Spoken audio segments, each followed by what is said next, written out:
click through to the system is about to be a show be fun.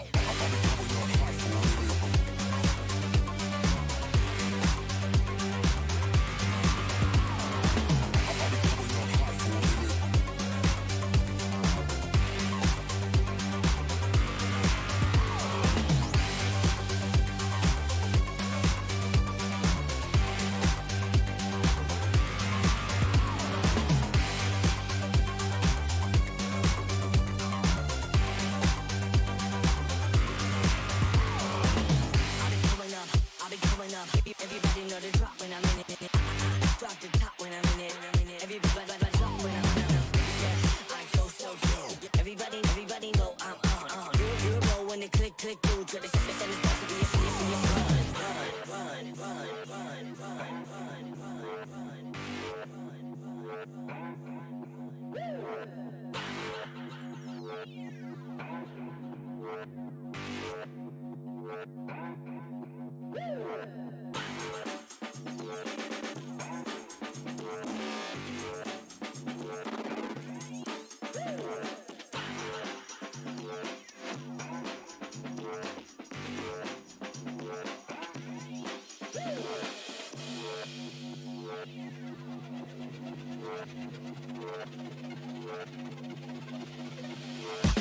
I've been coming up hot for a minute. Everybody know the drop when I'm in it. I drop the top when I'm in it. Everybody know the drop when I'm in it.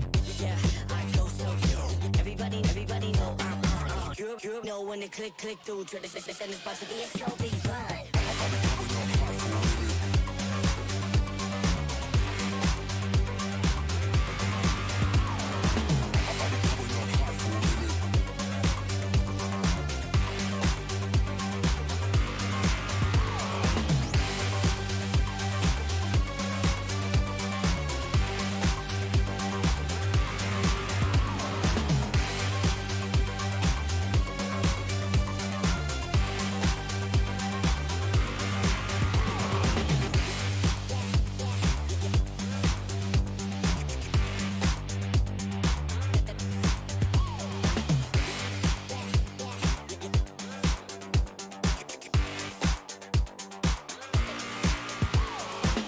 I've been coming up hot for a minute.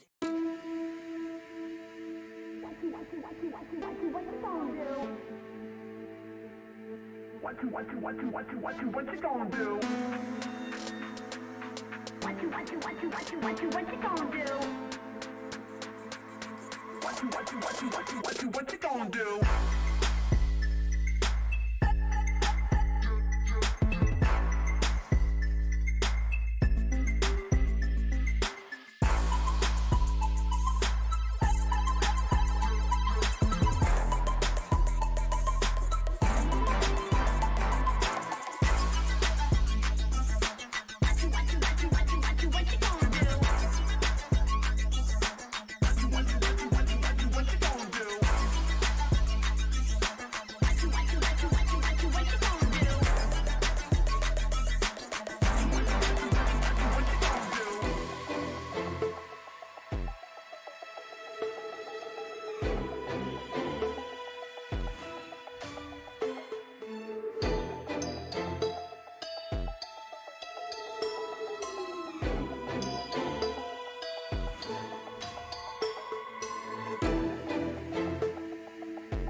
feeling high when I'm low. I need it more when you're close to me, close to me. I'm feeling high when I'm low. I need it more when you're close to me. Oh yeah, yeah, yeah.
From the desk and the books to Mobile Legends Bang Bang Glory, we welcome you back to day number 2 of the Samsung Galaxy Academy Campus Series. Welcome back, ladies and gentlemen, to day number 2. A round of applause as we make it to the halfway points. Now, not to forget, this is a platform for aspiring champions established in 2023 with the objective to bring together amateur gaming players, grassroots esports teams together and support them throughout their gaming journey through the regions of Indonesia, through the regions of Singapore and Malaysia. Of course, all of this would not be made possible without the support of our sponsors. So all of this is powered by the Samsung Galaxy S24 Ultra, which is also the mobile devices that the players and the teams are using throughout this tournament. And with that, we are in day number 2 of the regional playoffs, where we start off with the top 8 teams, but we'll be dwindling down the numbers as we go throughout the day in the lower brackets. We have one upper bracket later on in this best of 3 5 series to go through in this whole day. Now, to remind the audiences at home and the audiences on ground here in Orange Esports Center, we have a prize pool of $15,000 USD to be fought for. So all of this will be distributed throughout the teams, but only those that make it towards the very, very end. So with that, ladies and gentlemen, let's introduce our first 2 teams in this series. We have Team Now or Later from Singapore and Team UITM Raw, both on my right and onto my left side here, that they are fighting for a second chance in the lower brackets. Both of these teams yesterday faced a unsatisfying loss between their teams in a 0-2. So, would redemption be introduced, or will one of these teams unfortunately have to depart from us? Well, we will find out very soon in our very beginning a series. So, with that, let's open it up. We'll pass it on to our casters, Safa, as well as Monshel. On to you.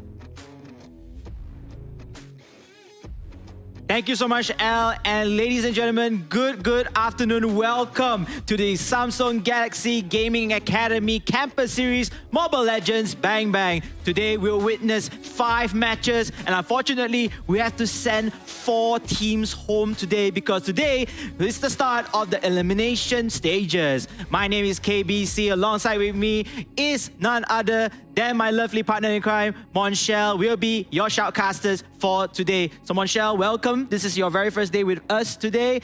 Have you seen the whole tournament already? And what are your thoughts about the latest tournaments or, the patch in Indeed? I mean, indeed, we're really jumping into things straight. And thank you so much for being part of us today. Thank you as well to Samsung Galaxy for this wonderful tournament. It's really do or die for all these teams. We're entering the knockout stages and their tournament lives are at stake.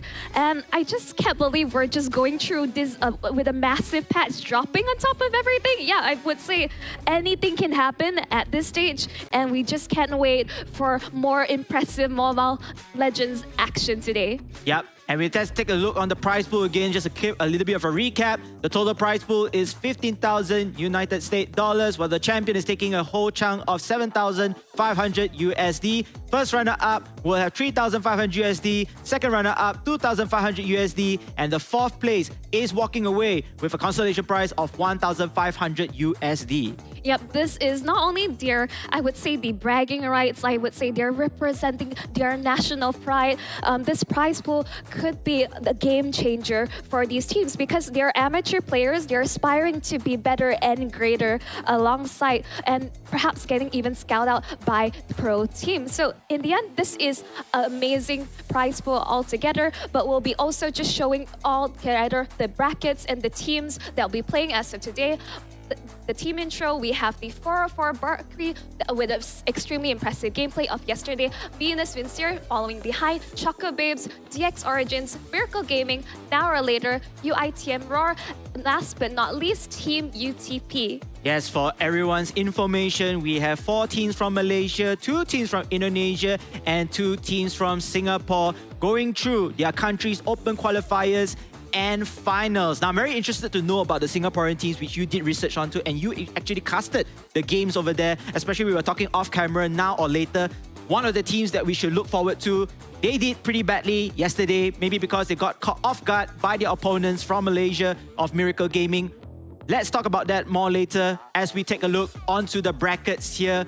Monchelle, take it away and let us know what is going on for today. Right, I mean, we're definitely starting off where the teams, they'll be playing through the lower brackets. This is their last chance for survival, and we absolutely cannot imagine what they would have to go through altogether. We have seen them play yesterday. Now this is do or die, as we mentioned, and they need to be able to either pull back, otherwise we're unfortunately saying goodbye to these teams. Yep, I do agree on that. Again, every game right now is best of 3 as we go for the lower bracket, round 1, round 2, and of course the upper bracket finals, where we will see our first grand finalists. Speaking of which, these are the matches here. Match 1, we have UITM Raw going against Now or Later, as we'll be talking more about the Singaporean team now or later afterwards. And then of course, match number 2, Choco Babes from Singapore as well, facing up with Venus Vincere from Indonesia. Match 3, Team UTP. Looking forward to see who will be the winner between UTIM as Raw and Now or Later. Yep, and last but not least as well, at the end of the day, we will also have the match 4 where Miracle Gaming will be basically, their opponent has not been determined yet, but basically the winners from the lower bracket match from earlier will be facing up against Miracle Gaming, a formidable opponent, of course. Last but not least, and I would say the most exciting match for today would be match 5, 404 Bakri versus DX Origins, and we can imagine these 2 teams really battling out during the upper brackets. Yes, and based on the players' interviews as well yesterday, 404 Bakri mentioned that, let's give us a more challenge. We come all the way from Indonesia, and hopefully DX Origins is able to step up to their expectation. Speaking of which, let's get into match 1 lineups first right here. Ladies and gentlemen, this is UITM Raw all the way from Malaysia. We have The Real, Cat, Kanalin, GW, Ekal, Armageddon, K, and Siapa Put.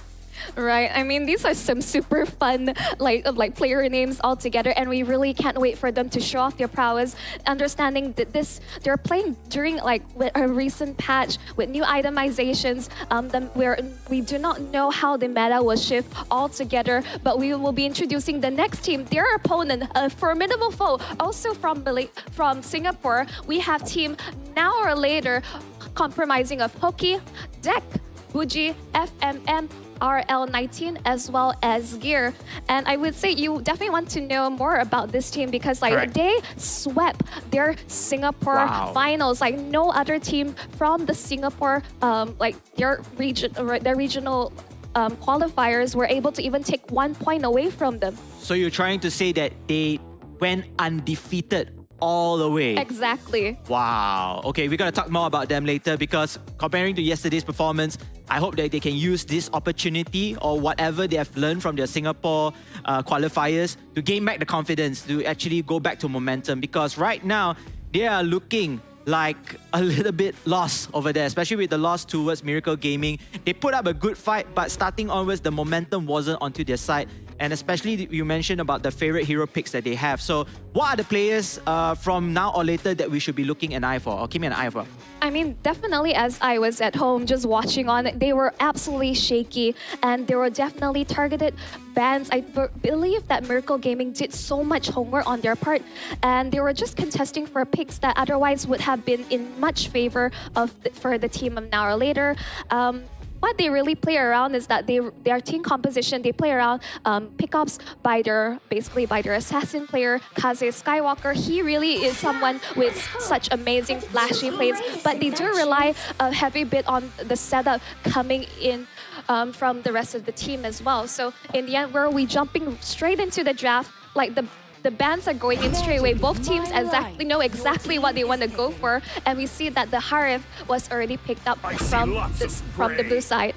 Wow, and the blue side already here starting off things right for UITM Raw, taking off Harif, and of course, just to recap on the bans, Loyi and Moskov out from the side of UITM Raw, while for Team Now or Later, it will be Angela and Chip, and they will secure Roger and Faramis. So making Faramis one of the top picks throughout the entirety of the tournament. We've seen this yesterday already. Very, very useful, using the Nether Realms to keep the team's sustainability at on par and, making team fights a bit easier for them. Yeah, absolutely. Team Now or Later, as I mentioned, they are a team that really are really well coordinated and they definitely show their prowess in team fights. But allowing their Valentina through, that means we're just going to see double Nether Realm. So there is a lack of advantage from both sides because you're giving it away. And from basically from the Malaysian team, you can see that they really have a very strong early game as of now. They pick up the Yuzong. You can imagine the team fight potential is going to be absolutely insane. And Team Now or Later, they're just going in. They're following up with the Trizla. I would say that going for a 1v1 in lane against a Yuzong is a very difficult task, exactly. Correct. And very few EXP laners are able to be, up to par for that task. And Trizla, unfortunately, he has fallen off in terms of the meta, but still quite viable. But the damage is low. You have to really rely on the execution, perfect coordination from the rest of the team to do so. Understandable why they want to ban out the Minotaur, because if you're going to give the team more setup on top of being able to steal the Nether Realm, I would say this is just absolutely catastrophic. Yes, I do agree on that, especially when having, like you earlier on mentioned, that having Terizla is to set up the initiation and then following up with the rest of the heroes in the pool. Meanwhile, Fadrin getting banned already. And then, wow, Now or Later going in for another jaw hit. I believe this is the second jaw hit that we get to see. Cool. Yep, and this is going to be another initiating type of hero, a little bit of roaming as well, capabilities. So you can already tell that Now or Later, they really want to go in for the very aggressive play and high intense tempo. Right, because I think picking up the jaw hit so early, you're basically telling UITM to really reconsider. You're not going to give you a good time. We're expecting some really early rotations and jungle invasion. So being able to pick up something like Assassin Pick is not viable. That's why they're opting for Baxia Matilda, which is overall much safer. But I am a bit concerned in terms of the overall damage output from the team. Their team fight will be absolutely insane, but I have some concerns towards the damage side. But we saw that last Fanny pick. Yep. It's a surprise altogether. All right. Yes. So what are your thoughts on this, KBC? Man, I just feel like Now or Later, they are just going in all in. That surprise Fanny pick. In fact, this is the very first Fanny of the game as well, or the entirety of the tournament.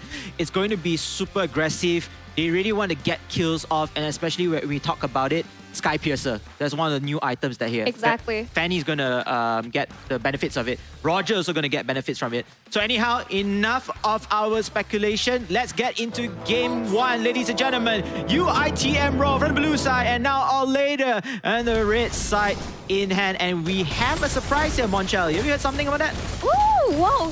Thank you so much, everyone, for the support. Please claim these free MLBB diamonds. Please take note, these codes are limited. Do basically hold your peace. Just get the codes right this instance. But if you do miss out on this, keep watching the stream or come down to Cool City Mall because we have a live audience here where we're giving out more codes as we speak. Yes, and so you can hear and continue to support us on the live stream as well. If you couldn't make it on ground, the chats are open. Make sure to keep the chat civil as possible. We don't want to have another incident happening yesterday. And our admins are always friendly to help out. And who knows, they dropped some codes down there. Speaking of which, there might be a fight right now. It looks like it's a little bit of a poking situation. They do want to get that little wanderer off. And it looks like the UITM Raw is coming in. But Buji, very difficult situation. And he most likely get first blood here from Matilda. Great move coming in from Siapaput. But then Ikal is able to survive. Yep, instantly they punish them for an hour later for overextending the fight. Buchi being forced to flicker, but we can see the top side, they win out on the 1v1. An hour later, biting back. Yeah, and this is a difficult time, or at least on the top lane. I'm not sure why Harif get a little bit of a challenge here to take down Roger. Perhaps Roger already hit level... No, still not level 4 just yet. No, yeah, it's just unfortunately winning out the 1v1 altogether, but the Fanny just almost taking out the Matilda on towards the top lane. We can see that both sides just really fast tempo, but the Jawhead really wanting to pressure Siapaput and making sure that he's delayed, being able to recall back into the base. This is the power of now or later. They have so many heroes that could roam very easily. They have the capabilities of the damage upskill. Once they hit level 4, there's so much more damage output that they can put into their game. Now, however, they're going to go for the very first turtle control. It looks like Armageddon took the turtle instead. So that's actually a very good move from UITM Raw. I'm not sure whether there's a steal or what. No steal. Basically, no contest whatsoever from the Fanny. Understandable. She wanted to steal their purple buff in return, but you can see that now or later they're looking to perhaps protect the purple, ensure that UITM doesn't get a hold of it. Because for basically all Fanny players know they need to be able to secure the purple buff. Otherwise, a buffless Fanny is gonna make things really tricky for them altogether. Yeah, she definitely needs to upskill in terms of the buffs in place. And we will make sure that all of the teams here, especially the players, they are going to get their respective minions, you know, making sure that they clear their own jungle first before they try to evade, or at least protect from them. But speaking of which, looks like there's a fight coming in here. Siapaput gets another kill and silence off that Fanny. Unfortunately, got stuck right at the wall. Yeah. You can see that stolen Netherrealm really coming into clutch, really playing into UITM's plan against now or later. Already they're fighting back, but again, it's still fairly early and both sides are just trading blows. But unfortunately, Dame, DC, he needs to be able to snowball because otherwise, as we approach the later game, yes, we have new itemization with the Sky Piercer ensuring that even in the late game, the damage output will be consistent, but he still needs to get that snowball going. Oh, looks like there's a little bit of a poking harassment, all right, in the mid lane, making sure that, you know, none of the shenanigans has come up. But then top side, though, FMM in a lot of trouble there. Roger, 3-on-1 is not fair. Eventually, Ikal managed to get a kill. Yeah, it's just so much mobility. Baxia as well as Matilda just being able to roam around the map. This is exactly how you should be playing a Baxia, a jungle, because you want to be able to dominate your early game as much as possible and give, basically, they want to open up enough space for the Harif to farm, and that's exactly what they did. Beautiful gang, this is exactly how they should be playing it. So looks like there'll be more skirmishes right here. The Fanny on deck. Buji is able to take out Siapaput. And that is only one, but then Turtle already responded here. UITM Raw going all the way downwards here. Has to be very careful. Terizla RL19 looking for an opportunity, but hey, managed to get it as well. Yeah, forced to use the penalty zone, trying to get away, but to no avail. You're outnumbered. RL19 will take that fall. Yeah, but then again, trade-off, a sacrificial move coming in from himself and able to get the total buff. Oh, is that steal? Yes, that was an absolute steal. The Fanny is buffless at this point. Yeah, this is a really unfortunate situation. They're continuing to slow them down altogether. Now or later, they're on the back foot. Oh, now on later, what an, I'm not going to say amazing start. There's a slow start here. You know, their Fanny isn't getting upscaled, not getting the buffs that they needed here. And now UiTM Raw just putting on the pressure. They're just making sure to harass as much as possible at the top side. Bougie coming in right now, looking to use the chains and unfortunately unable to keep Ikal into his hands for his team to initiate on that. Yeah, no, he was just not unable to close the distance as much as possible. And again, Sepaput with the guiding wind just able to pull him back into safety. UiTM, their team fight potential, they know exactly the strengths of their composition. They're playing as a 5-man. They're ensuring, but you can see that the Fanny is trying to attempt some form of split push, but he will be, it seems like Kat hasn't spawned him out yet. He should be able to get out of that situation, but they look like they were interested to do a 1v1. But the Fanny has not enough damage. And again, for now or later, it really is now or later to try to be able to claw back into their game because they are 1k behind. And UiTM, they are relentless. They're not going to let go of this lead. Yeah, firstly, nice wordplay over there, Monshel. And yes, I do agree on that. Shutting down the Fanny using the buff, she really needs to get her upskill as much as possible. And looking from this situation, they are going to try to steal the buff one more time, but then it looks like a skirmish has already appeared. They got it? Okay, that's great news, but then look at that. Now or later, I remember it's looking down very, very soft right now, and now the rest of the members of Now or Later have to fall back. Oh, wait a minute here. Has to be very careful. Yutong trying to ride here, and Cat eventually loses his life to that Roger, and Now or Later fights back now. They will strike back here with the double kill onto Cat, and now Bougie will get one more kill. So 4-1 in the favor of Now or Later. This is their win. Yep, that turnaround, absolutely. UiTM expanded all their resources. They have basically the minute Now or Later see, okay, this is the opening, we can finally push, and the Fanny has already come online, just completely Malefic Roar on top of it. Now this is their time to claw back in. Their power spike has come true, and UiTM, unfortunately, they expanded everything, including the Nether Realm early. Once you pull the trigger, you can see that Now or Later has the opening that they're finally looking for throughout this entire game. Yes, and great for Fanny as well, able to receive the total buff as this is going to upscale her potential even further. Surprisingly, she's not using the War Cry or the other new emblems in place, but you know what? I think that is a great move also. You know, you can get more damage in 10. Looking forward to see the equipments if our production team is able to pull it out for us, as Monshel is able to take a look onto what type of items, what type of new custom builds that they actually made from here. I'm actually more curious whether this was going to be a damage draw hit, but no, this is going to be tank altogether. But I am just holding on to my breath because it does seem that a fight almost was looking to break out. But no, both teams are being extremely wary of each other. Both sides have damage and they definitely know their win conditions, but I would say definitely the focus is to enable FMM on the Roger as well as the Fanny, getting their death ball in, because slowly but surely, Now or Later will have the damage when it comes towards the later stage of the game. Oh, look at that burst coming in out from the Fanny. This is what you're expecting. Going for those pickoffs. The guiding wind will come true, just trying to cause some discourse in towards the backline, but no follow-up whatsoever. I mean, damn, that was really an absolute dominating play. Instantly melting down Taril. Harif couldn't even stand a chance to run away from there. So you gotta be very, very careful as well for that Fanny, you know, just roaming around, just flying across the map. But then he has to be very careful. Dak, he's gonna get cut up. Oh, can he make the great escape? Yes, he's able to do so. Luckily, his energy bar is still full. Now, something to take note as well.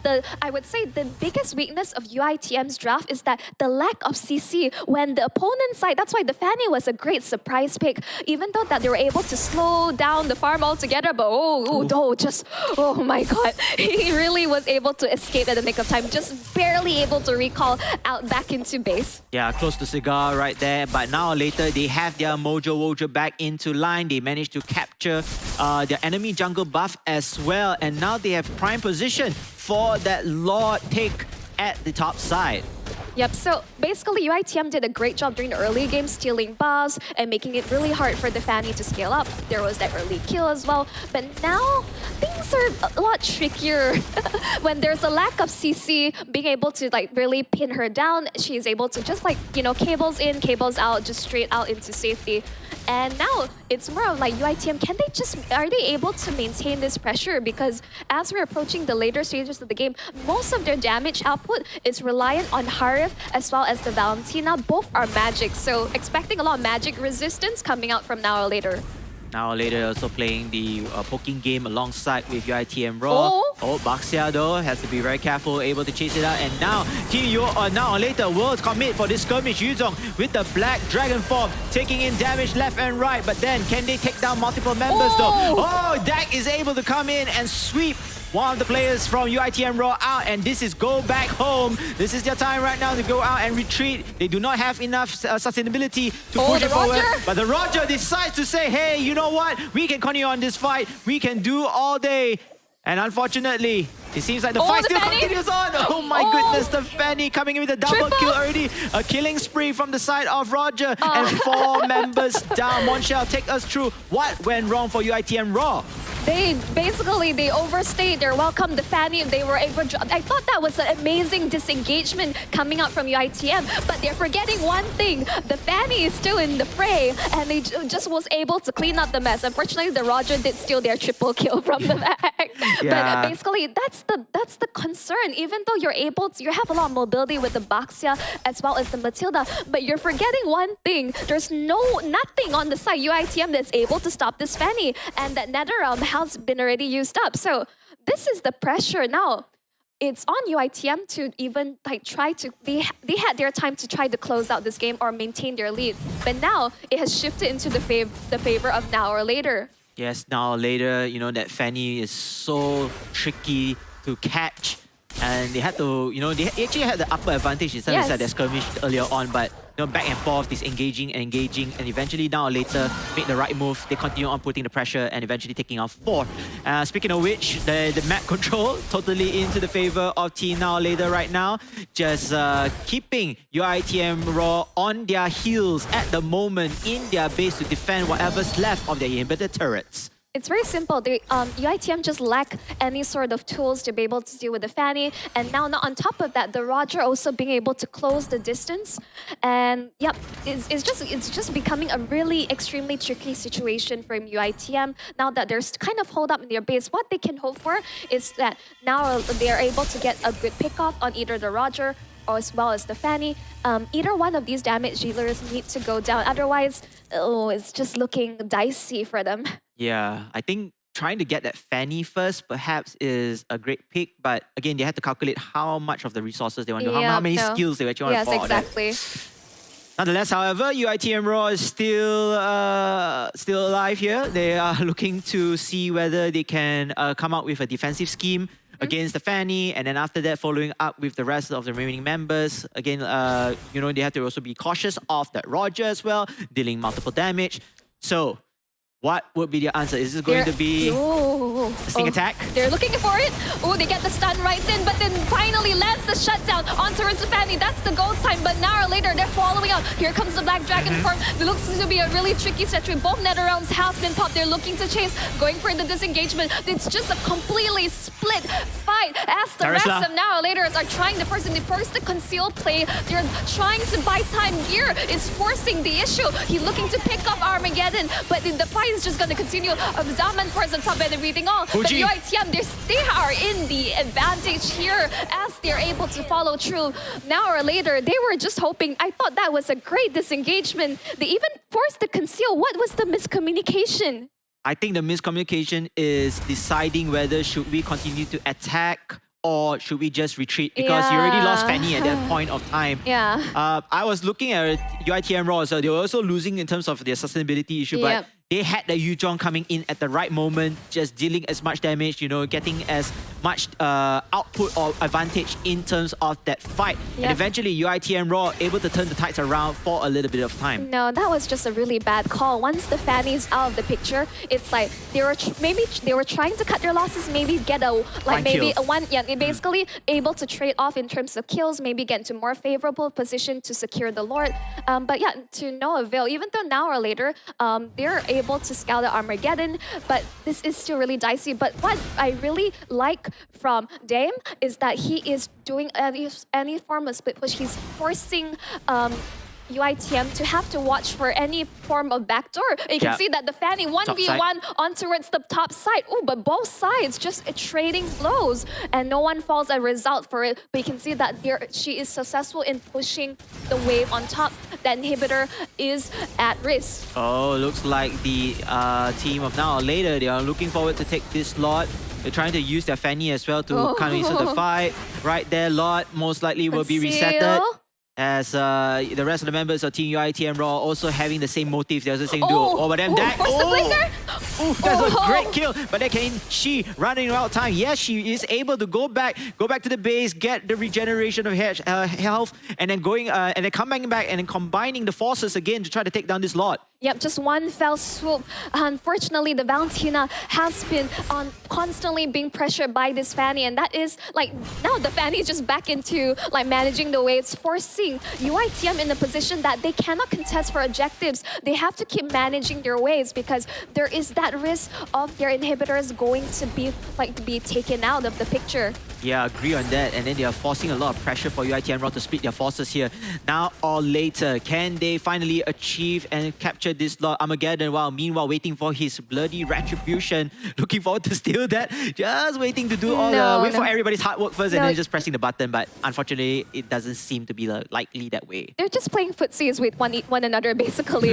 They're just like going back and forth, resetting in the lore, trying to get some advantage. They basically now or later, they're lacking information on where the rest of UITM may be. They can see Armageddon, but the Yuzhong is constantly threatening them. All it takes is Black Dragon for him get the Dragon Tail like petrify onto multiple members. Then it would look to be a disaster for Now Later because they have to keep Buji alive in these fights. If that Faramis is taken out, there is no Nether Realm to keep up with the sustain of this team fight. You can see that top side, that there's a big wave pushing on top. And both teams, they cannot decide on what to do, but UITM has to back away because the waves are crashing in. They may have to just give this up.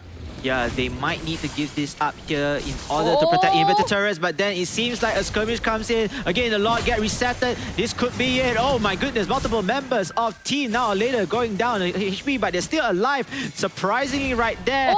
Here comes the Roger. Kills the Harif. This could be the opening that they needed right here. Yeah, with the ejection. What a play coming in now. And then Fanny doing damage on the top side. And the rest of the members of UITM Raw, they had to concede this fight. That was the most split up fight I ever seen, right? There, like the Fanny, I was thinking, where was she? This would have been a perfect moment to be able to just clean up shop. And then now or later, we have the perfect opening because already multiple ultimates resources has already been utilized from the side of UITM. But no, she just seemed like, no, I just want to keep on the split push because that has been working in favor for the team. And they are able finally, after so much back and forth, now or later are able to secure the Lord. Man, that was such an intense Lord fight. But everyone, come on down and claim your free MLBB diamonds. Thank you so much for supporting the stream. Keep tuning in. Don't go anywhere because there are more prizes up for grabs. I mean, grab your family, your friends, your pets if they play MLBB all together because like we have more rewards up for grabs. I mean, Wanshell, if there was somebody's pet who is playing Mobile Legends, I think, you know, we could just invite that person, that pet to come on board to do commentary with us. But anyhow, ladies and gentlemen, the split push is real. The Luminous Lord will go from the top here. And this is go, go, go for Now or Later. It's now or never. They are going to go and find the fight here. It looks like multiple skills already been popped out right now. The Yuzhong Black Dragon's form from UITM Raw is trying to keep his team alive, but then once again it's 5 versus 6. UITM Raw, they got to defend this. The Lord just chipping down the crystal base. And now or later, continuing the punishing left, right, that'll but be the it. heal of that, and it is over, ladies and gentlemen. It will be the first game of now or later. The constant pressure at that final fight secures the deal for the Singaporean side. That was just the first lore. They were able to end the game just by using the first lore, even though it was a really hard fight altogether. It was so back and forth. But now or later, they understand why they needed to when they bought time for their damage dealers to come back online. And unfortunately, UITM, they had a clear game plan and they were in the lead at the start. But slowly as surely, I was really concerned about their damage output towards the later stages of the game. And I was clear on that, as well as the surprise Fanny pick was Chef Kiss coming out from now or later. Yeah, I do agree on that. And you already mentioned earlier on, there wasn't any way to stop the Fanny. Yes, they did try to pour their resources to stop her in the early game, like, stealing away the buffs, making sure that she's underfed, But then after that, eventually she was definitely going to hit those levels, She's definitely going to hit those power spikes that we have been looking forward to. And she just went online, she went ham, and not forgetting the Roger as well, doing so much damage on the side of FMM. And eventually just snowballed into the favor of the Singaporean side. And you did mention before, this is the team that went undefeated, right? Yes. Not losing a single point within their open qualifiers and finals of their respective country. So perhaps this could be the confidence that they needed after losing 2-0 against Team Miracle Gaming. Yep, absolutely. During their country qualifiers up to the finals, they did not drop the ball. Like, no other Singaporean counterpart was able to get a single point off of them, even in it was clean 2-0s altogether. This was the team we were expecting to see. Understanding they were rather shaky at the start, this was very clear because, there's so much pressure coming out from UITM. They understand that. This is what to be expected. Their early game is solid with the Baxia and the Matilda combo. They basically got all their gangs right, the amount of pressure. They played together as 5, but then it comes to the question on once the Fanny is able to find farm wherever they can across the map, they have a different problem. There's basically a lack of CC nerds of their draft. There's no one really who's able to lock them down altogether. Yes, both sides are able to sustain for long durations with the double nether realm, but once the damage comes through from both the Roger and the Fanny, it just becomes an unstoppable force altogether. I would say both sides. There were some mistakes in terms of splitting and communication because there was this push and pull and unsure whether they should follow up, whether they should have split. And this fight exactly here where UITM was able to claw back, they were able to get kills because now or later, clearly they were hoping to get maybe a trade, but with the Fanny down, they were unable to do things. But this final push coming straight in, yes, this is an enhanced Lord, and it was just the final nail in the coffin. Now or later, able to secure the kill. They were able to get the final hits in, and they were able to finally close out this game after an extensive fight altogether. And we'll be jumping into showcasing our MVP. It's going to be Dame DEC on the Fanny. The surprise pick 5-2-5, 67% team fight participation. He's not using any new items, which is surprising, but you can see that perhaps he's just more comfortable with this build altogether. He was already maxed out, and with the immortality, just to ensure his survivability. Otherwise, I think he was pretty A-okay because there was a lack of lockdown from the opposite team. Even though he had a bit of a shaky start, not ideal for the Fanny. Hey, we got him here on the camera. He's looking all smiles, all calm and collected. This is what we're expecting to see from our players today. Yeah, I do agree with you, whatever you just mentioned during the highlights, Team UITM Raw. They had the right mindset, but then they couldn't follow up what's next later for the Fanny.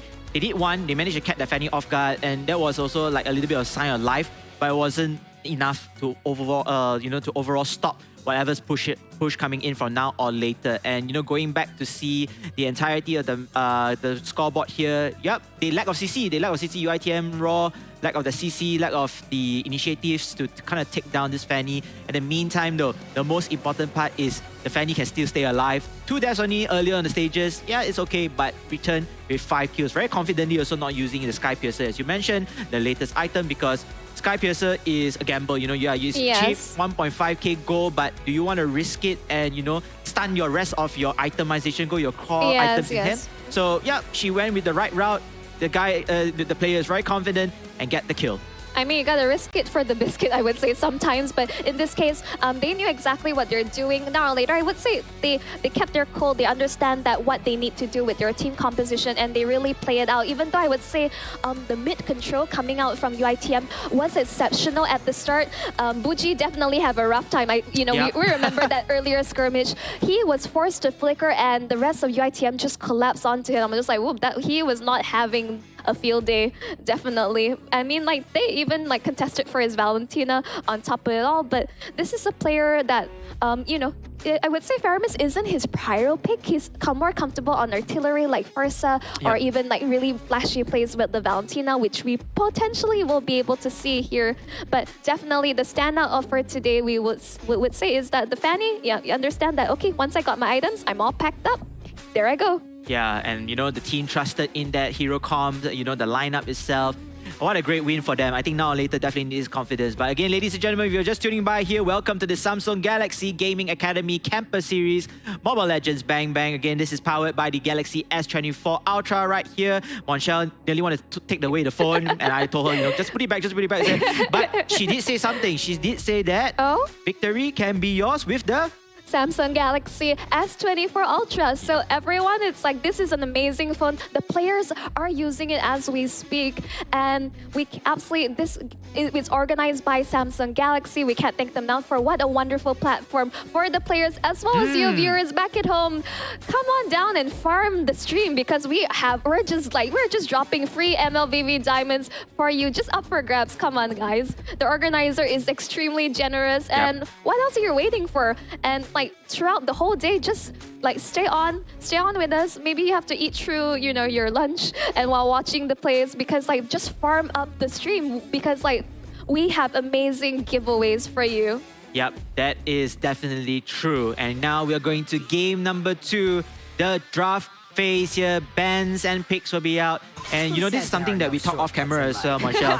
We said that, this game or this tournament uses 3 bans. And you did mention a very good point. Pick your poison. Yes, exactly. It's not all heroes. We can live with some heroes that we can counter with, and we can try to win with the heroes that unfortunately being banned. So, maybe you can talk us through based on the bans here right now.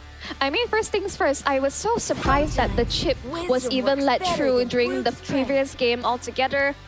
But in this case, it has been banned out, Angela as well as Chip. And opposite side, they're definitely focusing on taking out things like the Fanny as well. I think there's a big amount of respect coming in for Dame DAC, because like I would say, even though he had a rough start, he definitely was able to come online. I would say there is definitely interchange. Now both sides, they're switching it up. They're now or later picking up the Hari for themselves, while UITM stealing the Roger away, as well Novaria. as the Novaria. Very interesting stuff coming in.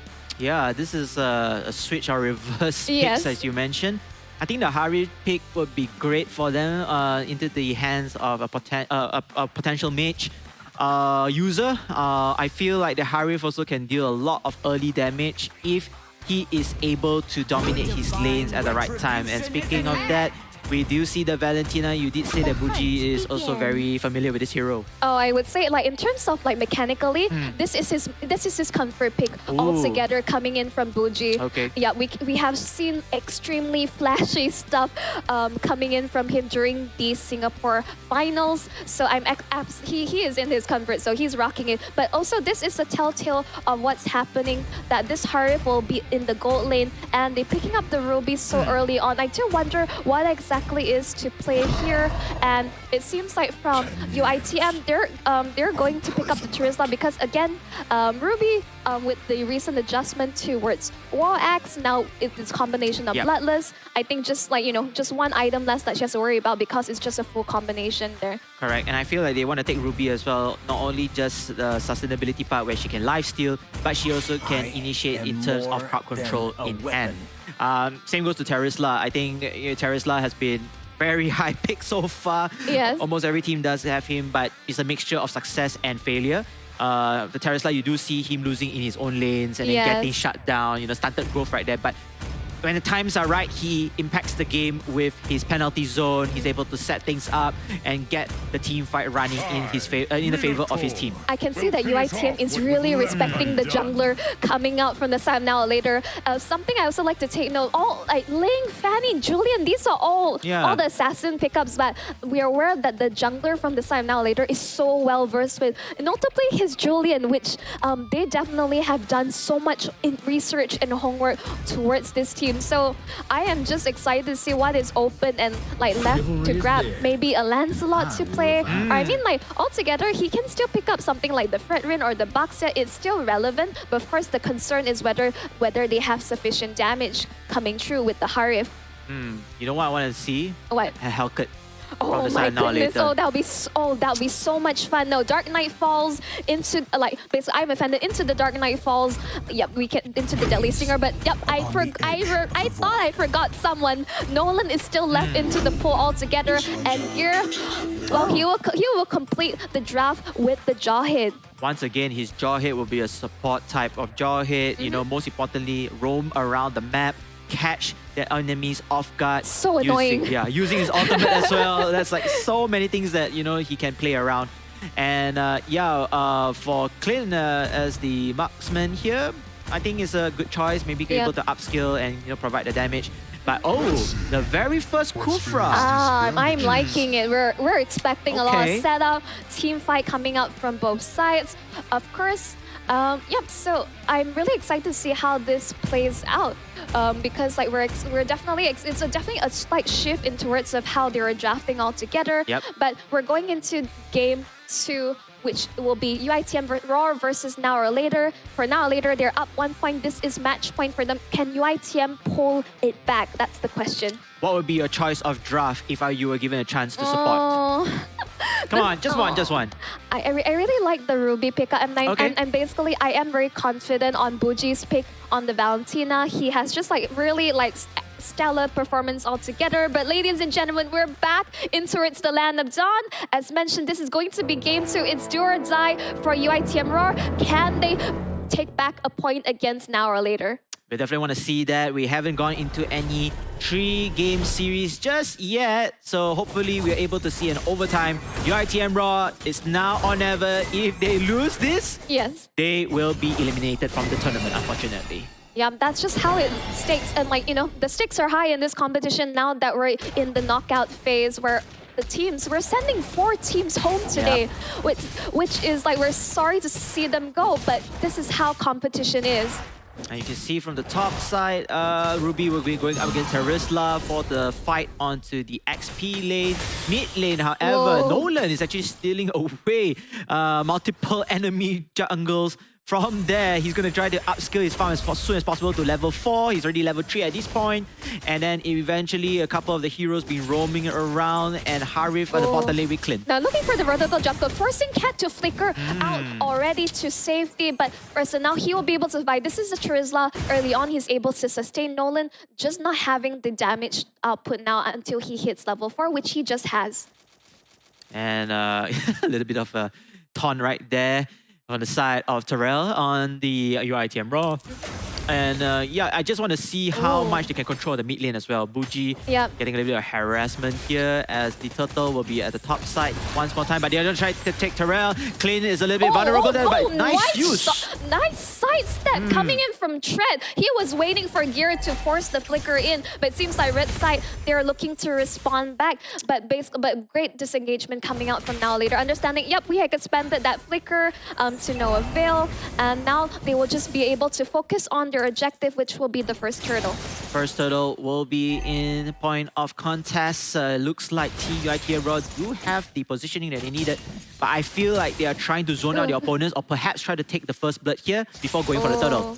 Yep. They have no idea that Siapaput is right in the middle thick of things altogether. The Kufra is in the fray. You can see that Gear will be able to push them back in, but so far, no casualties, no objectives as of yet. But I could have been speaking way too soon as Siapaput forced to use the bouncing ball to get out of there.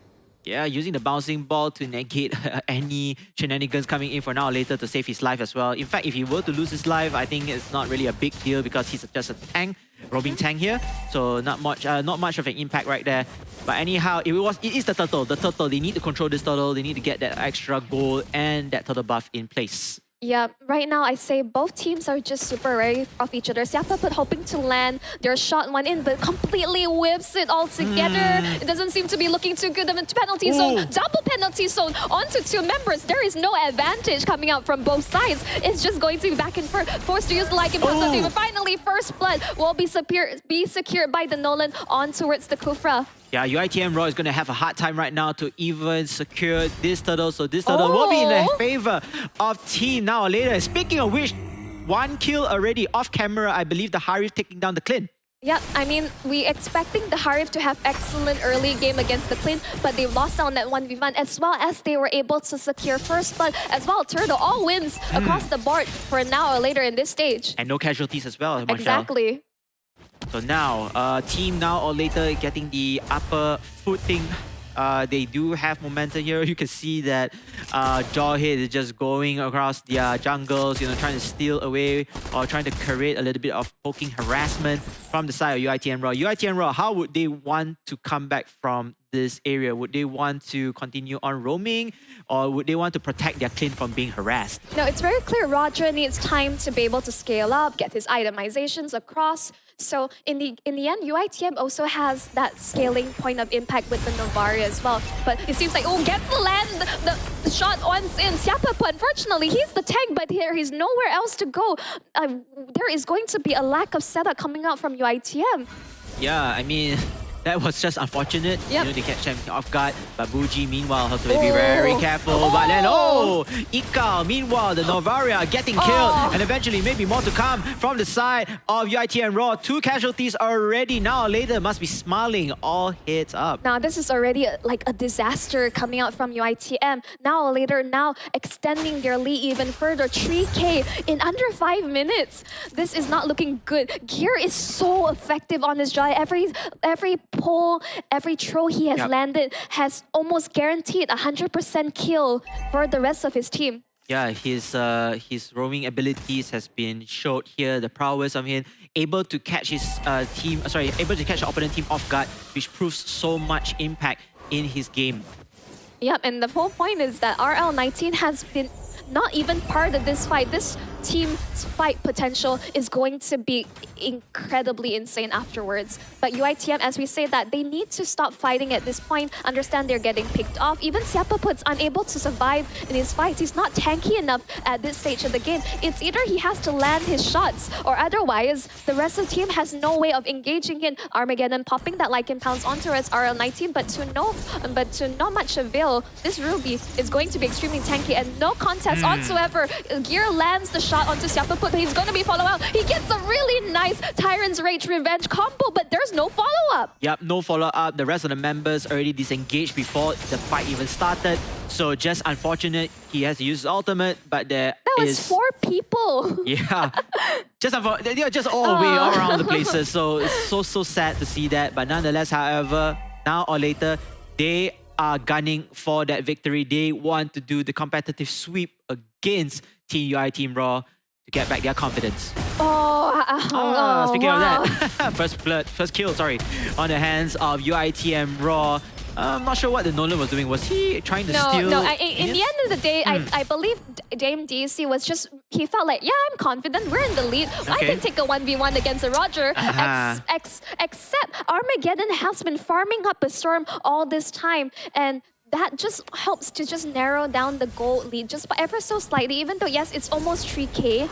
But as you know, Armageddon on this Roger, there is a clear power spike that they need to achieve. If they're able to extend this team fight as well as the game altogether, UITM still has a chance in their tournament lives. Looking towards the itemization altogether, you can see that, yep, all, yeah. Bottom lane. Yeah, Clint, well, with the Sky Piercer very early on, I think this is definitely necessary because he has to win out the 1v1 against FFM. He gets the call-out gear, gets the throw cut, gets a 3-man penalty zone, but no follow-up, so FFM will be able to get the kill trade off. That was a great engagement coming out from UITM Raw, but unfortunately, no hour later, just have too much damage as of now.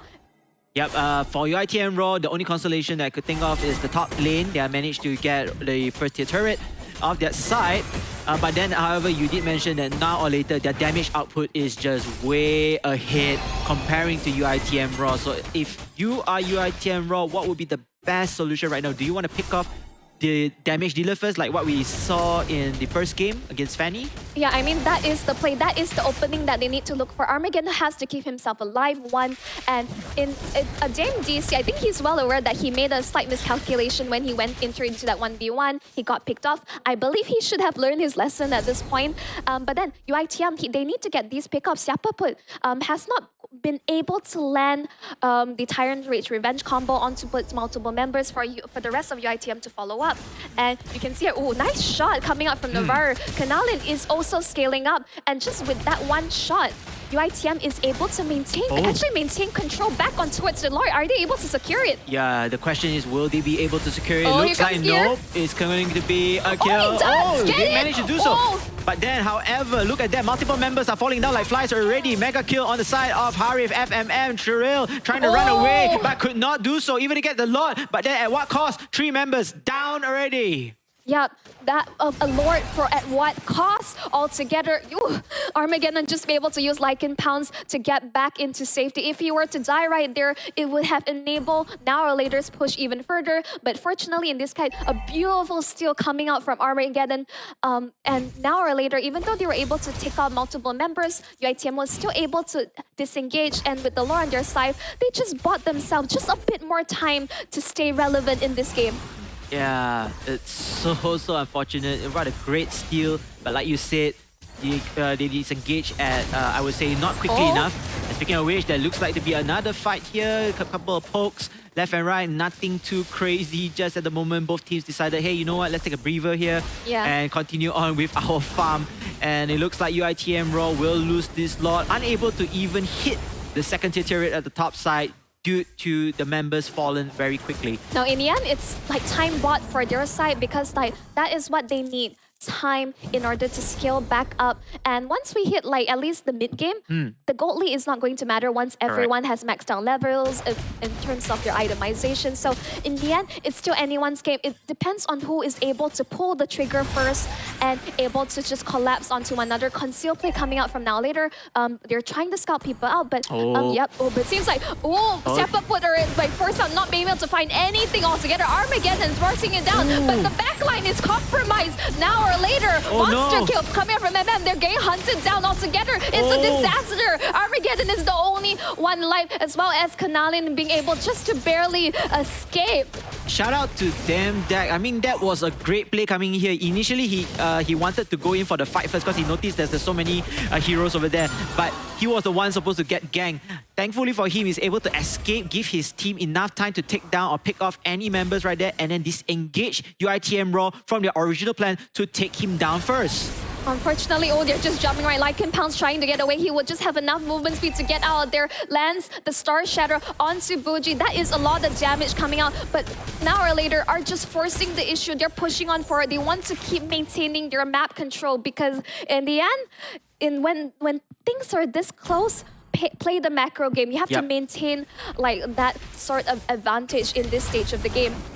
Okay, it looks like UITM Raw continuing on to decide to chase down this Norland player in the name of Damdak. But then again, he's able to survive, and I think this separates him to be, you know, the good and the great player. He's able to run away rather than just say, oh, just take me away, you know, and then letting his team do the rest of the job. So No. it's wasting time as well. No, Yeah. absolutely not. Like Dame deck cannot die in these fights because instantly UITM has enough damage to follow up accordingly. FMM, even though he is like 604 popping off on this heart, absolutely untouched throughout this entire game. But again, he is also very vulnerable when the likes of Kat as well as Armageddon being able to jump the backline. Unfortunately for Siapa Put, he was just unable to land the crucial forms of engagement for UITM desperately needs to set it up. Now or later, they understand that they're in the driver's seat. They have contest of this lore, and basically there's nothing much that UITM can do as they secure it. Yeah, agreeing to what you just said, you know, having the Kufra here, the impact of roaming is still not there from Siapa Put. He did not land whatever skills that he needed to, the bouncing ball or the Tyrant's It was revenge. really awkward, yes. Yeah, so it's so difficult for him in his prime position to do so. If he were to able to land those skills or his combo, he is able to give his team a chance, a fighting chance at least in the team fights, but just unfortunate. And now the Luminous Lord in the middle lane, and it looks like this could be the checkmate for the side of Team UITM Raw unless they are able to do a very good defensive stand. I mean, they're 5-man strong as the Lord is pushing down the mid lane. We can see that What is the Play? Bujit has stolen the penalty zone. I think they're looking for a play in the mid lane, but for now, there is no clear opening. The Days are still able to hold. The inhibitor is still standing. Of course, I think a couple of ticks of damage will be all for it to take. You can see that they have revealed the location of Now or Later.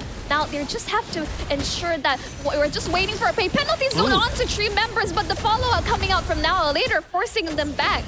Yeah, not enough follow-up damage here coming in from the side of UITM Raw. They can only defend, but then you see the Inhibitor turret on the mid lane already has taken so much chunk of damage.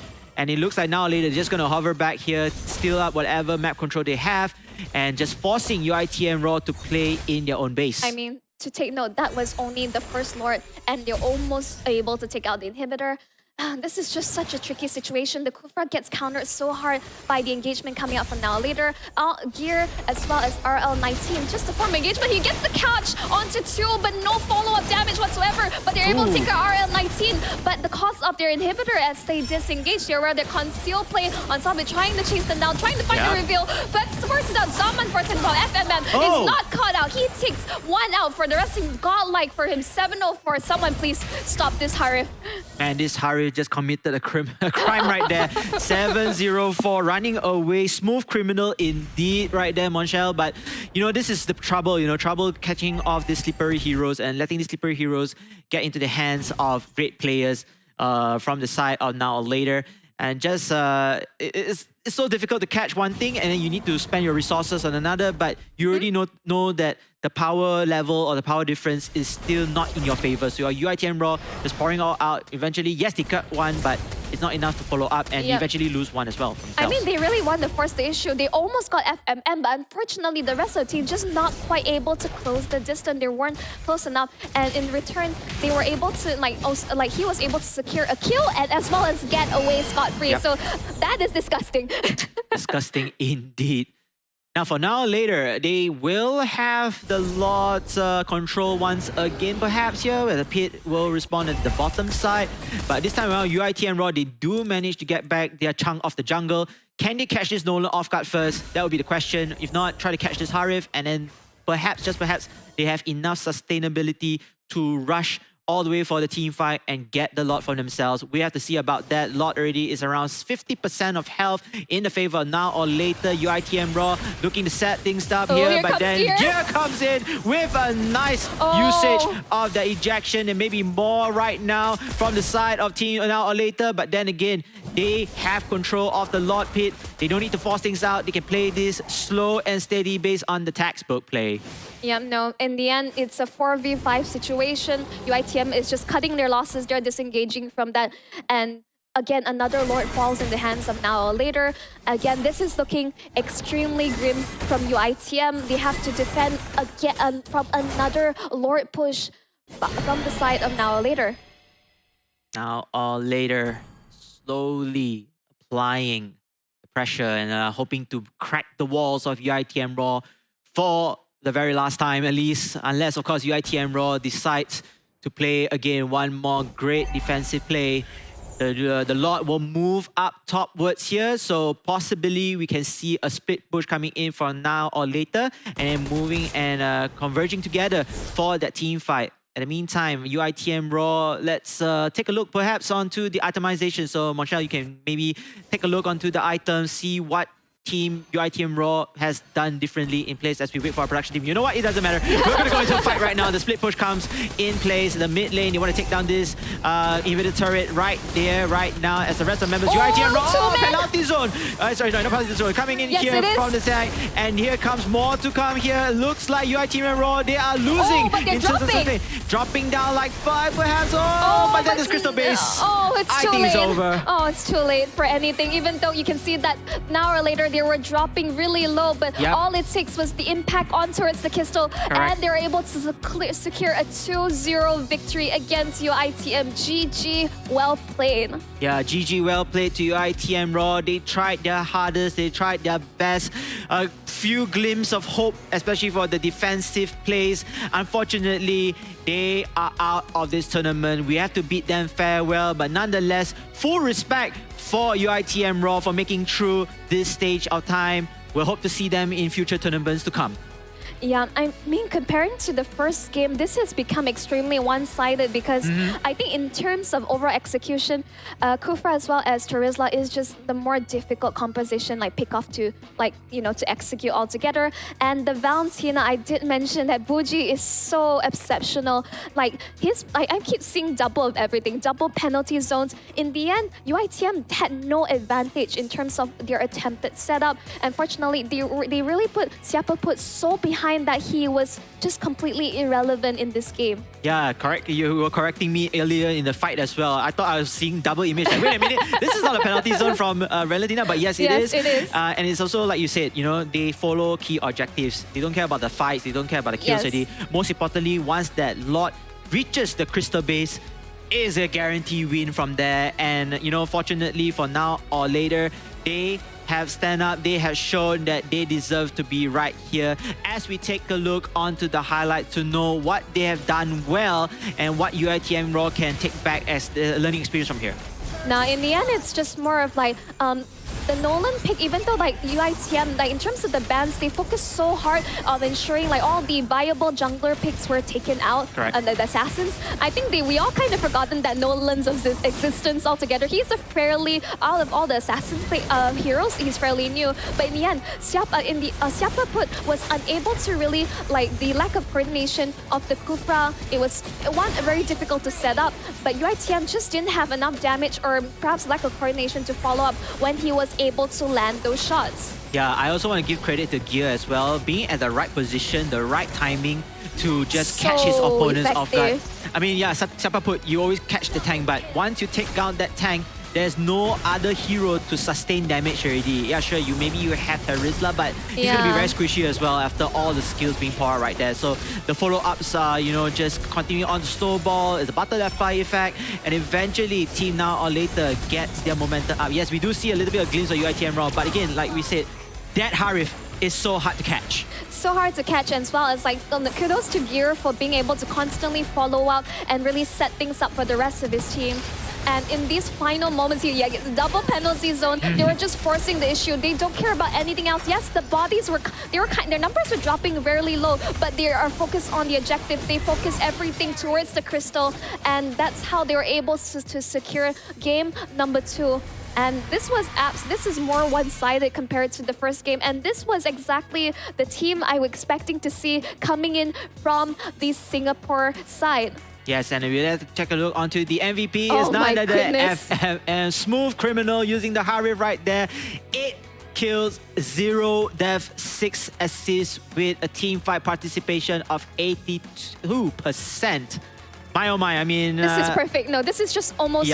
Like, this is perfect KDA. Yes. He was just left untouched. Even though that small glimpse of that, he was absolutely threatened at one point, Gear was able to cover him up, and he was able to dish out the damage and pull the distance altogether. A slippery hero to catch. FMM was exceptional towards this game. It's like, this is why, you know, a marksman in the right hands, like, you can see how viable it is. We're looking towards the itemization as well as the scoreboard. as we say, this is a very one-sided game compared to the previous 17-3. FMM, you can see even the game also agrees that his MVP maxed out in terms of his itemization. Dame Deck on the Nolan also did a really stellar job, but FMM was just completely left untouched. Yeah, I mean, Dame Deck also picked up the Sky Piercer. Maybe it helps also in terms of his damage. That's why he's able to contribute 4 kills over here. But the rest of the members, the rest of the team, they initiated really well, even though there's not many kills between them. But most importantly, the setup play, the assists, the teamfight participation later on when our production team changes the board, we could be able to see a high participation rate from the team itself. But for UITM Raw, yeah, Sapaput, I feel like maybe he wasn't really comfortable with the Kufra. Perhaps. Couldn't get a kill. Maybe perhaps he went for a Tigreal. No, it was just Kufra. It's just like there's a reason why we don't see much Kufras being picked up, because it's like getting that engagement and setup is already difficult. Yep. And Boji just adds another layer of complexity by the Valentia being able to steal the penalty zone. Correct. Like, so there's so many ways of being able to engage on towards the side of UITM. Because it's like you think that, oh, I'm offended is gone. Gear already jumps in towards the back line. Buji just be able to just land the finishing blow, and FMM and Dam is just able to clean up shop altogether. So there was just so overwhelming force coming out from now or later. Yeah, just so difficult for the side of UITM Raw. Nonetheless, however, hopefully they're able to take this experience all the way back home and improve their games, and hopefully we wish them all the best in future tournaments. In the meantime though, now or later, all the way from Singapore, are still continuing on with their journeys in this tournament. They will be facing, I believe, we have to check the team later onwards in hand. But again, what a play coming in from the rest of the members. I think, you know, they kind of brush out yesterday's defeat and they say that, hey, you know, today is going to be a much more important day. We are in the elimination stage already. Let's continue on with our presence in this tournament. But KBC, there are more giveaways. I can't believe it. One best of three series is that we're giving away so many codes. Again, everyone, thank you so much for supporting the stream as well as the tournament. As I keep saying, I would say keep farming the stream, keep staying tuned, bring on your friends and family, come down over to Cool City Mall. There are more giveaways, as I heard from production, during like the live event all together. And now we have to pass it over to our beautiful host, Elle, for the winners interview. Elle, take it away. And we look forward to hear more from you. Thank you, Casas. And of course, as this series ends with a whopping 2-0, I'm here standing with the winning team from now or later, FMM, the MVP. And on this side, we have to say goodbye, unfortunately, to Marco from UITM Raw. But before they move on into their respective stages, I do want to get a few questions in to understand a little bit about their stance. So we'll start with FMM. How are you feeling after getting a 2-0 in the lower bracket? Good. Good? Better. Feeling better, yeah. You started off yesterday and then got a 0-2, and now a little bit more redemption, right? Yeah. All right. So with that, I just want to know, because UITM Raw, they'll unfortunately be departing from this tournament. They made it this far. Do you have any words to say about the last series? Sorry, what? Just any words to say to UITM Raw about their last battle they put up for you guys? Good fight. It was a nice game. Nice game. Well, then we have Marco here from UITM Raw. Unfortunately, they'll be departing from us, but they still have to be proud because they made it into the top 8, correct? Yeah, so how do you feel in this whole experience in the tournament? So my team do our best. Jadi mungkin ni adalah tournament first kita orang untuk tour besar. Saya rasa untuk tour besar top 8 adalah baik, walaupun kami kalah dengan Singapura. Okay, jadi apapun experience dia pada kami adalah sangat-sangat baik untuk first tournament yang besar ini. Wow. And one more question. What is next for UITM Raw? Okay, jadi untuk next tournament kami adalah kami akan mewakili MSL, iaitu tournament uni di antara Malaysia. Jadi target kami adalah untuk champion MSL. Thank you so much, Marco from UITM Raw. Big dreams. Although they have to exit this tournament, their hope is still alive. And of course, congratulations goes to Now or Later, as they are still fighting for that top spot in this tournament. So thank you very much, players. And I'm going to bring it over into a short break before we come back with the next series between Venus Vincier and Choco Babes.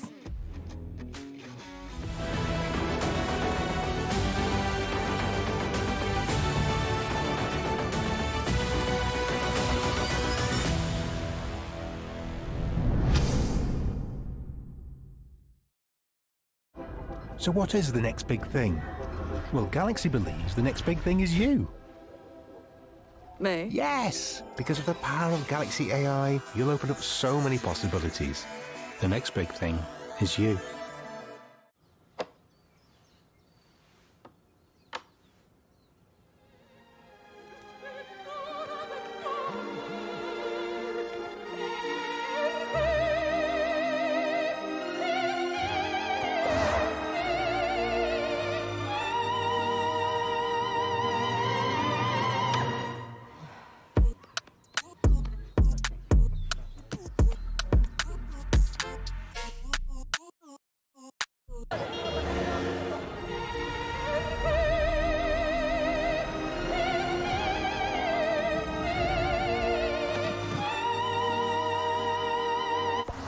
Hey, I'm at gate 6 wearing a gray shirt. ฉันอยู่ที่ประตู 6 สวมเสื้อสีเทา ได้ครับ เดี๋ยวผมไปรับอีก2 นาที I'll pick you up in 2 minutes.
This is such a great trip. I would love to take us all to dinner tonight. Make the reservation. Chris, are you getting any of this? Dinner at Santino's, opera tonight, tour tomorrow, and check up on Shuggy.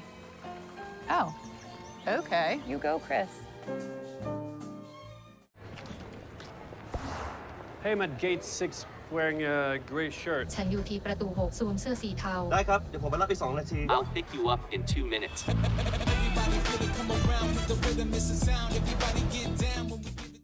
Everyone's searching for the next big thing in technology. But the next big thing isn't this. Integration, encryption, quantum. And it's definitely not this. That's why I'm a trailblazer, a groundbreaker, a pioneer, and most of all, a disruptor. No. Galaxy believes the next big thing is you. Me? Really? Yes, look at you. You're an artist. You're open to experiment. You make your actors go shh. And then you have other ideas and make them, yeah, do that. It's never easy. But you open your heart. Hi, I'm live. I have a play this weekend. Hi, do you like theatre? No, I didn't see. Sorry. You open conversations. You do this, you do that. You go... To be or not to be? You know that big thing I was talking about? Well, with Galaxy AI, you'll open even more possibilities. You'll open your imagination, open more ways to be, you know, creative, and open more ways to collaborate.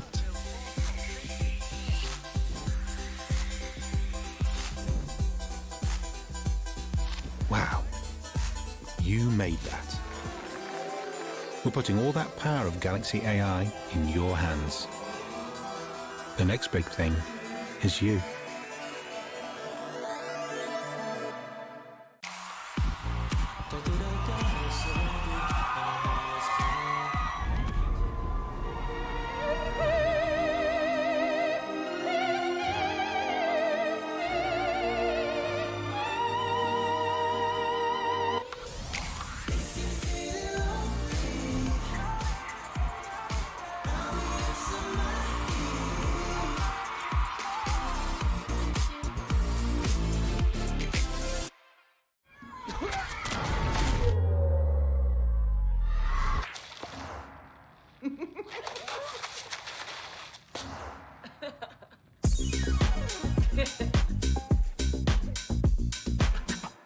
Dinner tonight. Make the reservation and get back to me about it. Chris, are you getting any of this?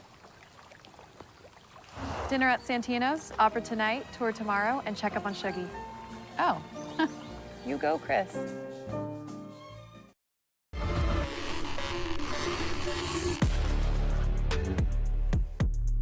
Cabaran dan halangan ini menjadi semakin besar dan kuat.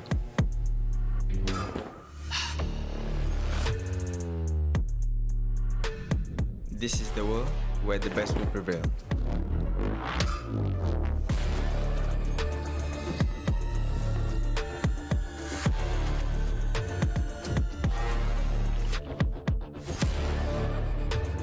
Kami telah tempuh segala ronak dan duri.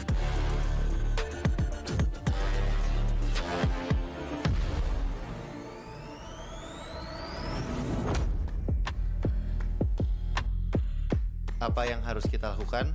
Maju terus ke depan. Kepada yang menonton, ingat kami.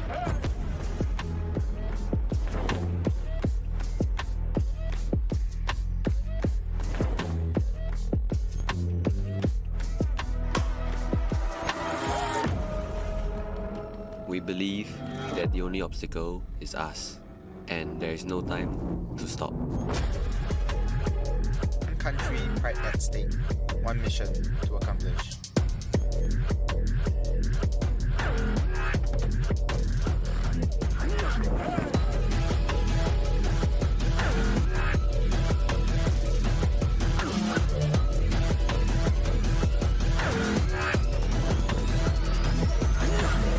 And when all this challenge finish, you will remember me.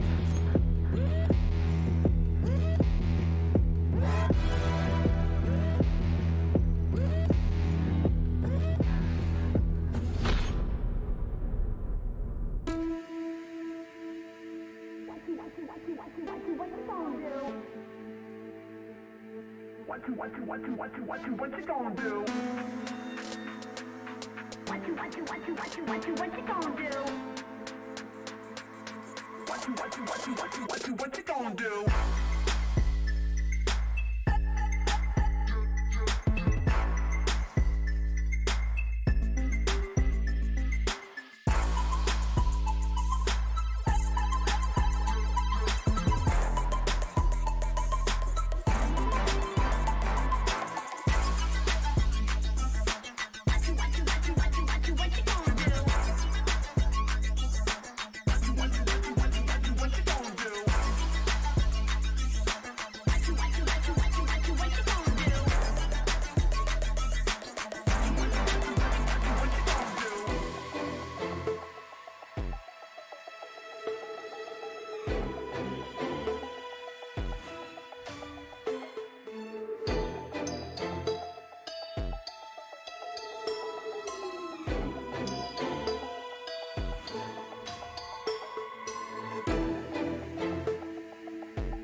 What you gonna do? What you gonna do? What you gonna do?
I'll be coming up hot for a minute. Everybody know the drop when I'm in it. I drop the top when I'm in it. Everybody know the drop when I'm in it. Yeah, I go so cute. Everybody know I'm on. You know when they click through. Try to send this box to be a show, be fun.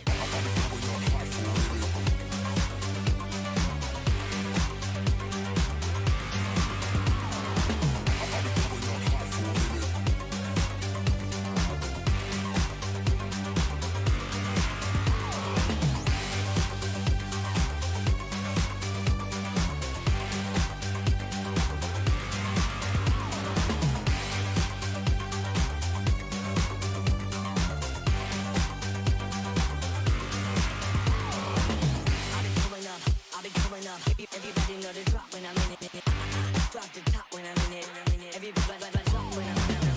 Yeah, I go so cute. Everybody know I'm on. You know when they click through. Try to send this box to be a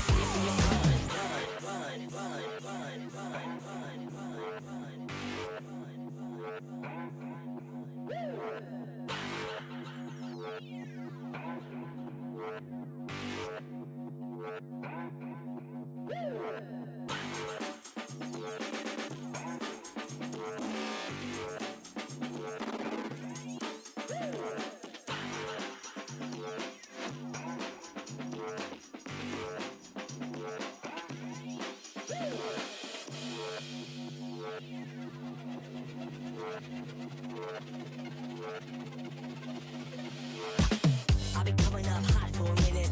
Everybody know the drop when I'm in it. I drop the top when I'm in it. Everybody know the drop when I'm in it. Yeah, I go so cute. Everybody know I'm on. You know when they click through. Try to send this box to be a show, be fun.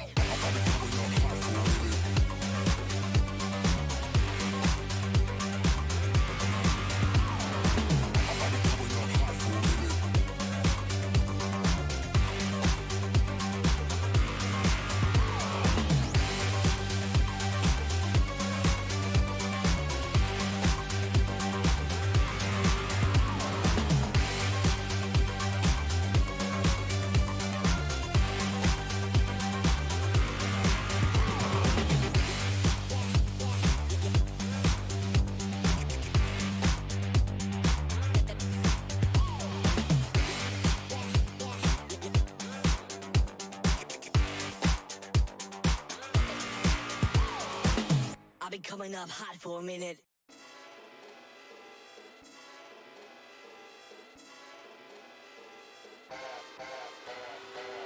I'm feeling high when I'm low. I need it more when you're close to me, close to me.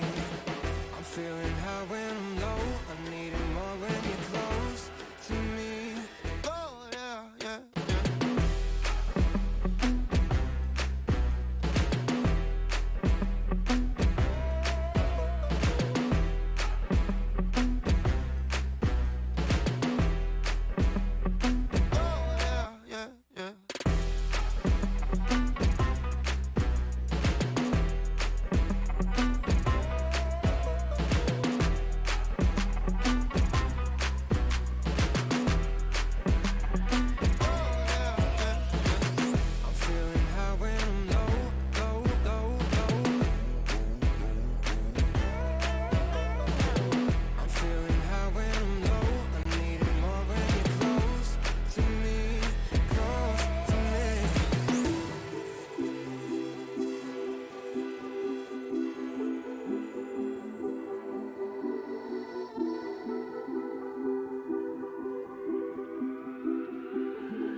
We kicked it off with a ravaging match between UITM Raw and Now or Later, where Now or Later emerged victorious and are continuing their journey in this tournament. But unfortunately, we have to say goodbye to UITM Raw. But with that, we still have a load more of series to go through within the day, and that's going to be beginning with Venus Vincere and Choco Babes. But welcome back, ladies and gentlemen, as we continue on, and we are of course powered by Galaxy S24 Ultra. Is also the mobile devices that what the players are playing on, so we get to see it throughout the day. And just a reminder, what we are looking at in the prize pool is a total of 15,000 USD dollars, where each of these teams are trying to fight for a slice within this day. And for that, I also want to mention that we have a giveaway that is happening, which is the Diamonds Airdrop. So if you are in Kuala Lumpur, head on down to Orange Esports Center in the Quill City Mall, level 6, to come and get the on-ground codes. But for those of you at home, do not worry, we still have it in the live broadcast and in the comment section. So make sure to check it out to win yourself some diamonds. So without further ado, ladies and gentlemen, we are on to series number 2. We have Venus Vincere against Choco Babes. So who will continue on in this lower bracket? And who do we have to say goodbye to in this tournament? Well, we'll find out very, very soon because the casters are ready. Let's take it over, KBC and Monshel.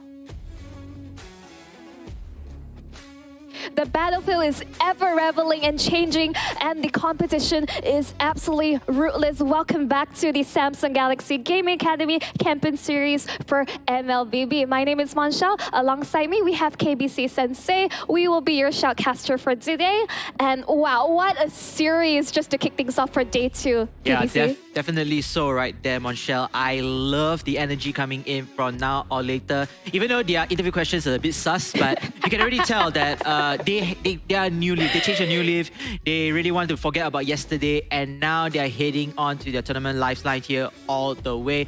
But unfortunately for UITM Raw, they couldn't do so, and we can hear also that they are actually representing a university for MSL, if I'm not mistaken. So all the best to them. I think this is a very good experience, a very good platform. In fact, this is their very first tournament. Exactly. I was so shocked. The fact that this is their first tournament altogether, and as we know, this is a platform for aspiring champions out there, and for you aspiring to become better and greater at the game, there are some claim some free MLBB diamonds for you to be able to get.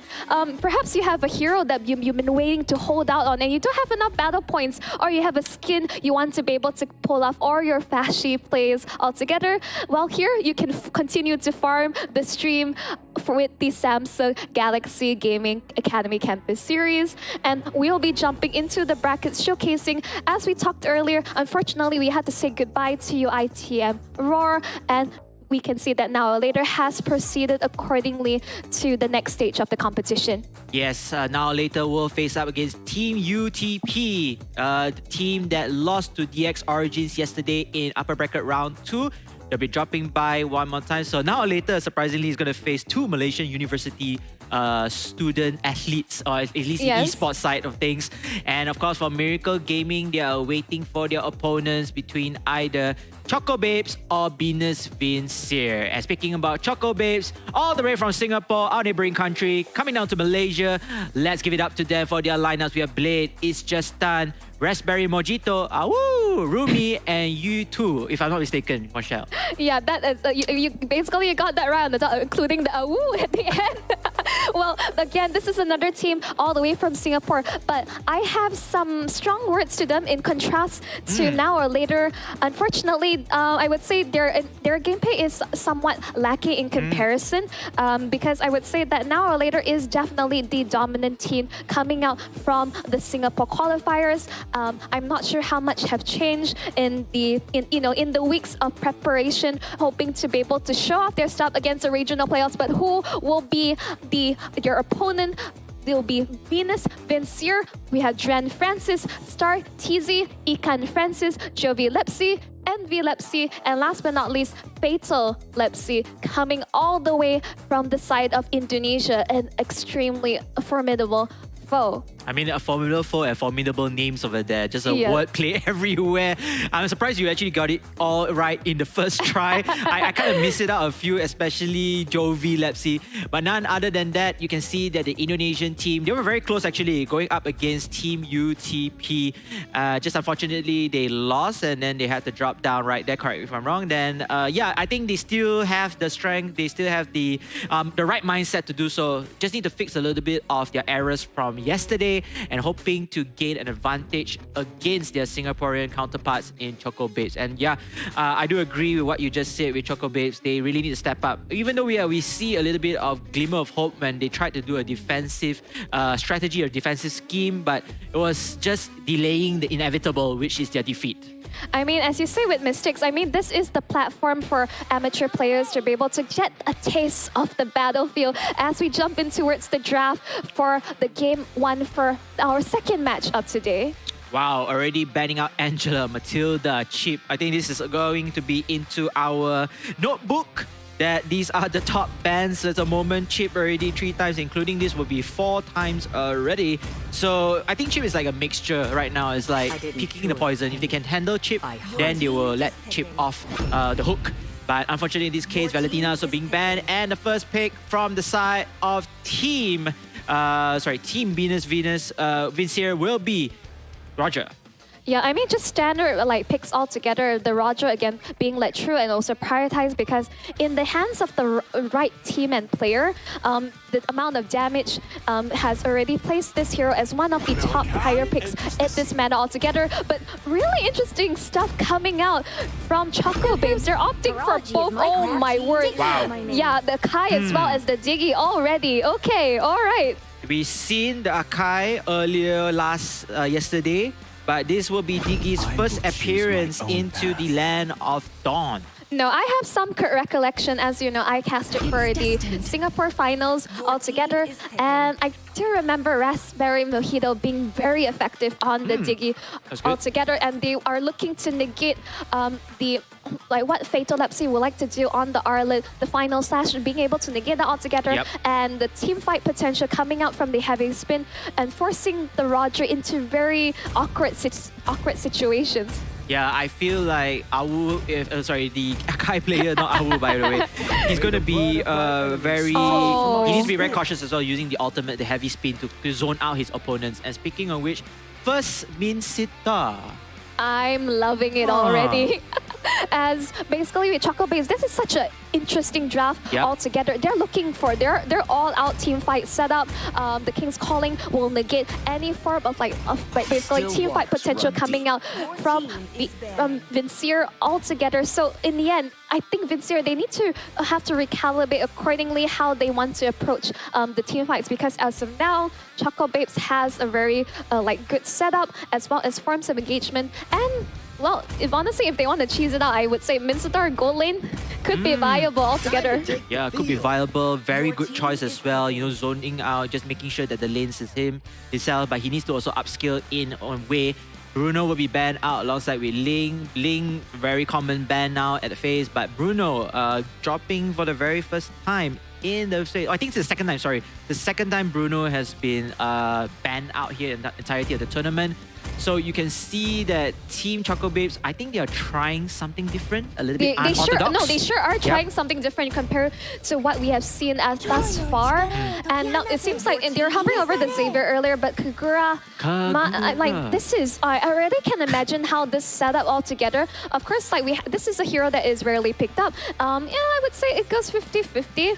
I'm not sure how viable it is in this stage of the patch, but with the new recent itemization, I'm interested to see how this plays out. And now the ball, the pressure falls on to the house of Venus Vincier. How they want to continue to do this. We have not seen a Franco being picked up in a very long time. They want to be able to lock them down, and they definitely need to lock down the 1-1 exactly, because the minute the crossbow tanks start to fly up into the air, they're going to be in a lot of trouble.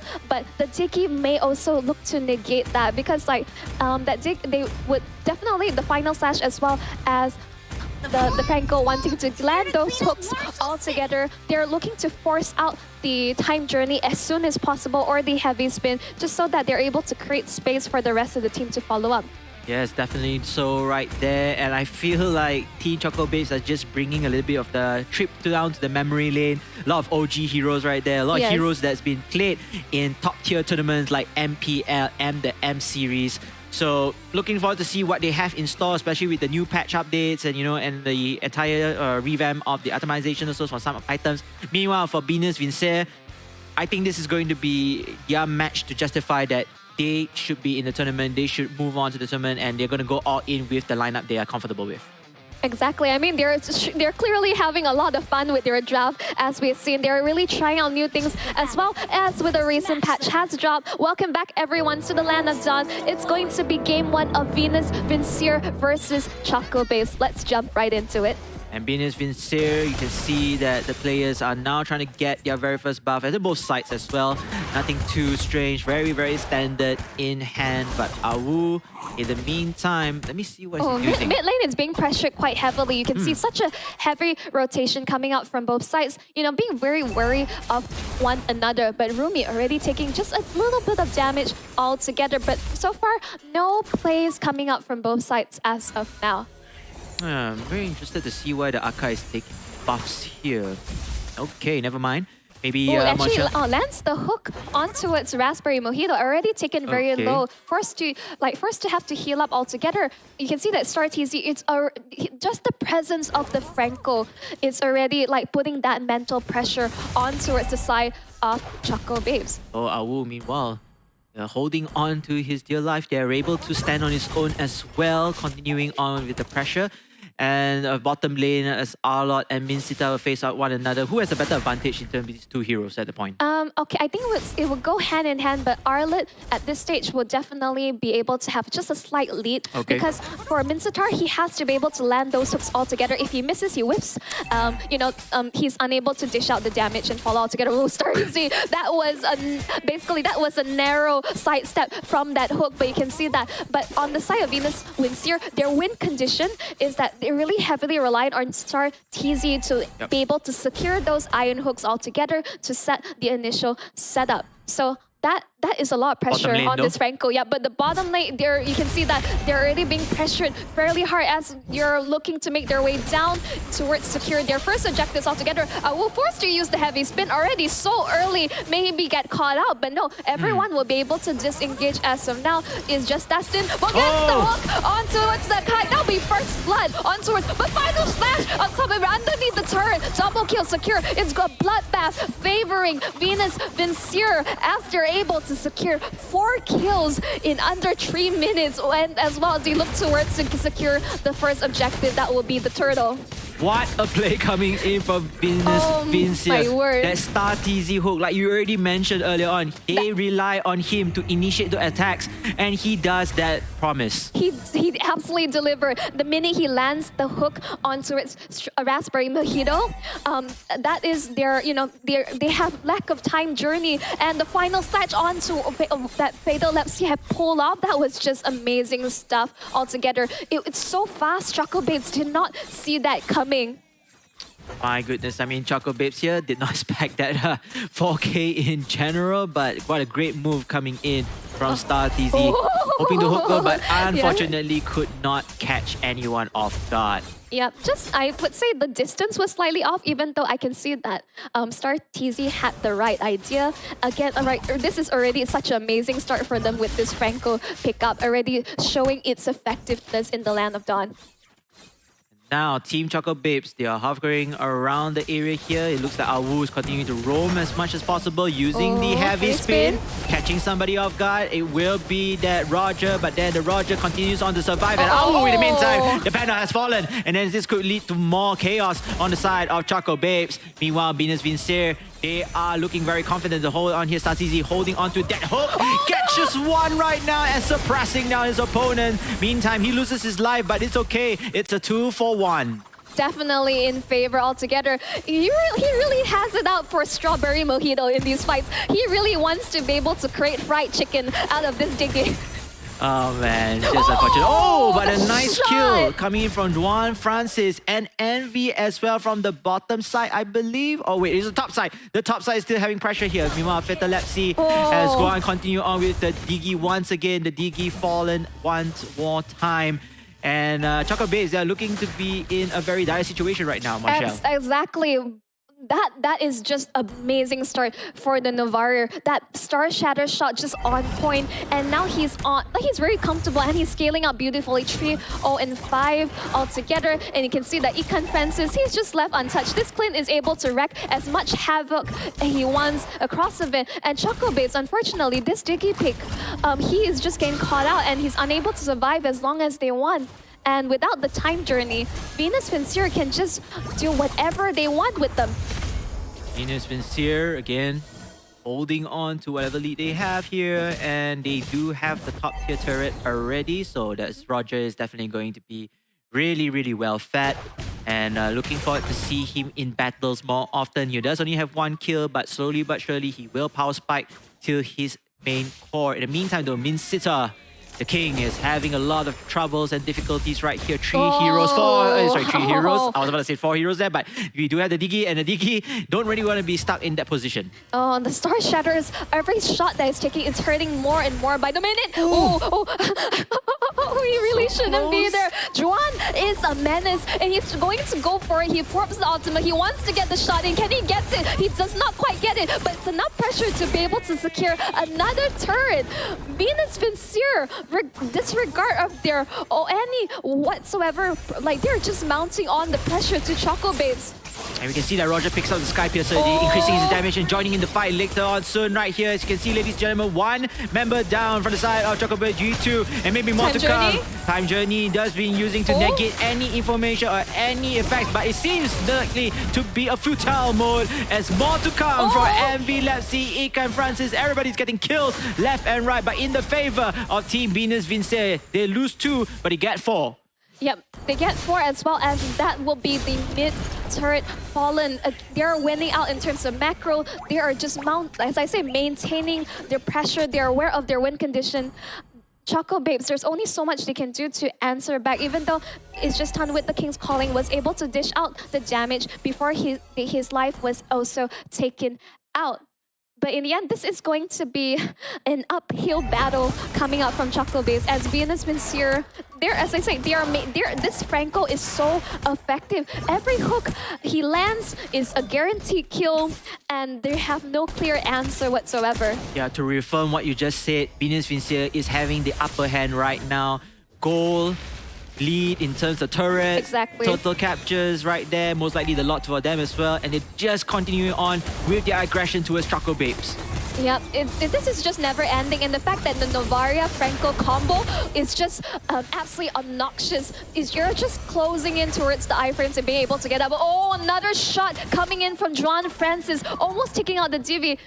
Raspberry is just not having a good day with this pickup. Oh my god, like someone stop this Novaria. They have no ways of jumping in towards the backline to stop him. Yeah, no one to stop the team as well. And, you know, Digi being Digi, a little bit too squishy here, despite having the support role, the support skills as well to support others in his team. But he himself, just so unfortunate. You can see the itemization right here. Monshel, take it away. Oh, I do see a lot of Winter Crowns though. Correct me if I'm wrong. Yes, that is indeed a fair number of Winter Crowns. Very greedy coming out from Venus Vincier. They want to ensure that, you know, when they're in the point of invulnerability, now that the item, you're still able to land your skills. And that just becomes such a universally great item. Do they want to use that to counter the heavy spin from Akai as well? Exactly. Okay. No, just really smart. One is definitely the heavy spin wanting able to like negate the damage. Oh, but the shot coming in. Whew. Oh, Juan is just left untouched again, but Ikan Francis will be able to follow up. King's Calling to no avail. Not enough damage altogether. The Frank, another hook lands. He is suppressed. Double kill again from Ikan Francis. Triple kill coming out from Ikan Francis. This Clint is online. My goodness, Ikan Francis, he has already upskilled to a level that he's unstoppable, provided with protection here. Are they looking to end? They are looking to end right there, but then they need to have the Venus first. Ronchel, it looks like he doesn't even need to. They have one already right there, and they are going in for the kill. Oh my word, this is it. This is the fastest game we had as of yet.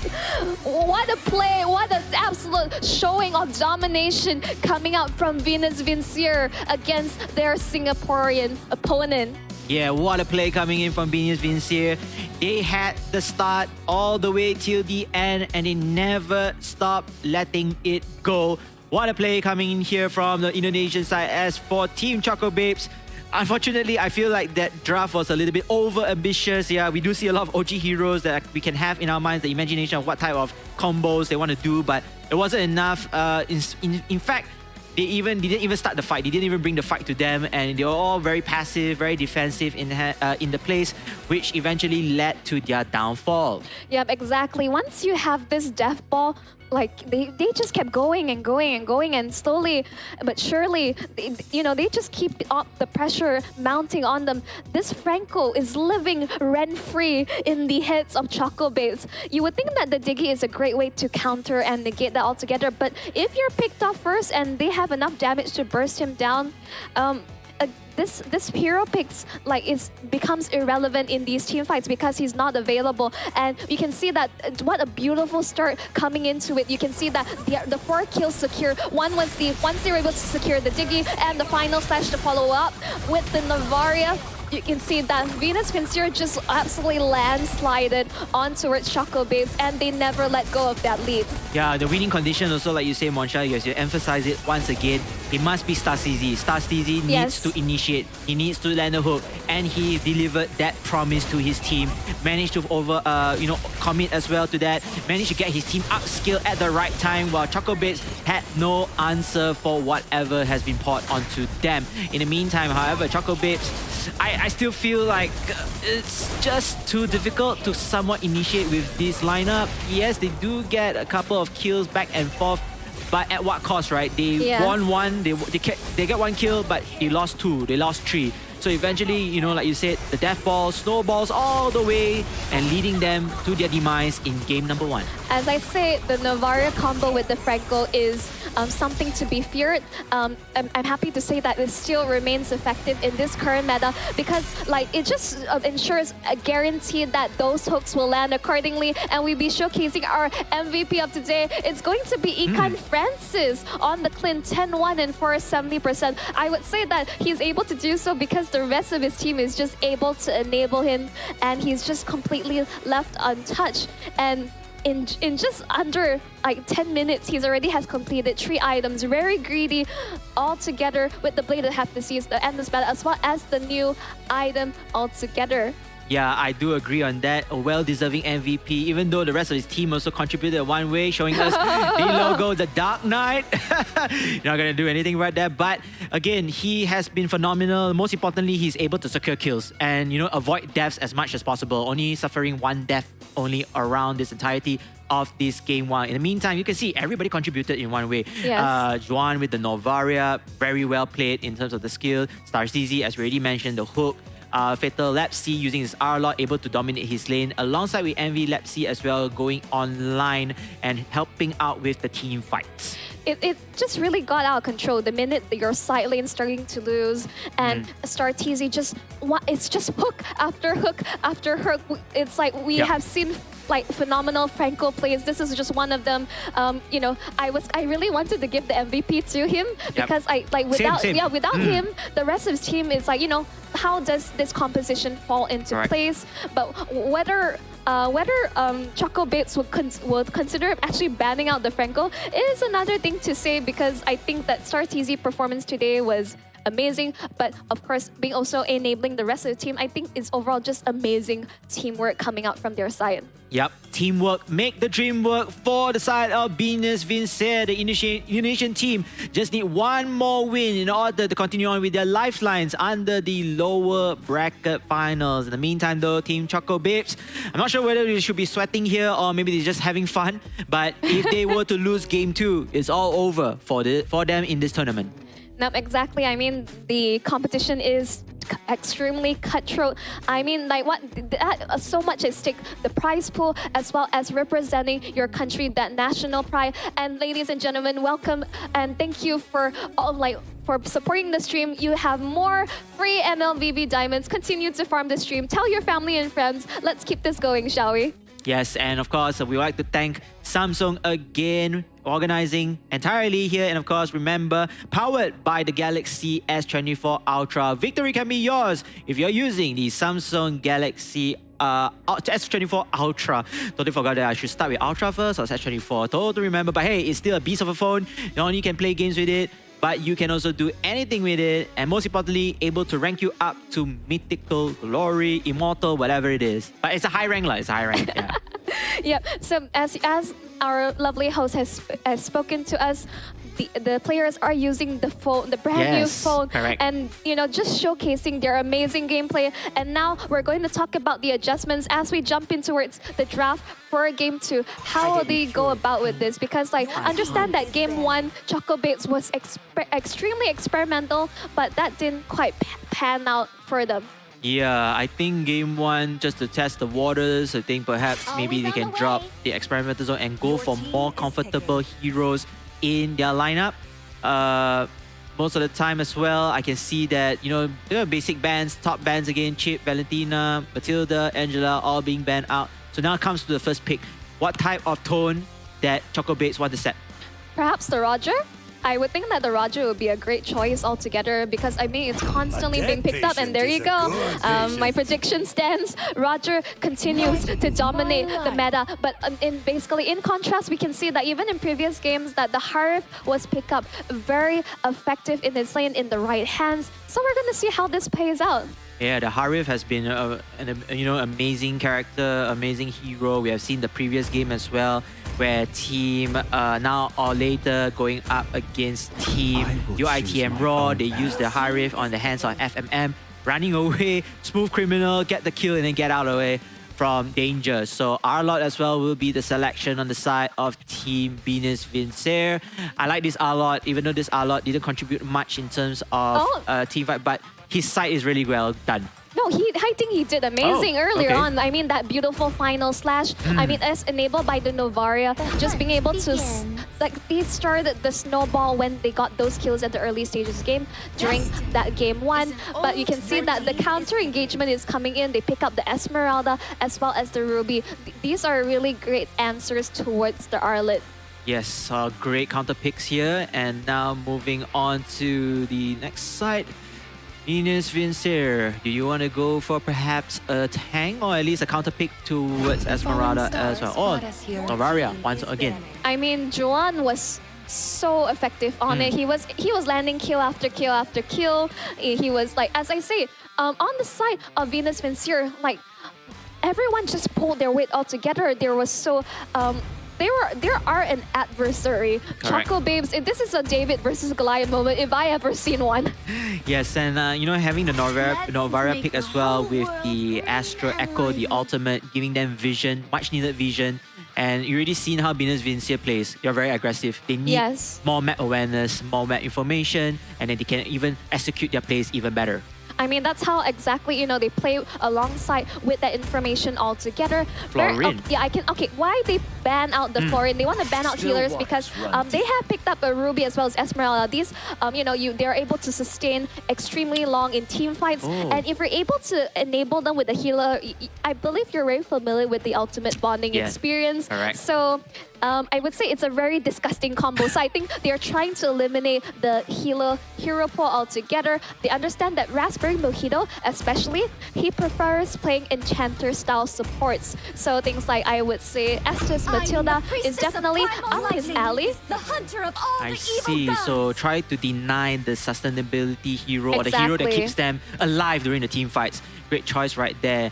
In fact, Ling would be banned out, and Edith from the side of Team Venus Vincere. That would be the choice of Tank Roamer. Going back to Team... Hang on. Okay, if they're picking the Minotaur, where is this Esmeralda going? Is this Esmeralda EXP? or this is quite interesting because they are. This is really interesting draft. Where exactly is this Esmeralda going to be going to? Because they locked in the Minotaur as well as the Kadena. So that's your row mid combo. They're going in for the Sada alongside that burst. That is coming true. I mean, Roger clearly is. Unlike, a gold lane used to have a marksman on their side, but where is this going in? But the final pick, they're going in fairly safe for Venus Vincier. They lock in the Mardis. Great early game. They're going in for that snowball, which you already saw what happened in the first game. Mardis is so deadly in their hands of Envy. And we can already imagine how this plays out in towards game 2. Venus Vincier, this is match point for them. Basically, the next stage of the competition, all that stands in their way is one more point against Choco Babes. Yep, and for Team Choco Babes, they will need to try to use this lineup in order to force overtime in Game 3 by winning Game 2.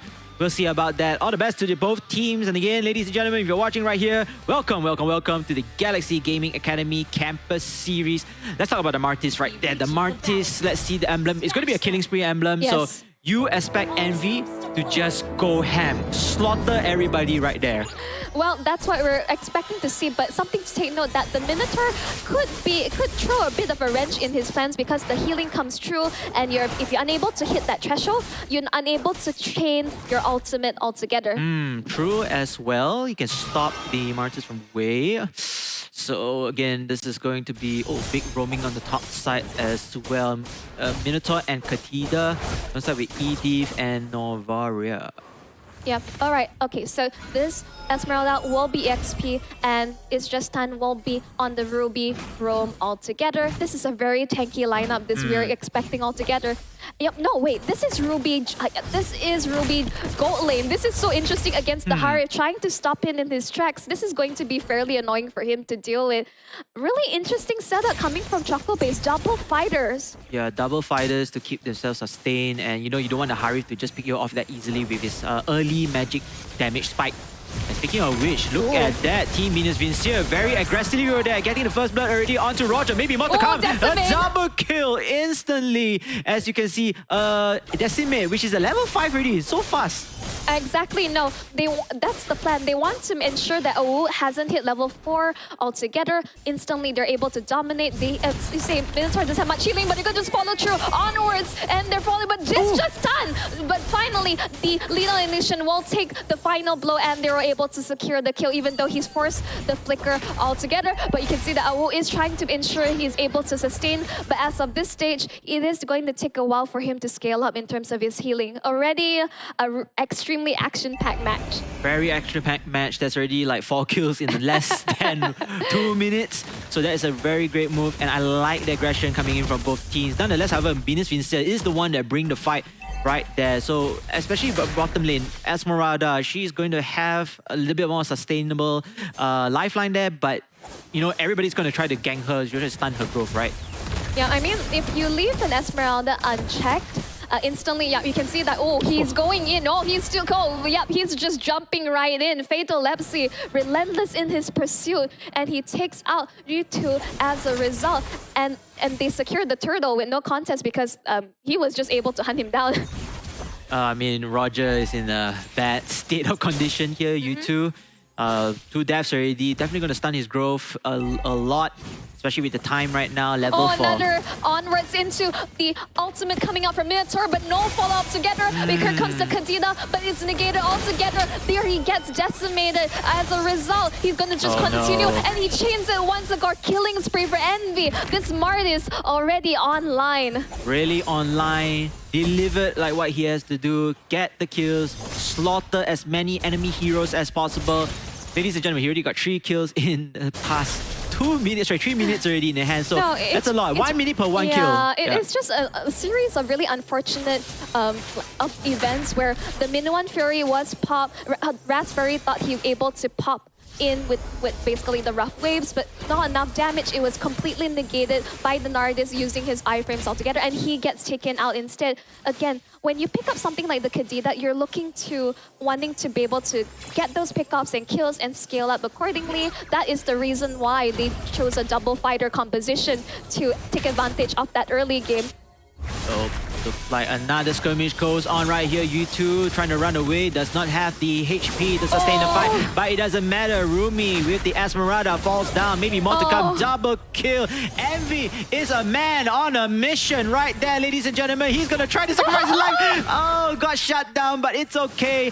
It will be a 4-for-1 in the sacrificial item from Envy. That was just an absolute slaughterfest coming out from Envy. And basically, if you're looking to aspire to play like Envy as of now on the Mardis, claim your free MLBB diamonds. I mean, secure a Mardis for yourself or some interesting goodies on the application altogether. Continue to farm and support this stream. Yes, and shout out to Samsung as well. Again, this entirety of tournament is powered by the Galaxy S24 Ultra. Speaking of S24 Ultra, looks like Rumi. here comes another one. Ikan Francis using the Zaman Force ultimate and continuing on damage onto Rumi. The Esmeralda is not having a great time of her life. No, absolutely not. They're just going to force the issue. Again, another Star Shadow on top of it all. This Edith has proven to be so effective in their catches altogether. There's nowhere to run. They're not even safe underneath their own turret as Venus Vincere. What is this level of gameplay? Oh my goodness! Minoan Fury connecting, but to no avail. Envy is just left unscathed, secures the kill underneath the turret, walks out scot-free. I feel so bad for you two. Every time you try to teleport back home, back to the base, he got denied. Okay, never mind. Let's go back a bit further to our second tier turret. Also got denied twice. And I mean, things are not really looking good for Choco Bits. At this point, I think they can just try to gank, try to pick off somebody important, but in the end, it looks like it's going to be a lost cause as another member. There's nowhere to run. He used the Iron Fender. He's just able to sustain just for one additional second, but he's in a 1v3 situation. There's not much Aegis-Tan can do. But again, Raz starts easy on the top of it, forces the rough waves out of Raspberry Mojito, defensively trying to get away into safety. Oh, level 8 is the highest level. Oh, okay. Good start, U2 with the first kill onto himself using the Roger against Novaria. Just right now of him healing. Owl denies the Decimate coming out for Envy. Let's see. This is what we're expecting to see from the Minotaur. The healing negates the threshold altogether. He's just able to survive altogether. But Tart's easy. He's relentless. This Edith, he's been able to land all the onward, forwards, and the Star Shatters all together. Venus Vincere, they're hitting like a truck. Yeah, if they're not hunting for kills, they will be hunting for turrets. If they're not hunting for either of them, they will go back to the jungle and steal away whatever resources is needed for Choco Babes. Choco Babes' overall entirety, they are getting stunned. Look at the goal lead right now. So much more until, I couldn't even calculate properly. But speaking of which, calculations are wrong from Rumi. Dies again, and maybe more from the side. Rough ways to use, but then unable to do any significant damage from the side of Venus Vincere. Choco Babes just continuing on with their fatality. Their casualties have taken a huge toll, and eventually they lost another turret. That was actually a decent setup coming out from Raspberry Mojito that petrified into the rough waves, and they were actually taken solo, but the rest of Choco Babes, they're so far behind, they're unable to secure any sort of follow-up or kills as a result, and Venus Vincere, they just walk away. Oh man, I mean, Venus Vincere, they are absolutely in the driver's seat here, Monshel. They're going to get the last turtle, they're going to extend their lead, extend their power spike. If you were Choco Babes right now, if you're analyzing their game, what can they do? Because I'm a loss of words at the moment. No, it's like, here's the thing. They're forced to play so defensively. And this is not a team that's supposed to play defensively, but on top of it, you can see that you can try the first Lycan pounce, but double kill secure for the Haru. He's in the back line, he's forcing it. Minoan Fury, triple kill, killing spree. It's an absolute disaster for Choco Babes as Venus Vincere, regardless of the inhibitors. What inhibitors? As they force the issue, they are marching right in towards the base. Aegis-Tan is the only one left alive. Can he hold the rest of his team as he pulls it Iron Bandit onto two members? Rough waves by Raspberry trying to force the issue, but is it too late? Can they hold? As they did, but Deep Side, they're unable to hold any longer as Venus Vincere, another quick game as they close out this series. GG, well played. I'm giving the credits to Venus Vincere for not prolonging that game, quick an easy, deft, smooth, painless moment and experience. But then again, nonetheless, Choco Babes, they're all having smiles right now. They're just having fun. They want to take this experience as a learning lesson, and all congrats to them. Sorry, GGWP to them instead. But for Venus Vincere, congratulations. You are moving up to the next lower brackets round 2, and they are going to face a formidable opponent in Team UTP or Miracle. Either one of it already, I can't remember. Yeah. That was quite a hard match to watch because it did felt like they were lambs going to slaughter as Venus Vincere. Oh my goodness. Like when I saw the Mardis being picked up last, I was just like, oh boy, if game 1 was already like they were just chaining kills, securing kills off the back, we can definitely see that Envy is so adept on this hero, and we can see that Choco Babes was trying. They were hoping to go for a double fighter side lanes in order to at least have somewhat of an early game advantage with 2 fighters. But Venus Vincere, they completely derailed their plans altogether. As we jump into the highlights, and we're going to see how this game was broken down to. I mean, from the start, from the get-go, Venus Vincere, they had one thing in mind: get Envy Lepsy online. He has been doing phenomenal. He's been using his ultimate decimation. Level 5 already, under 2 minutes if I'm not mistaken, or within the 2 minutes section. And look at that, he's just diving, tower diving, turret diving, whatever you call it right now. Even go a little bit greedy over there. Definitely, rather greedy of him, but understandable. If you're this comfortable on the Mardis and your team is so far ahead, why not? Because he understands, like, you know, his role, his team is able to follow up. Even if he dies under the turret, he's able to get follow-up accordingly by the rest of his team.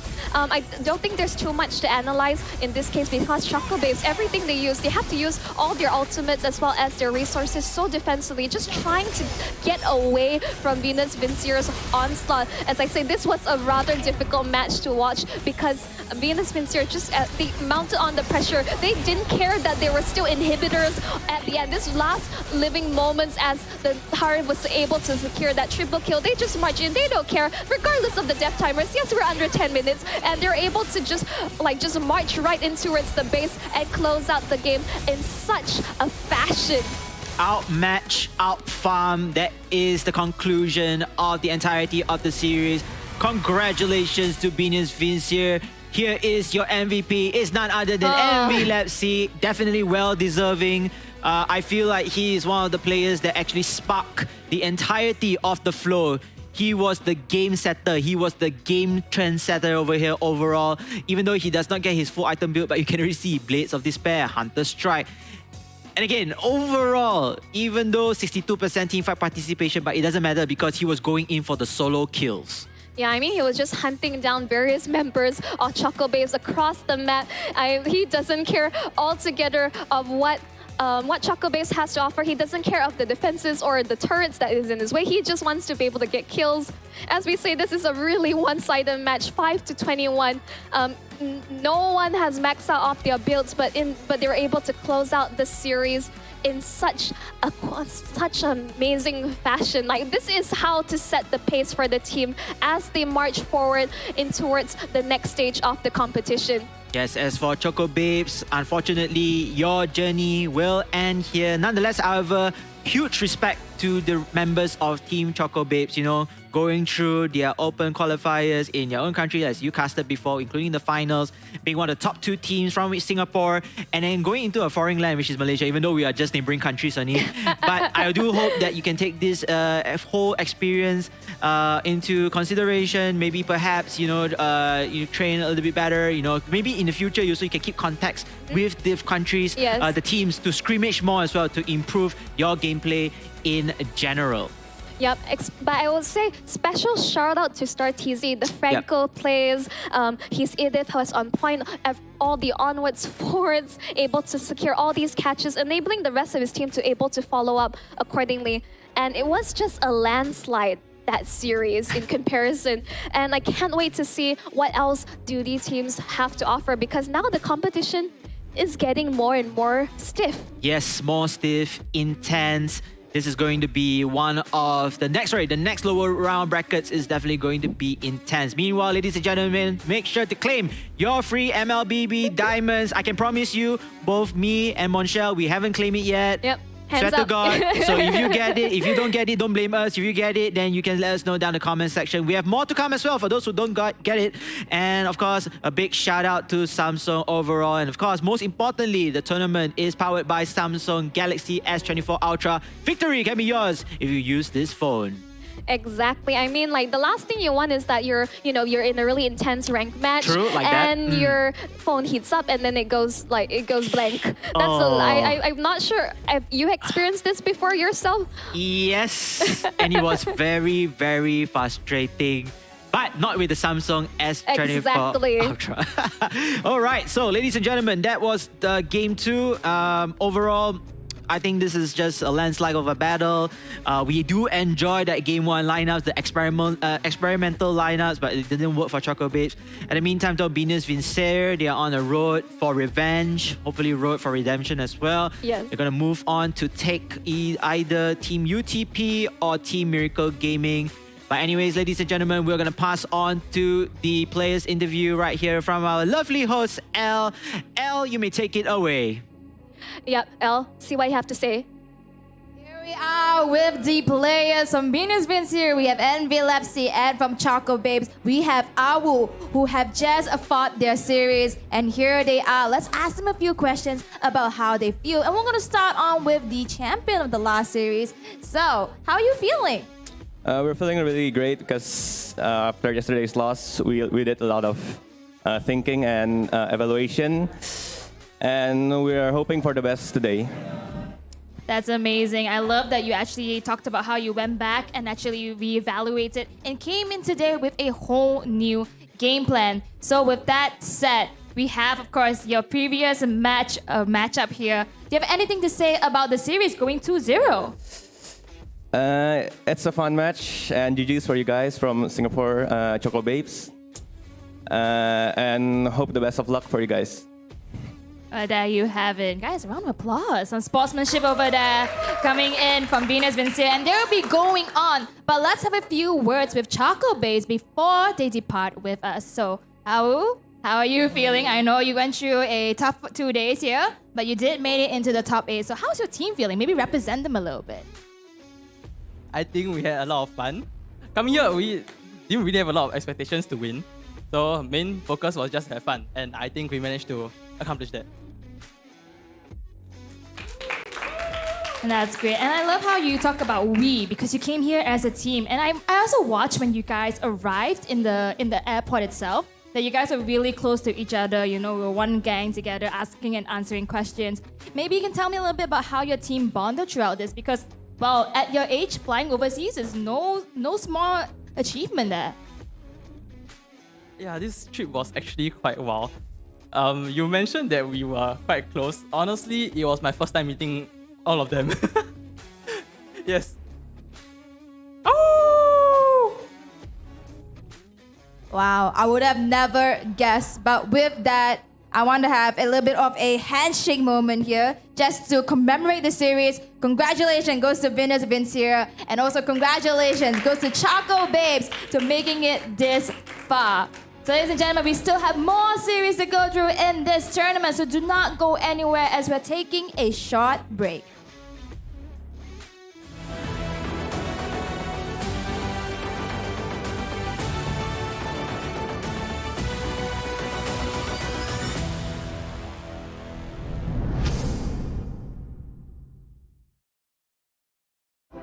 So what is the next big thing? Well, Galaxy believes the next big thing is you. Me? Yes! Because of the power of Galaxy AI, you'll open up so many possibilities. The next big thing is you.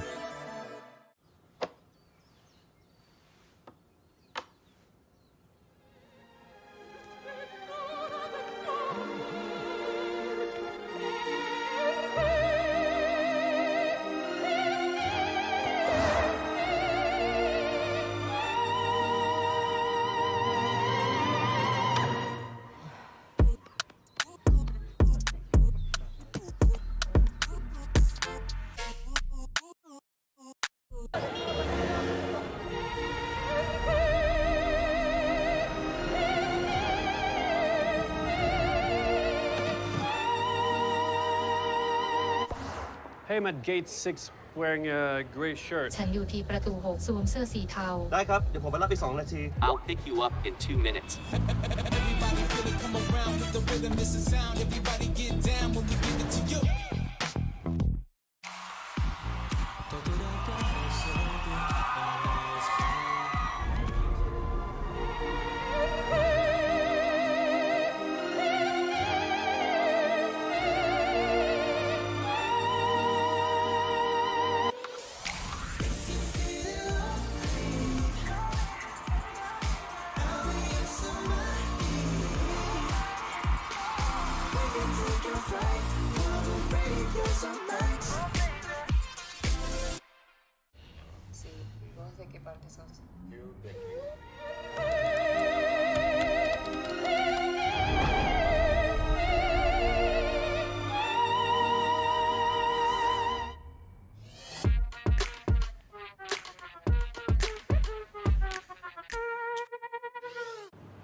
This is such a great trip.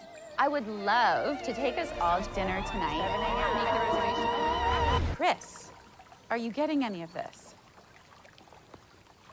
Dinner at Santino's, opera tonight, tour tomorrow, and check up on Shuggy. Oh, okay. You go, Chris. Hey, I'm at gate 6 wearing a gray shirt. ฉันอยู่ที่ประตู6สวมเสื้อสีเทา ได้ครับ เดี๋ยวผมไปรับอีก2 นาที I'll pick you up in 2 minutes.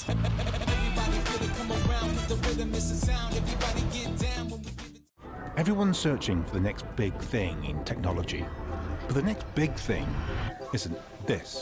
Integration, encryption, quantum. And it's definitely not this. That's why I'm a trailblazer, a groundbreaker, a pioneer, and most of all, a disruptor. No. Galaxy believes the next big thing is you. Me? Really? Yes, look at you. You're an artist. You're open to experiment. You make your actors go shh. And then you have other ideas and make them, yeah, do that. It's never easy. But you open your heart. Hi, I'm live. I have a play this weekend. Hi, do you like theatre? No, I didn't see. Sorry. You open conversations. You do this, you do that. You go...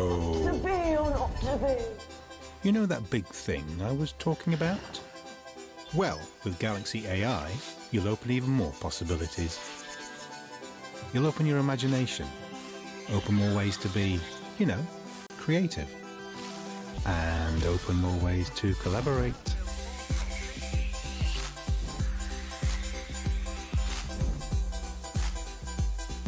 Wow, you made that.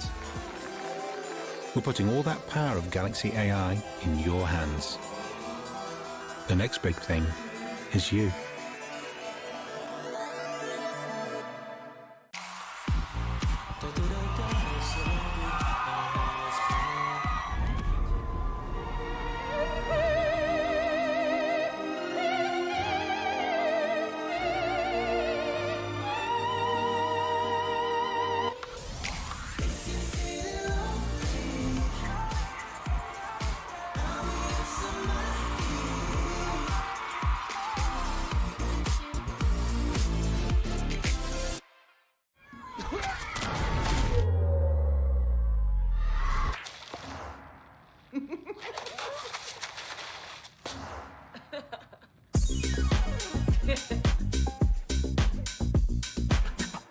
Dinner tonight. Make the reservation and get back to me about it. Chris, are you getting any of this?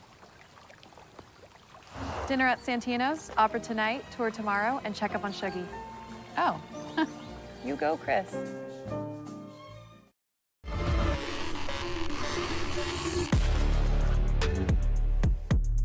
Cabaran dan halangan ini menjadi semakin besar dan kuat.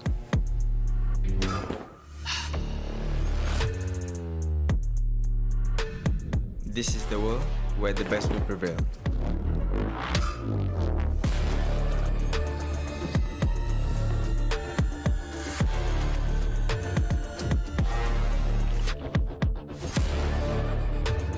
Kami telah tempuh segala onak dan duri.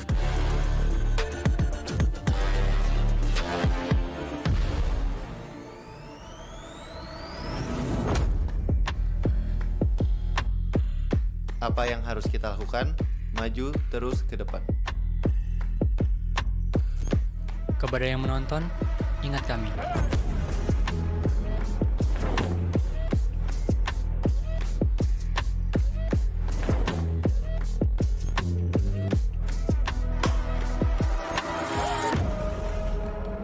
We believe that the only obstacle is us, and there is no time to stop.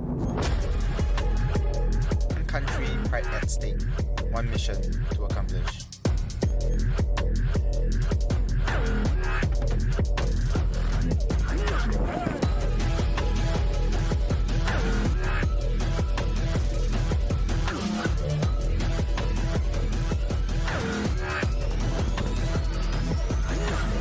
And when all this challenge finish, you will remember me.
A swift 2-0 was awarded to Venus Vincier earlier against Team Choco Babes. Now, will the same fate will be applied onto this next series between Team UTP on Now or Later? Or will we finally get into third game? We'll find out very, very soon. But guys, my name is Eliminate, your host, and welcome back to the Samsung Galaxy Gaming Academy Campus Series. We still have a lot more of series to go through before we enter into the upper brackets. And with that being said, this whole event is powered by the Samsung Galaxy S24 Ultra, where we have the mobile devices that the players are using, powering their game in Mobile Legends Bang Bang and bringing them to a victory. Now, just to add on, what the prize pool is that they are fighting for is a total of 15,000 USD dollars. And in this lower bracket series, stakes are higher because one team will be sent back. So would it be Team UTP, our local heroes, or would it be Team Now or Later, who has fought then, now, and maybe later? Who knows? So with that, we're going to remind everybody that we still have a giveaway that is happening. We have diamonds to give out, airdrop anytime in the physical arena. And if you are at home and you are still looking to get those diamonds, we have it in the live show and in the comment section. Now, guys, I know you're waiting for the next series. So without further ado, Team UTP and Team Now or Later, let's hand this over to our casters to begin the game. As we continue to witness the heroes scorch through the land of dawn, we welcome you back to the Samsung Galaxy Gaming Academy Campus Series for MLBB, a platform for aspiring champions like you and me. Welcome back. My name is Monshel. Alongside me, we have KBC. We will be your shoutcaster for today. And, well, we just want to talk you through what has happened in that last match. Man, that last match was just a landslide of victory from the side of Venus Vincer. They, from the Indonesian side, are able to defeat their Singapore counterparts, which is none other than Choco Babes. Unfortunately for Choco Babes, their journey for this tournament has ended. While for Venus Vincer, they will move on to the next stage in the lower brackets. Are you kidding me? How many MLBB diamond drops? I lost count. I lost count already. Well, thank you everyone so much for supporting this tournament as well as the stream. Here are more codes up for grabs. And if you're not farming the stream already, I mean, why not? Because you're just missing out. And thank you so much to Samsung Galaxy. This tournament is powered by them and the amazing Samsung Galaxy S24 Ultra, which we have on display.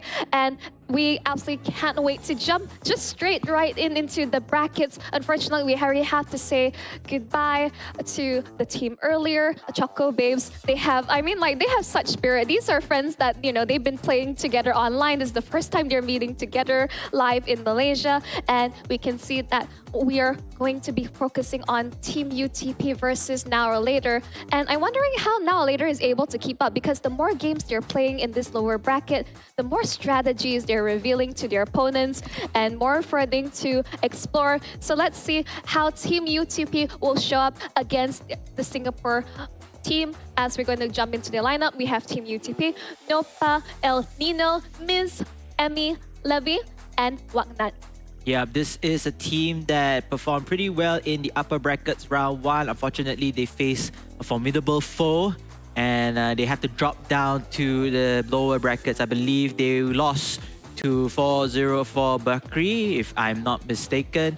But nonetheless, however, we will be seeing them in action. But before that, this will be another team that we have saw earlier, which is Now or Later. Hoki, Dak, Buji, FMM, RL19, and Gear. As Monshel just mentioned, they went undefeated in their country open qualifier and finals.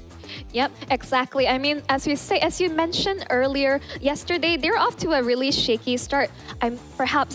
Maybe there's a lack of confidence. Maybe they just haven't gotten into things yet. But now we have definitely seen a different side of them and like to see how they're able to match up all together, because this is very strenuous for them. They just came out from an earlier series. Not sure if they had enough rest, or perhaps that their hero pool has been exposed to their opponents who had enough time to study and investigate what they may be comfortable with. Yeah, if I can, you can take away something. Yesterday, they were the first few earlier matches. So even though they lost, they still have plenty of time to actually watch the other games or the other matches from the different teams' perspective. And I do believe they have enough sufficient rest heading forward to this tournament for the day. But this time around, no more resting. It's all out war, and we can already see their confidence, building up slowly. They take down one of the top university Malaysian teams in Malaysia, and now they're going in with another university team in Team UTP. Yes, exactly. I would say that they're crawling out of the lower brackets and fighting for their tournament lives. I mean, all to say, what else are you hoping to see? Because at this point, we have just seen just about almost everything under the sun. We have seen multiple Haribs. We can see Akai as well as Diggy being played through. But as we talk things through, enough of our speculations, as we'll be jumping into the draft of our next series very soon. Let's just jump right in. Yeah, going back to what you just mentioned, I'm looking to see more intense gameplay. We have seen so far 2-0, some competitive, some not. So let's hope we are able to see a very tight series between these two teams. You can see Sunfrost right here, I think a little bit of a chit-chatting and making sure that everything is in fine as well. And you can see that the Chip and Angela alongside with Fanny will be banned out, including the Ling. So Team UTP, aside trying to cancel off the Assassins, as you already mentioned, try to remove Assassins that bring a much more impactful game into there, while for the side of Team Now or Later, they ban out the Chip, they ban out the Angela in hand. Yeah, I mean, you're just trying to eliminate Dame DC's hero pool altogether because this is you can't just let things through, because we've seen what happened when another team allowed the Fanny through, and Dame Deck was able to just carry his team to victory. As we proceed throughout the banding phase, we can see on the blue side, Harif as well as the Valentina has already showed their hand accordingly. And on the side of Team UTP, Roger and Fermis, this is just a really classic pickup altogether. Yep, and Terisla with Valentina will be selected here again from the side of Now or Later. Much more comfortable hero picks, has success with them as well. So they will continue on with this lineup. In the meantime though, Team UTP, they're hovering across this Fredrin. We haven't seen a Fredrin late last until yesterday, and he's going to make his appearance, the very first appearance for today itself. I mean, he was banned out during, I think, one of the earlier matches, so that's why we're unable to see him. So I think going for the Fredrin is probably the safer bet because there are a lot of risks to picking up the Baxia so early on. Yes, great for early game rotations and ganks, but this hero will fall off. Fredrin, at least there is some form of sustainability and being able to dish out the damage during the team fight with the Appraiser's Wrath. So I like these adjustments. Yes, it's fairly safe, but it plays in towards the Nether Realm. But again, Buji is just allowed to pick up his Valentina once again. We talked so much about his Valentina, his prowess. We're going to see again another double Nether Realm situation. So it's depending on how Team UTP is going to be able to edge out the competition. Yep, and Nolan has been banned, so another assassin type hero is out of the books. Like you mentioned, perhaps they respect the assassin from the side of Now or Later, so try to cut down as much impact as possible. And surprisingly, all 3 bans are for assassins. We can't ask much, right? I mean, that's just so much respect, correct? Towards Dame Deck in this situation, this competition. And I'm liking this already coming in from that side. But Buji now has so many options, so many great ultimates to steal. Implosion, Netherrealm, whichever comes. It does seem it seems like Hellcurt going to be picked up. And I do wonder whether Dame Deck will be opting to pick up the Akai for himself. This will be the first time we're not seeing him on towards an assassin jungler pickup, because I would say this is fairly interesting, but there are still assassins being picked up with the Hellcurt. It's going to be quite the combination with the heavy spin, Dark Knight Falls. So there's so much room for Now or Later to play with. Yeah, and I mean the Hellcurt in this case of scenario can set up the play, can be the playmaker. In fact, maybe he can go around roaming and get pick-offs easily. But it's all coming down to the rest of his teammates here. They need to set things up. They need to follow up in terms of damage, especially in team fights. Xbot will be the last selection for Team UTP. UTP also looking very solid in this lineup. It's going to be very tough between these two teams. Both also has faced defeat. They have tasted defeat And now it's all up to this match whether or not can they start the first impressions. Can they give themselves a comfortable lead of 1-0? Right, the fight continues on. I would say if we're looking over towards both drafts, I would say it is fairly balanced with very clear win conditions. I would only say that Now or Later has a bit more flexibility as Bougie is going to be able to have his most contested Valentina. As we jump into the land of Dawn, ladies and gentlemen, it's going to be game 1 of Now or Later versus Team UTP. Can Now or Later continue on their push, crawling back out of their lower bracket? But ladies and gentlemen, once again, this is another free MLBB Diamond code just for you, up for grabs. Yes, a free MLBB Diamond. You can claim your skins or heroes, like what Monchel said. I mean, we initially said if you haven't used Marty's yet, you better go get it. So let's see which hero will be the standout hero here. And yeah, we can recommend you that heroes using those free MLBB Diamonds, courtesy of Galaxy S24 Ultra from Samsung. Right. So at this point of the stage, we can see that Now or Later, they enjoy the team fight together. They're looking probably for pickups in all sides. You can see El Nino already taking a good amount of damage from the mid side, not looking too good. I do like the pickup from Whatnot because you want to be able to sustain as long as possible against our L19. The Trizla is going to be very tanky in the earlier stages of the laning phase. There's a win at the meantime, very low on health, has to be very careful to the ganks as he's quite exposed at this time. But in the meantime though, Xbox holding on strong right here. Xbox is one more level away to reach his ultimate. At the same time, everybody is also hovering across the map, trying to get as much resources before the first turtle spawns. I mean, it's all about, at this point, for both teams, it's like the information, where is everyone around as they opt to secure their first objective. You can see that Dame, the deck, he's going to be fine. He's a Kai, he's really tanky. They won't be able to burst him down as of now, as both teams are looking for it to be able to secure the first objective. Also, you can see both roamers from both sides are being extremely wary of each other, just mapping, matching their movements across the map.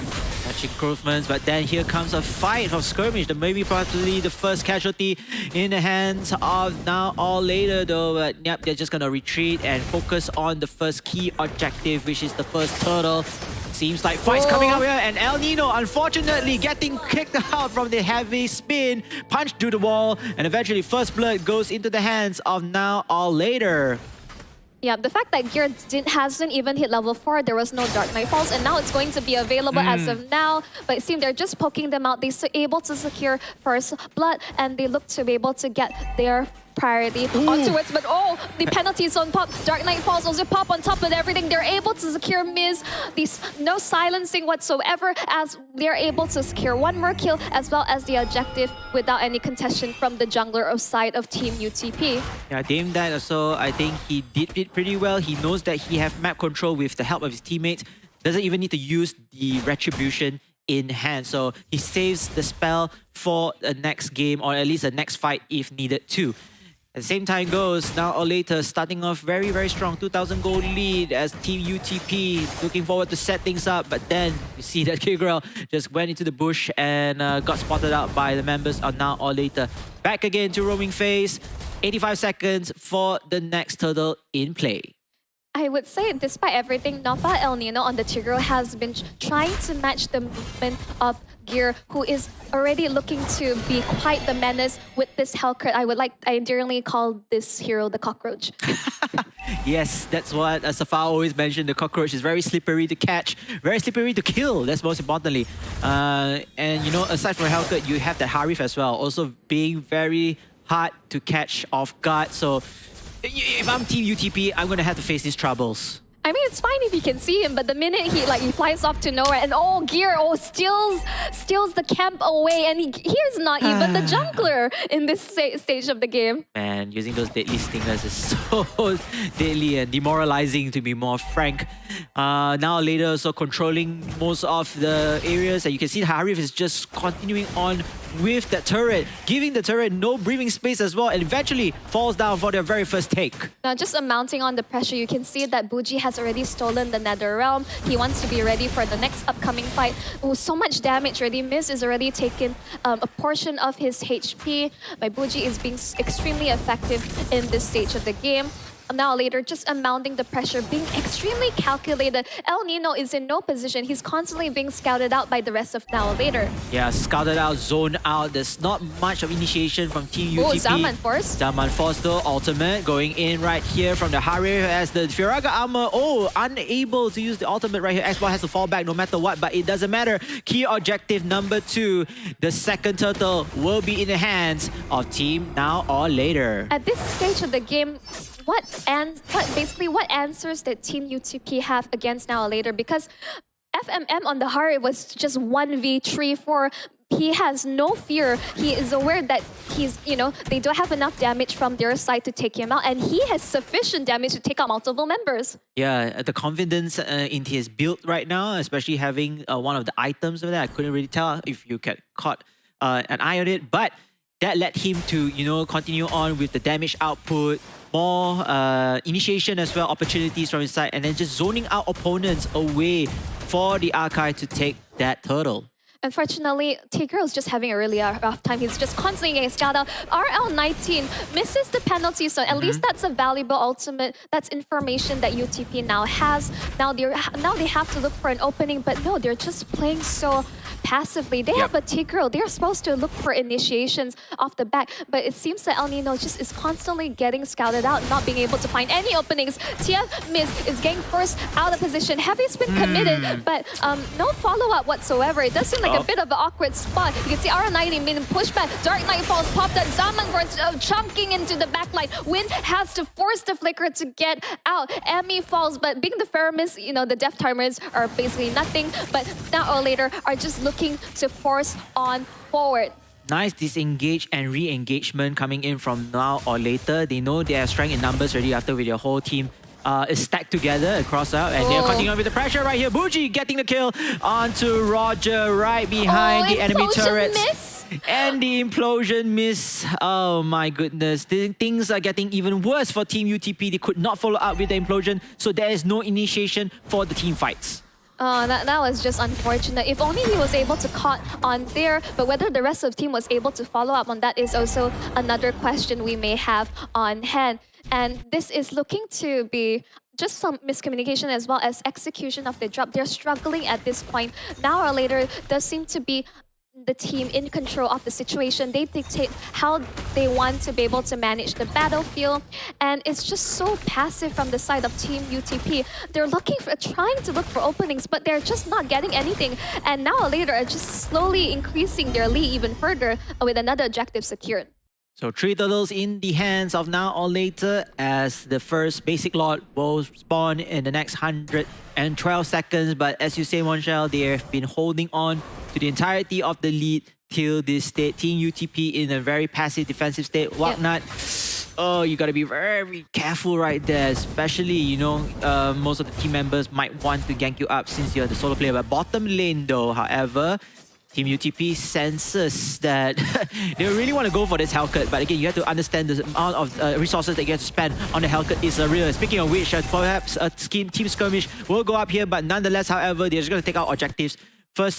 Second turret down, third turret down in hand. I just don't know how to feel. They're just letting go of all these objectives, and turrets are just falling left, right, and center.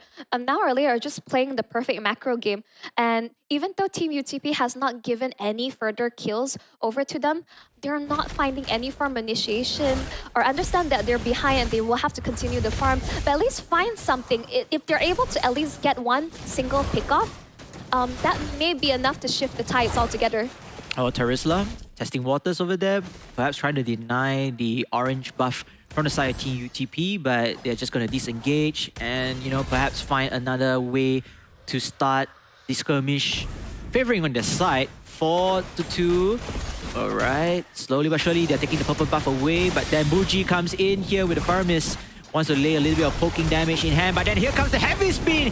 Damn, Dak. He's going to use heavy spin right there. More to come, and here comes the penalty zone, I believe. Oh, right now. And here is the damage output. FMM starting off with the Zaman Force and using the ultimate in his hand. Win, meanwhile, taking a revenge kill onto this Archive. So it's a 1-for-1 trade-off. But then the map control is still in the favor of Now or Later. And all things considered, the fact that they were able to trade just 1v1 and they only lose Emmy in that process is actually extremely well for Team UTP. Great NetherRealm, saving the rest of his team altogether, even though sacrificing his life. But slowly, these are all the fights. These are so the initiations they need to consider. Because in terms of their team fight potential, it's absolutely there. But they just need to have to look for openings. They have to be willing to try any sort of play, because if they don't do something or anything, Now or Later will just walk right over them. Yeah, they're going to upskill as quick as possible through the key objectives. And speaking of key objectives, the lot is for contest right now. Team Now or Later zoning out Team UTP. Where is the Tigreal? The Tigreal is okay, coming on range real soon, starting off the fight, perhaps trying to catch them off guard, but that is so difficult. Look at that. The lot will be resetted though, however, so this will be giving Team UTP a little bit of breather in place, but not for long, ladies and gentlemen. Whatnot, meanwhile, holding on to here, RL19. We will use the skills, try to zone out again his opponents as they are slowly but surely chipping away the lot's health for their very first lot take. Yep, I don't understand why. Understand that they have to force someone back in order to deal with the split push coming out from the Hellcurt, but they're just giving up the Lord. They're not even trying to fight, because at this stage, they're just, Now or Later, as I say, they're just increasing their lead. Team UTP is just playing so passively. It's as if they're not playing the game. Yeah, just very, how do I say this? They're trying to be cautious, but it doesn't help them in any way, because you are letting the opponents dictate your step. You're letting opponents dictate your flow of the game. And now you're just defending. And how long can you defend, you know? Yes, exactly. I mean, there's only so much you can do. And you're playing so defensively and not trying anything. I'd rather they try something than not try at all. Because right now, you can see the Lord is marching down the base. Penalty zone going to miss. They're going to continue on the follow-up. Last Insanity towards the backline. NetherRealm has been popped from both sides. Stolen by the Valentina. The base is broken into. You can see that the damage is coming through. Another NetherRealm. You can see Dark Knight falls towards the back. Gear is jumping in towards the back line, but not enough damage or follow-up coming up from both sides. Now or Later, actually, multiple members have been taken fairly low. Team UTP will be able to defend against this push. For Now or Later, that is a victory for them, because that basic lot does deal so much damage already. And a sneaky kill from Valentina onto Miss, I believe so, from there. So this is not looking too good for Team UTP. They definitely need to keep their members alive and healthy to at least defend this, because Now or Later, they are well known also for their aggressive play, and they are going aggressive head-to-head, engaging onto this turret. But the turret falls down already, and that's all the damage they can do. And here comes the jungle control. UTP, I mean, we already predicted this already, Monchel. They are going to defend.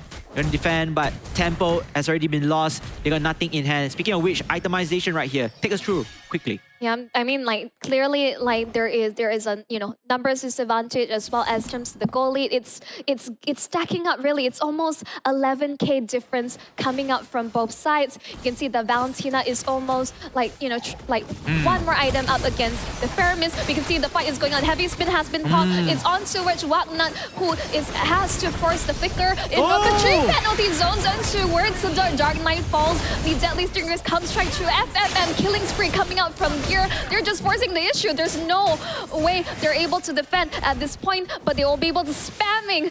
Bougie has also bought the Winter Crown. Just add insult into injury towards the side of Team UTP. You can see that Dame Deck, he also bought the Immortality. I think he may be taken out from the case, but that is going to be game for the side of Team UTP, as Now or Later closes out in such a fashion. I want to comment and compliment, I believe it was Bougie using the Valentina.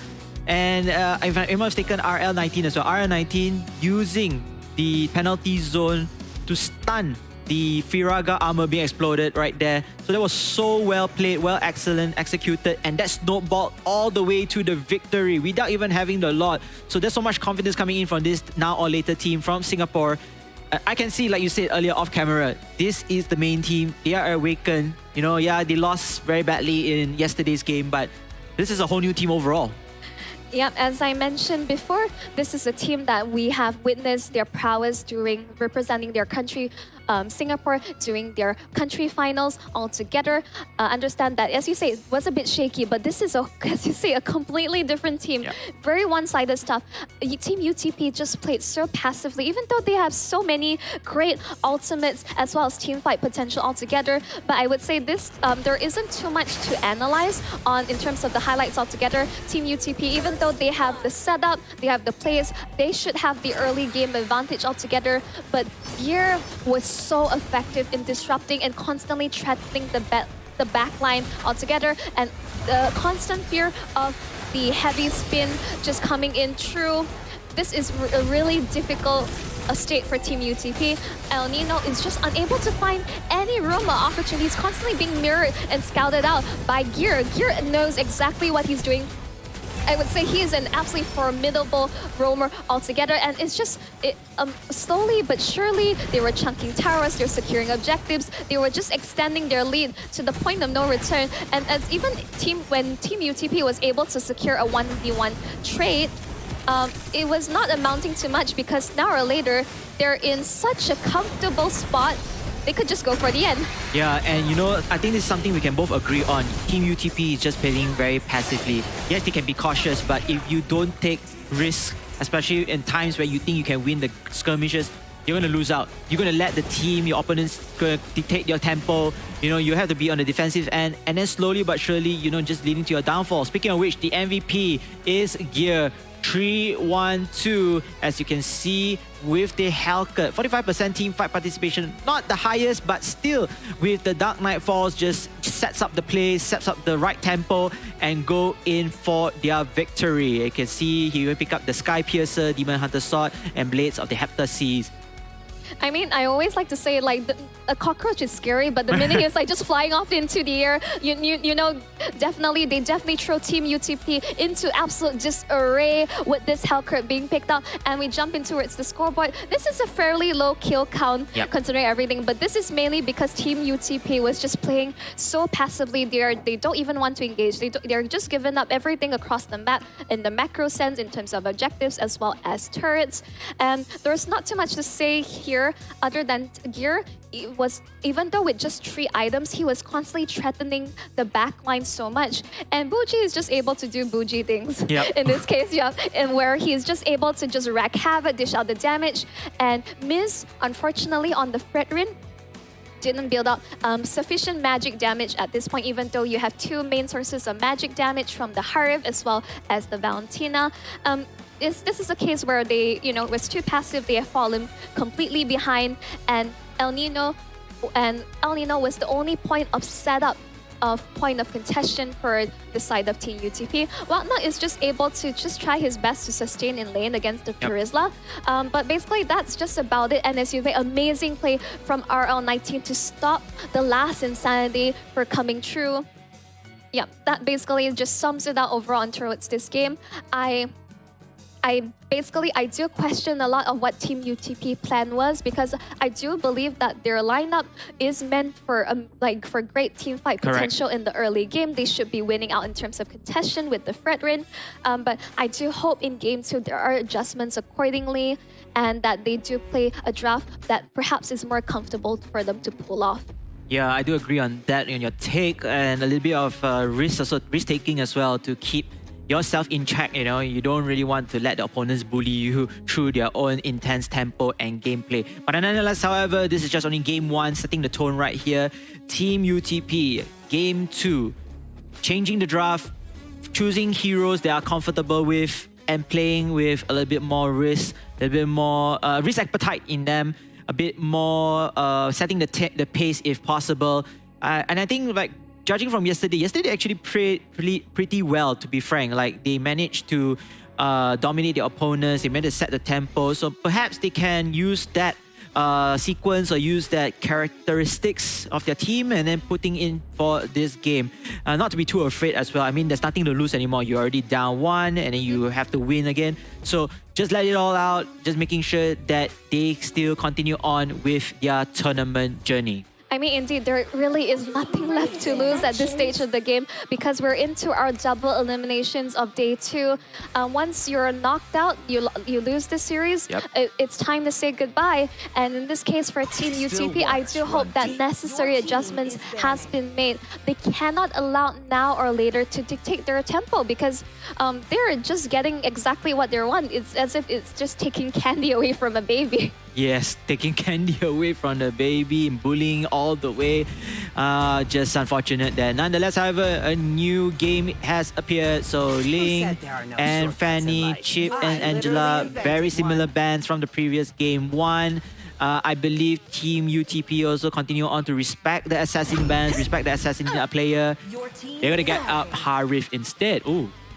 Yeah, they're just contesting the Harif from FMM. I would say that so far, based on FMM's performance, you can see that he's we can give him almost any type of marksman. He has been able to pull it off with such outstanding performance. And in this case, Buji, you finally, I'm bored of the Valentina. You know what? I don't care. I want to play up the Faramis. I want to play something different off the bat. So perhaps the ball is now in Team UTP's part to pick up the Valentina, but no, it seems like they're opting to pick up the Turizla as well as the Matilda. With this adjustment, perhaps we will see a different side to them. Yeah, I was thinking they also will lock in the Valentina, as you mentioned earlier on, but it seems like they went to a different route. I feel like Matilda is able to provide them the support and damage initiation that they need to. So I was also being a little bit more flexible in times of need. As for the Turizla, nothing much can be said here. I think this is a very sustainable hero, able to initiate as well, even though he is not the best killer or the best damage dealer out there, but initiation is definitely key. Ruby will be used from the side of Team Now or Later. I kind of like this Ruby as well. I think this is to counter the side lane, whoever is matched up with her. I mean, this Ruby can still be flexed either way into the roam or the EXP position. So still, I like how basically now or later are just keeping their opponents guessing where exactly this Ruby is going to be. I understand that against the Turizla, it's just that like a bit of a wet noodle fight. You're just smacking each other with a towel, and you're not gonna really chunk out or kill your opponent unless a gang is initiated accordingly. We'll see what the bans come true. Yep, they ban out the Valentina.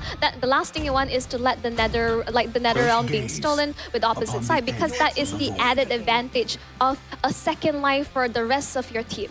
Yeah, that's a great move right there. You know, just not taking any chances and expanding the power spike within the core of the players or the teams itself. Nolan again, once again, respect ban. So it's coming down to Team Now or Later. They're gonna lock in Julian, and this is going to be I would say Buji's favorite. You correct me if I'm wrong? No, I wouldn't say it's not. So Buji's, at this point, he will be picking up the Faramis.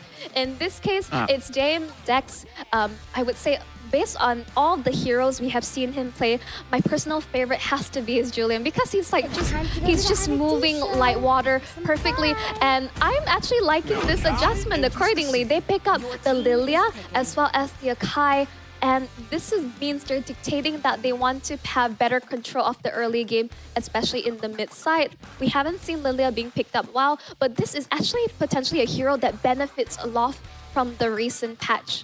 Yeah, first appearance as well for Lilia, and going back to the Akai, they're stealing it away from the side of Now or Later. Perhaps with this composition, they are able to become even deadlier, and they are able to start fights from themselves using the Akai to zone out their opponents.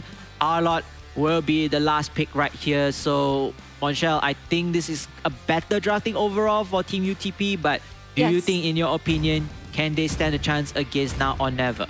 Now or Later? Well, indeed, this is now or never for them. As you say, do or die in this game. As you know, Now or Later, they're up 1 point. Team UTP, can they pull it back? I like the adjustments on towards draft. It's different. I do want to expect more initiation as well as them setting the pace, because if you're unable to do so, Now or Later will just run away with the game. True. Fair words indeed. So, ladies and gentlemen, if you are supporting the Malaysian team, Team UTP, let us know down the comment section right now. And as far as showing your love for Team Now or Later, the sole Singaporean team left in this tournament. Make sure to make some noise in the comment section and on ground as well. I want to hear your cheers away for all. And speaking of which, your contribution, your efforts will be paid. Here will be a claimable free MLBB Diamonds code. And I can assure you, we haven't claimed any yet. You say yet. So if I looked over to you later and I see you working on something on your phone, you have taken some codes away from the viewers. Don't do that. You know, we're the caster. We're supposed to be working today. All right. Fair point. I'm going to claim it after, during the break. But nonetheless, however, ladies and gentlemen, Team UTP, they got a force overtime in Game 2 right here. And it's going to start right now. A little bit of aggression. Gotta be very careful. Win. Oh, that was so close. Oh, just the guiding win, just back into safety. If just one tick of damage left, that would have been first blood. But as I say, that first blood was secured by Dame Deck. Already such an amazing start for the Julian, taking out the Lilia, but unfortunately has not hit level 4. So no black shoes available. No black shoes available. And you mentioned Julian is one of the heroes that we should see or keep an eye on from Dame Deck. Such a great start, especially for the team that is leading right here, Team UTP. Now I want to see whether are they cracking onto the pressure. Now, will they still continue on with the aggression? Better wait and see. Next round in line, 23 seconds at the top hit right there. But speaking of which, Dame Deck once again chopping down Walknut. Meanwhile, showing a little bit of resistance over the fight of the top side. But then you can see Bougie with the Faramis win. Meanwhile, already low on HP. So quickly, this is going to stop or stun the growth of the Harif. Yeah, I mean, basically, even in 1v1 situations, FMM is outmatching Win in these situations. You can see that the Julian is already racking havoc in the battlefield, just putting on so much pressure. Yes, you still should be careful 1v1 against a Terizla because he has a surprising amount of damage. So still has to play it safe altogether as both sides are looking to contest the first objective. But we're seeing basically a better start coming out from Team UTP. At least they're basically showing that they are answering back. They're not going to give up this turtle as easily towards the side of Now or Later. Yeah, I think this is also contributing to the fact that they had the turtle pit just rightly stationed on them and miss. Good thing started right here. First objective onto them, but they can disengage quickly because they don't want to be in the mercy of Now or Later. I was a bit worried that missed on the retribution, but Dame Deck will be able to just take out El Nino. The Matilda falls, and we're already seeing the potential snowball that is incoming. So yes, you get the objective, but disengaging, we're knowing that the team fight is not in your hands. Just unfortunate there, but Win, meanwhile, testing waters, have to be very careful. 3 members versus 2. As he hides under the turret here, as Bougie comes in with the Faramis, with using his skills, but then Win still managed to stay apart, even though they have to lose their first turret. The gold shield isn't even down yet, and they have lost their first turret of the game. You can see that the way Now or Later they're pacing of just basically this game itself. They're looking to really go all the way up to the upper brackets and close out this series as soon as possible from the looks of it. Yep, looks of it, they really want to do that, Monshel, and they are continuing on to hold on to whatever positioning that they have. Yeah, they lost the first turtle, it doesn't matter, just only one turtle, we can take it back more. But then he said miss, so ooh, trying to steal. Did he stole it? I'm not too sure because it's a bit hard to tell from the cream. But I think it would have been more valuable if he was able to use that retribution to steal the orange buff away from Dame Deck. But again, hard to say. But you can see that Miz is in a bit more of a comfortable spot in comparison to the previous game. Correct. But Team UTP, they really need to pull a miracle to stay towards this game. They need to stay relevant as well. Miz going to do a great job right there. Takes down Bougie from the side of El Nino, and then maybe more fall to come. UTP, signs of life right here in Game 2. They are going to continue on with the fight, but then hold up. El Nino has to be very careful. Oh my goodness. That skill from Roger FMM responding with a valiant effort. But then, however, disengage and engage moment here. RL 19 possibly losing his life. Miss using the retribution for that, saving it for the kill, and maybe more to come. Gear! Oh, what a kill! The Nether Realms coming in at the right time, but then it looks like to be a back and forth moment. However, in the favor perhaps of Now or Later though. Yeah, they're just brawling. It's actually a fairly equal trade. Both sides just trading blows. I could see that Emmy was able to dish out a lot of damage accordingly, but what a clutch Nether Realm coming up from Buji. Like, that was just incredible. But both sides, now we're seeing signs of life from both teams. We're actually going to be able to see quite, like I would say, the standout from both teams. Yes, Team UTP, this is what they were lacking earlier in the game. Not taking risks, not taking initiatives, and now they're an entirely different team. But then, can they withstand the amount of aggression poured out from Now or Later? Here comes the next turtle. Next turtle goes to Now or Later here in terms of the contest. Again, the top side though. So Team UTP should have enough cover. They have a bit more advantage regarding about the pit at the top side. And it looks like a lot of members are just roaming around here, starting off the fight.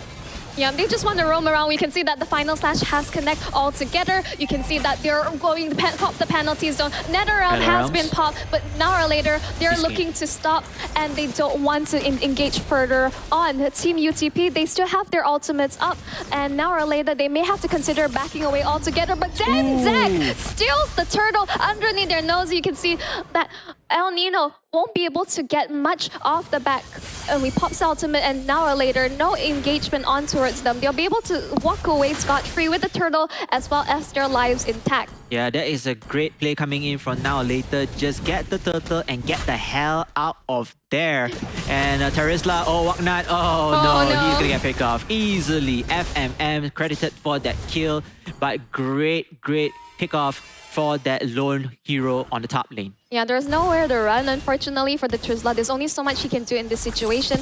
But what matters is the rest of Team UTP be able to, first, he uses the retribution there. How the rest of his team is able to answer back and answer across the map. But Win is going to be fine. Pops the Zaman Force. Unfortunately, the minute Now or Later sees the ultimate being popped, they just completely just like, yeah, we don't want to fight you right here, right now. And they're just so quick to disengage.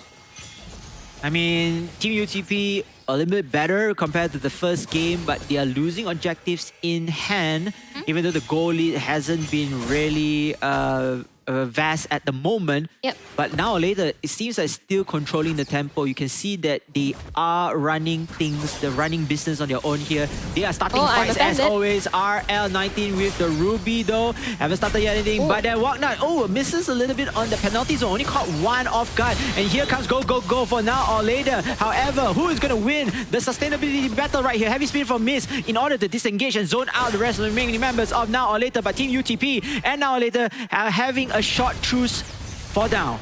I do wonder whether Heavy Spin push the rest of Now or Later out of the zone of Team UTP to able to dish out the damage, because I think Emmy was in the position as well as Win to dish out the damage there, but it seems like Miz work in the favor of Now or Later to push them out of the damage zone.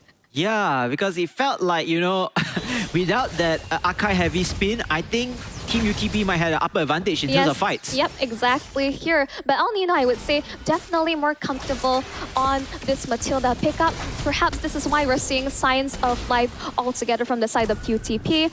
But in the end, it still can be anyone's game. But Now or Later are still in a fairly comfortable spot. Their confidence is showing. Team UTP needs to play towards their advantage. Yeah, advantage it is, Monshel. As you can see, I'm actually looking left and right, up and down. So close. That was nearly a pullback, at least to zone him out into the opponent's side. I mean, it's fine. I mean, Emmy has Purify as well as the Black Shoes available. I'm Offended. Only catching on to one is fairly okay in this stage, but that means I'm Offended as well as Black Shoes is not available for this fight. The Akai still has a Heavy Spin, but final slash on towards Waknat. Penalty zone on top of that. Waknat will be taken out, but you can see that the Circling Eagle on on top of it all, completely zoning away. Wow. While you see Tower later are still looking to dive towards the backline. Nether on pop. It's a completely messed up fight altogether. Heavy spin pinning down two. Both sides just walk away. No casualties from what is a very messy team fight. Yeah, no casualties, but no picking as well. And the lot has been restarted. I feel like both teams at the moment is really testing out whoever can last longest in their skirmishes. And now round number 2 here. Yep, you can see the circling eagle onto towards the multiple members. RL19 taking a lot of damage. Penalty zone going to be missing. Force the flicker. Bougie gets the kill. Wagner get the shutout onto Bougie and return, avenging his teammate as they're continuing on the run. Gear will have to use the final slash to get out of this there. While you can see Dame Deck are looking to put on the pressure. The guiding wind will bring Miz back to safety. Heavy spin committed just so that he can escape from the clutches. And now or later, they are in the better positioning now. Finally, they can take the Lord for grabs. That's a mistake by Team UTP. I noticed they jungle dive too much already on the side of Now or Later. So when going back for the re-engagement, Now or Later has the advantage. And then knocking down that you know how many casualties from the side of Team UTP, opening things up for their very first slot. So UTP, I feel like, yes, good confidence over there. You want to take the fight towards them, but then both are equal in terms of sustainability, both are equal in terms of damage output. So you need to learn how to play to your own advantages, especially using your jungle. So if you notice right now or later actually played in their jungle earlier, but disengage and forcing Team UTP to go inside their jungle and facing the casualties from their side. Long story short, Now or Later are just being extremely reactive, but they are actually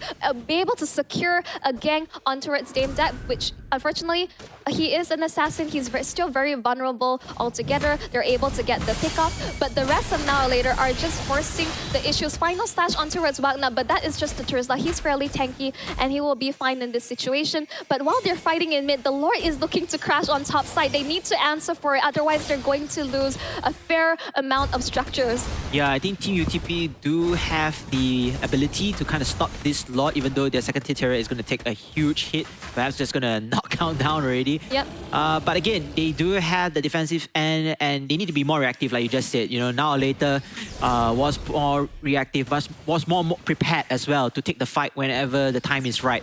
And Team UTP, in the meantime, though, slowly but surely they are improving, but they need to make a difference right now. Yeah, that I'm offended attempt to try and catch Emmy once more, completely whiff in this end, but that is already information. The gear gets bought out by Wagnat, but in the end they still have to be really careful. They don't know where the rest of Now or Later is. But again, these are better adjustments coming out from Team UTP. Gear in towards the back, like sorry Eagle, and towards that, but you can see that he's going to be fine accordingly. Yeah, you just want to get the hell out there. Don't want to be in any trouble as well. You're using the ultimate to just run away to try. Meantime, though, Team Now or Later still having the lead with 2k gold. Even though it looks like it's far-fetched. I think it's more towards Now or Later. But the stats, you know, they don't do justice right there. Team UTP, meanwhile, what can they do? They need to pick up somebody right now. Unfortunately, Now or Later goes in as well for the counter attack.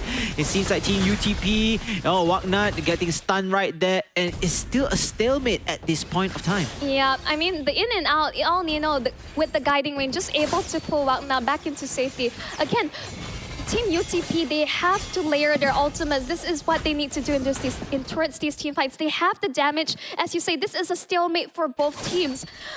It's fairly even in terms of damage output, but now it's the matter of who is able to execute on towards their draft and get that numbers advantage, because once one member of one side has fallen, it's a 4v5 situation, and then the conceal plate has been popped. They're looking to find any one members. They are able to get one member accordingly, but final slash Assault the Nether has been popped as the fight. Win actually secures the kill on towards, and almost getting the kill on towards MMM. Double kill for Win on towards Dame Deck. Bougie secures the kill on towards Win, but Wagner is also towards the backline. Double kill. Both sides are just trading both, but Team UTP are finally at an advantage. El Nino securing that on top of it all. It's a team wipeout for Now or Later, and Team UTP, they're looking to adjust while FMM was just able to get out there. Great team fight coming in from Team UTP. They sense that this is go, go, go.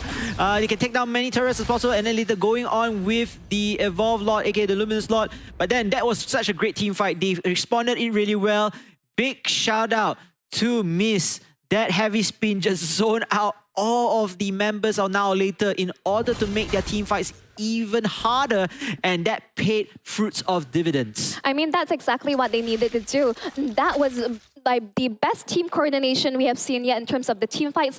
The execution was a lot better. You can see that Now or Later, perhaps they jumped the gun a little bit too much. I saw that a lot of ultimates were expended so early on. The Final Slash, as well as the Nether Realm. Instantly, Team UTP is like, okay, these are all gone. Now is the time to go, go, go, and jump right in. And even though that both are able to trade both, but oh, El Nino, again, he is a slippery one. This Matilda, like Hansi getting Final Slash on, but he's going to be okay. We can see that Buji just pulling in multiple members, but Wang Nut has already scaled up. He is rather tanky, and he's going to be quite difficult to kill.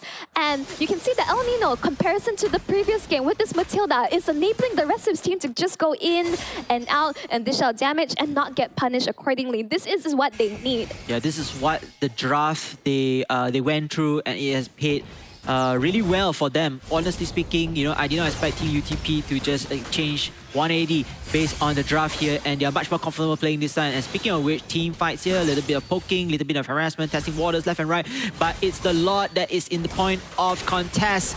Now or Later do initiate this Lord, but can they have enough firepower? Do they even have enough manpower for taking out this Lord while holding on to any pressure coming from Team UTP? Meanwhile, Team UTP will respond right now. However, FMM kills off Terizla. It's a 5 versus 4. Not looking too good for Team UTP. They need the extra member in hand. Oh, Gear trying to run away right there. Zoning out multiple members, but then using the Nether Realms to get back a little bit of HP, a little bit more sustainability in life. RL19 has to be very careful of the Ruby, but she can lifesteal anytime back here. Miss, meanwhile, still is around there. Still has the Retribution as well to start things off. It's despite this a 4v5 situation, you can see that Now or Later are still struggling. This Lilia is already hitting their power spike, and Win is constant threat to in terms of dishing out the damage. Even though that Wagner, he'll be soon back to join the fight, but Now or Later they're unable to push on an advantage. The combination of the Lilia as well as the Harv is already starting to amount to be a problem for them. Yeah, very challenging in order to continue on snowballing with the effect or the advantage they had. And it's all, you know, back to equal grounds. And it seems like Team UTP, I think they're seemingly a bit more confident this time here. And they have control of this Lord take. So far, yeah, so good. Now or Later as well, hovering across here. You can see the Harif. Oh, has to be very careful. 4 members already. Win. Oh, melting down so instantly. And eventually got killed by Buji. Maybe more to come. FMN takes down Emmy. This is the opening that Now or Later needs right here. They can go for the Lord right here and right now. And oh my goodness, Whatnot. Oh, don't get killed so bad. You definitely are needed in your team. And here comes the contest. This Lord definitely in the favor of Team Now or Later, unless Miss is able to go up and go for the retreat, but it's a little bit too late. I think it's just not worth it at this point. Win, I believe he was overconfident. He was in a 1v2 situation. I think he was confident that El Nino should be able to bring him back safely with the guiding Win. But Now or Later, they had their teeth on towards this Harif and they did not let go. Instantly, that was the opening that Now or Later was desperately waiting for. The goal laner from the side of UTP was taken out, and finally, after such a long stalemate, they're able to secure the next Lord. Surprisingly, Team UTP as well, they do have all their heroes level 15 already, max skill, max level in place. But meanwhile, Now or Later, I believe they had one more hero left, which is in our Lord, and that's it. This the whole team is already level 15. This is upskill all the way. The Lord on the top side, they will do the split push here.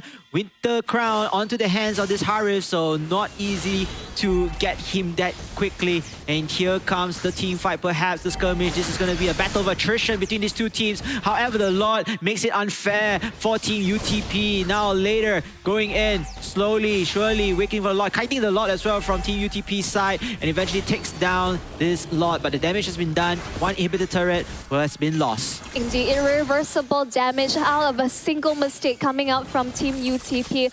They have lost their advantage and now they're playing on the back foot. As an hour later, in terms of macro sense, they secure one turtle. Wagnat has been caught in the eye of offended. Heavy spin on towards RL19, but great initiation, enhanced chain on top of the Netherrealm. But Win is going in with the damage on top of it. Wagnat gets the penalty zone, but Gear is just coming in with the damage. Wow, much more damage over here. FMM is on a mission. Double kill already. Triple kill. Skippity pop pop. And this is it, ladies and gentlemen. Maniac of 4K. Bang, bang. What an absolute play coming here. Even though he does not have the minions. But here comes the minions for. This is it, ladies and gentlemen. Now later, your Seoul Singaporean teams are moving into the next round. GG, well played. To now or later, that is our first ever Maniac we have seen as of today. And what a way to close out that series. Woo. My goodness. Wow, I mean, now or later, that fight changes everything, changes the narrative between the still battle or the battle of attrition between these two teams. You gotta give it up to Team UTP. UTP nearly put up a good fight, nearly come back as well. Over there, a little bit of size of glimmer of hope, but it was not enough, especially that last fight. FMM just went ham. He definitely went ham in that situation. Even though, as you say, there were signs of light. We like how they drafted in a way where they clearly, in terms of the early game, they had that advantage. But they were just finding, like, perhaps now or later, just understand the assignment, and they just didn't give any room or openings for them to be able to push that early game lead. And as a result, that they maintained on that slight lead, and the minute they were able to pick off the Harif, it was game for them. Instantly, they were able to force the issue. MMM, I think he was holding back, and then finally, okay, now I want to come online. I want to be able to jump right in, and he secures easily the first Maniac of today, possibly of the first turn in the tournament as well. Yeah, I think, I want to add on to what you just said. FMM found the right opportunity. He takes down those squishy damage dealers on the side of Team UTP. After you take down that Harif, who's going to follow up the damage, right? Who is going to support in terms of damage output already? No one. So he just continued on and on and on, even though under the turret, very low of health, but it doesn't matter. The Roger has sustainability. He has lifesteal. And you can see from the highlights right here, Monshel, I think both teams did pretty well early on the stage. Yeah, it was fairly back and forth. I would say that at some point, it was just like, it was just neck and neck. Correct. They have enough damage as well as enough sustainability as well as setup. It's just more of like who was able to follow up accordingly and be able to execute the game plan exactly. Yep, and you can see that Team UTP found their footing over here. I really like the Matilda choice. I really like the support that she's given over here alongside with Lila and, Miss. We were talking about Miss so far, using this heavy spin at the right time, zoning out his opponents, giving Team UTP a glimmer of hope. But now later, this is where I like their players. So forcing Team UTP to overcommit into their jungle. Trying to run away. Too late. You're into our jungle. You're going to have to walk all the way there and giving them perhaps that lot in place. But in the end, I would say it's still fairly back and forth, and it really could have went either way. But now or later, they were just so good at finding these advantage and coordinating with the rest of the team. It's like, okay, one member has fallen, it's all right. We have the rest of the team to back you up accordingly, and being so objective-oriented and just being the better, like, coordinated team.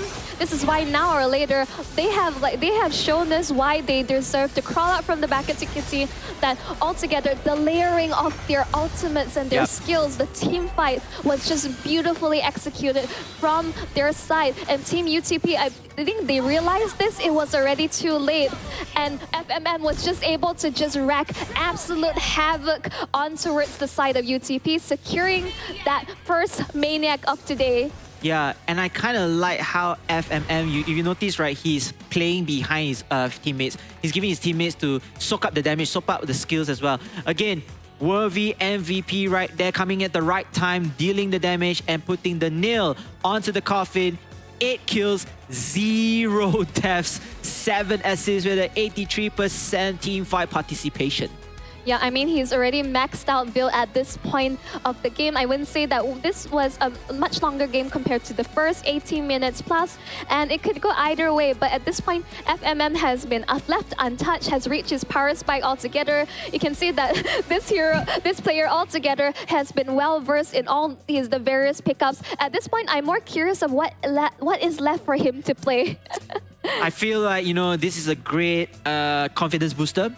I mean, he's one of the bigger damage dealers out there for his team. He's going to bring this confidence over and over again. But shout out to his teammates as well. Everybody protected him really well. Everyone gave him that comfort zone to say, hey, you know what? We're going to help you to soak the damage. But once they use their skills, once they use the ultimate, you got to go in there to do the rest for us. And this is what he did. Give it up to all the players here. I think maybe you want to give a shout out perhaps to some of the players from Now or Later.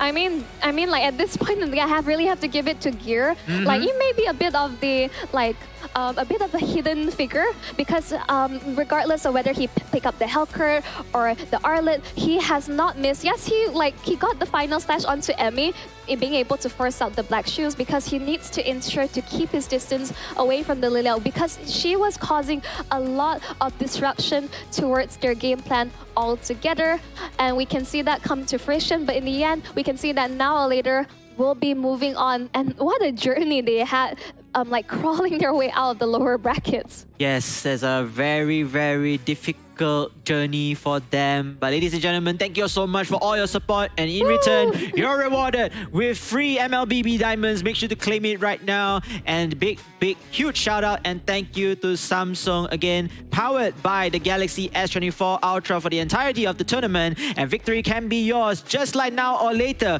with the new Samsung Galaxy S24 Ultra. As for Team UTP, unfortunately, we have to bid farewell for their journey. But again, this is a very promising team. They nearly come back from their game 2. They really showed resilience over there. It just wasn't enough. And I do hope for them overall, for this Malaysian team, at the very least, they are able to pick up valuable experiences. And they fought a bigger foe. Remember, losing is the best teacher for some of us. And this is a good way to grow and improve further. We hope to see you all soon in the next tournaments for Mobile Legends Bang Bang. I mean, as we say with the tagline up, this is a platform for aspiring champions. These are the university students. They're looking to be able to show their prowess and get the experience as they need. But let's see what our lovely host, Elle, has to say towards. We're going to be jumping into the players' interview accordingly. Elle, take it away. It is Now or Later, and now it is 2-0. Allows Now or Later to continue on in this lower bracket, and hopefully they can come back into the main brackets here. Again, we have FMM, who has been the MVP for 2 series now, joining me. So guys, a round of applause for FMM, our MVP, joining me on the stage. So with that, a different set of questions now. Number 1, it starts like this. Now or Later, it's either back then or it's now. And I think it's really true to your name that you guys did lose out yesterday's series, but then you came back today winning both of your series. Is there actually a meaning behind this name? It's just one of our friends' name. Then we just put it as our team name. Wow, the lore is not as in-depth as you think, but it did come into fruition. It came true, and reality is now or later. And with that, the next question I have here is very simple, because unfortunately we have to say goodbye to Choco Babes, the other Singaporean team, and now you're the only one here representing your country. And how do you feel with that? Do you feel a bit more pressure knowing that you have only one more life left? No pressure. It's just have fun and play the game. If we win, then we win. If we lose, then... It is what it is, right? Yeah.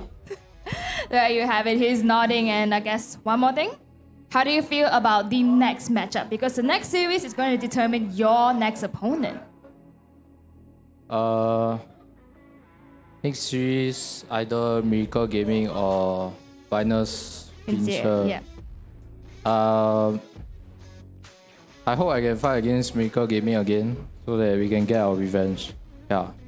Oh, Oh, the spice is coming out. Revenge is in the menu. So with that, that is the end of this interview session. Thank you so much, FFM, for joining us here. And we're gonna pass this into a little bit of a break before we continue on to see who's gonna be joining our team here for their next revenge match.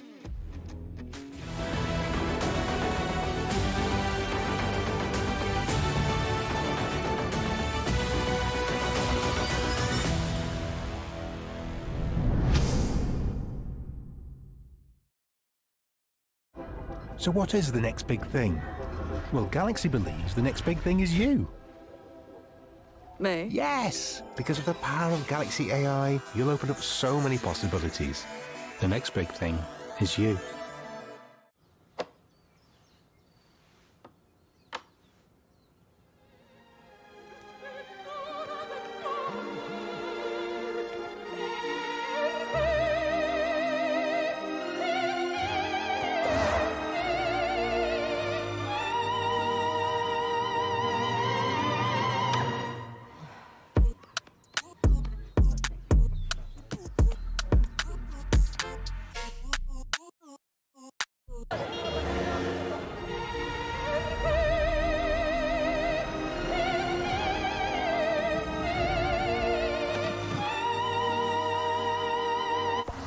Hey, I'm at gate 6 wearing a gray shirt. ฉันอยู่ที่ประตู6สวมเสื้อสีเทา ได้ครับ เดี๋ยวผมไปรับอีก2 นาที I'll pick you up in 2 minutes.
This is such a great trip. I would love to take us all to dinner tonight. Make the reservation. Chris, are you getting any of this? Dinner at Santino's, opera tonight, tour tomorrow, and check up on Shuggy. Oh, okay. You go, Chris. Hey, I'm at gate 6 wearing a gray shirt. ฉันอยู่ที่ประตู6สวมเสื้อสีเทา ได้ครับ เดี๋ยวผมไปรับอีก2 นาที I'll pick you up in 2 minutes.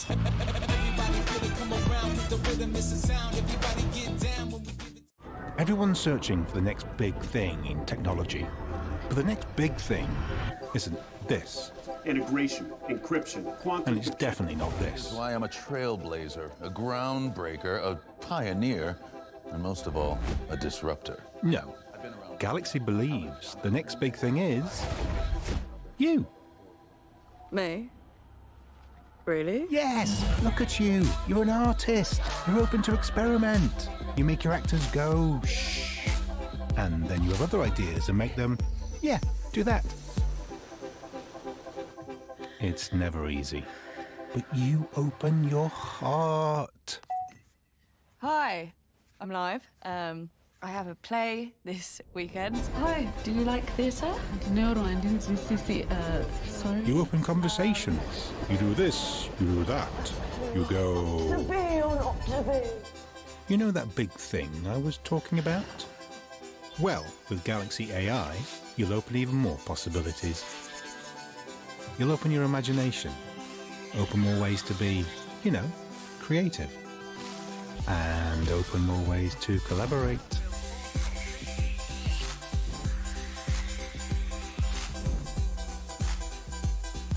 Wow, you made that. We're putting all that power of Galaxy AI in your hands. The next big thing is you.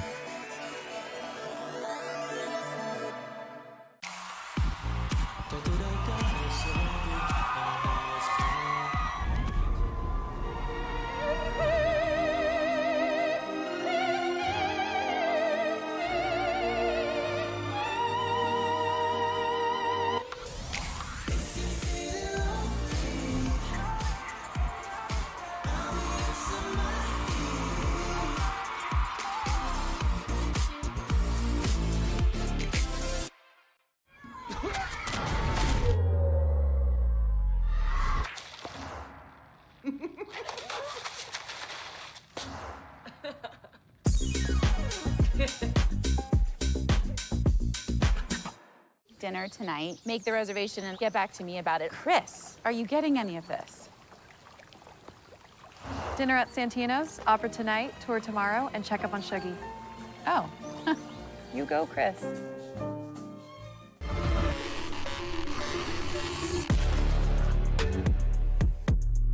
Cabaran dan halangan ini menjadi semakin besar dan kuat.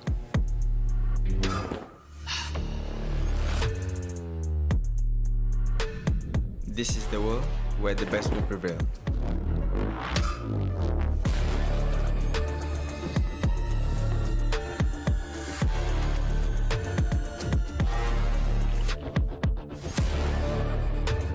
Kami telah tempuh segala onak dan duri.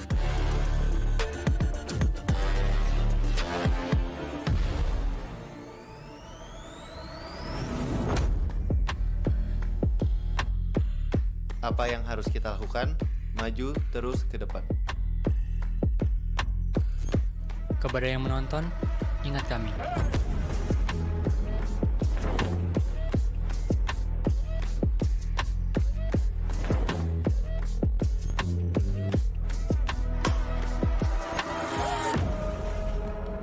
We believe that the only obstacle is us, and there is no time to stop. One country, pride at stake. One mission to accomplish.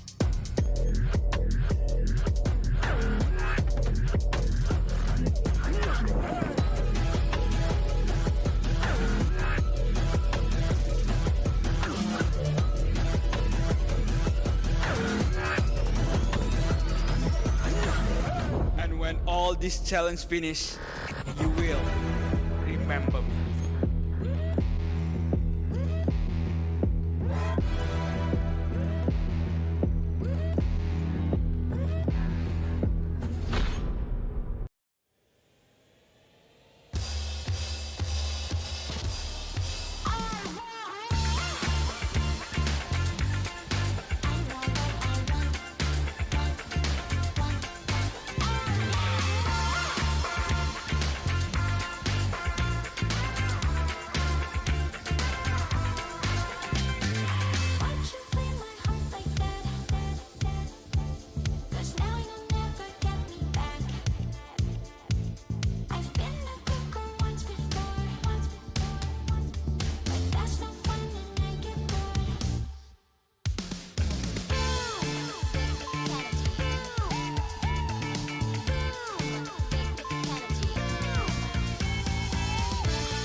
Welcome back to the Samsung Galaxy Gaming Academy Campus Series. My name is Eliminate, your host for today, and we are now slightly over the midpoint for day number 2 in the regional playoffs. Earlier, we saw a series between the two, and now or later did end up becoming triumphant against Team UTP, which unfortunately has to depart from the tournament. But with that said, we are now moving on into game number 4 for today. But all of this cannot be brought today without the sponsor. So powered by Samsung Galaxy S24 Ultra, providing the mobile devices that the players are using for their Mobile Legends Bang Bang. To remind everybody who is watching at home and watching in the Orange Esports Center live in Coast City Mall, we have a 15,000 USD prize pool that all of the teams and the players are vying for, trying to get a slice of the pie here. And also, we are looking at the next giveaway soon. The series ends, the new giveaway will come in the physical on-ground event for the Diamond Drop. But for those of you guys who are at home, there's also diamonds dropped in the live broadcast and in the comment section, so make sure to keep your eyes peeled for the drops. Without further ado, let's introduce the next team, the last series in the lower brackets for today. We have Team Miracle Gaming from Malaysia on my left, and on my right, we have Venus Vincere, who has been around from Indonesia, trying to fight for another life in this tournament. So ladies and gentlemen, let's put our hands together. Our next series is ready and they are fired up. Let's bring this over to our casters. KBC as well as Monshal, over to you. Thank you so much, Elle, for that epic introduction. Ladies and gentlemen, welcome again to the Samsung Galaxy Gaming Academy Campus Series Mobile Legends Bang Bang. This is going to be the final round for the lower brackets, round 2, I believe so, as we're going to see Team Malaysia versus Team Indonesia. Miracle Gaming going up against Venus Vincere. So sorry about Venus Vincere, by the way. Apologies on that. I keep on calling Venus Vincere.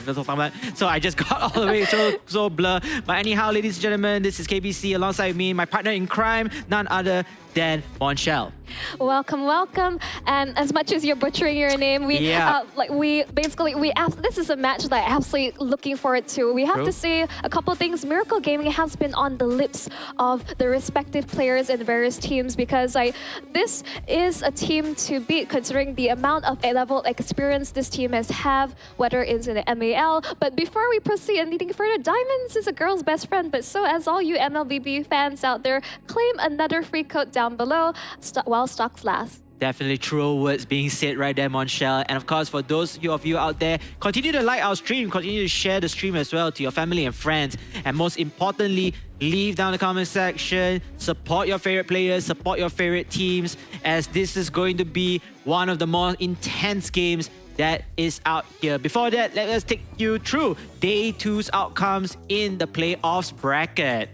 Right, we already have said goodbye to 3 teams already. This is the double elimination rounds, and we're just looking forward to see who exactly will come out. This Venus Vincere, they're out to seek revenge considering what has happened previously when they lost against the X Origins, but now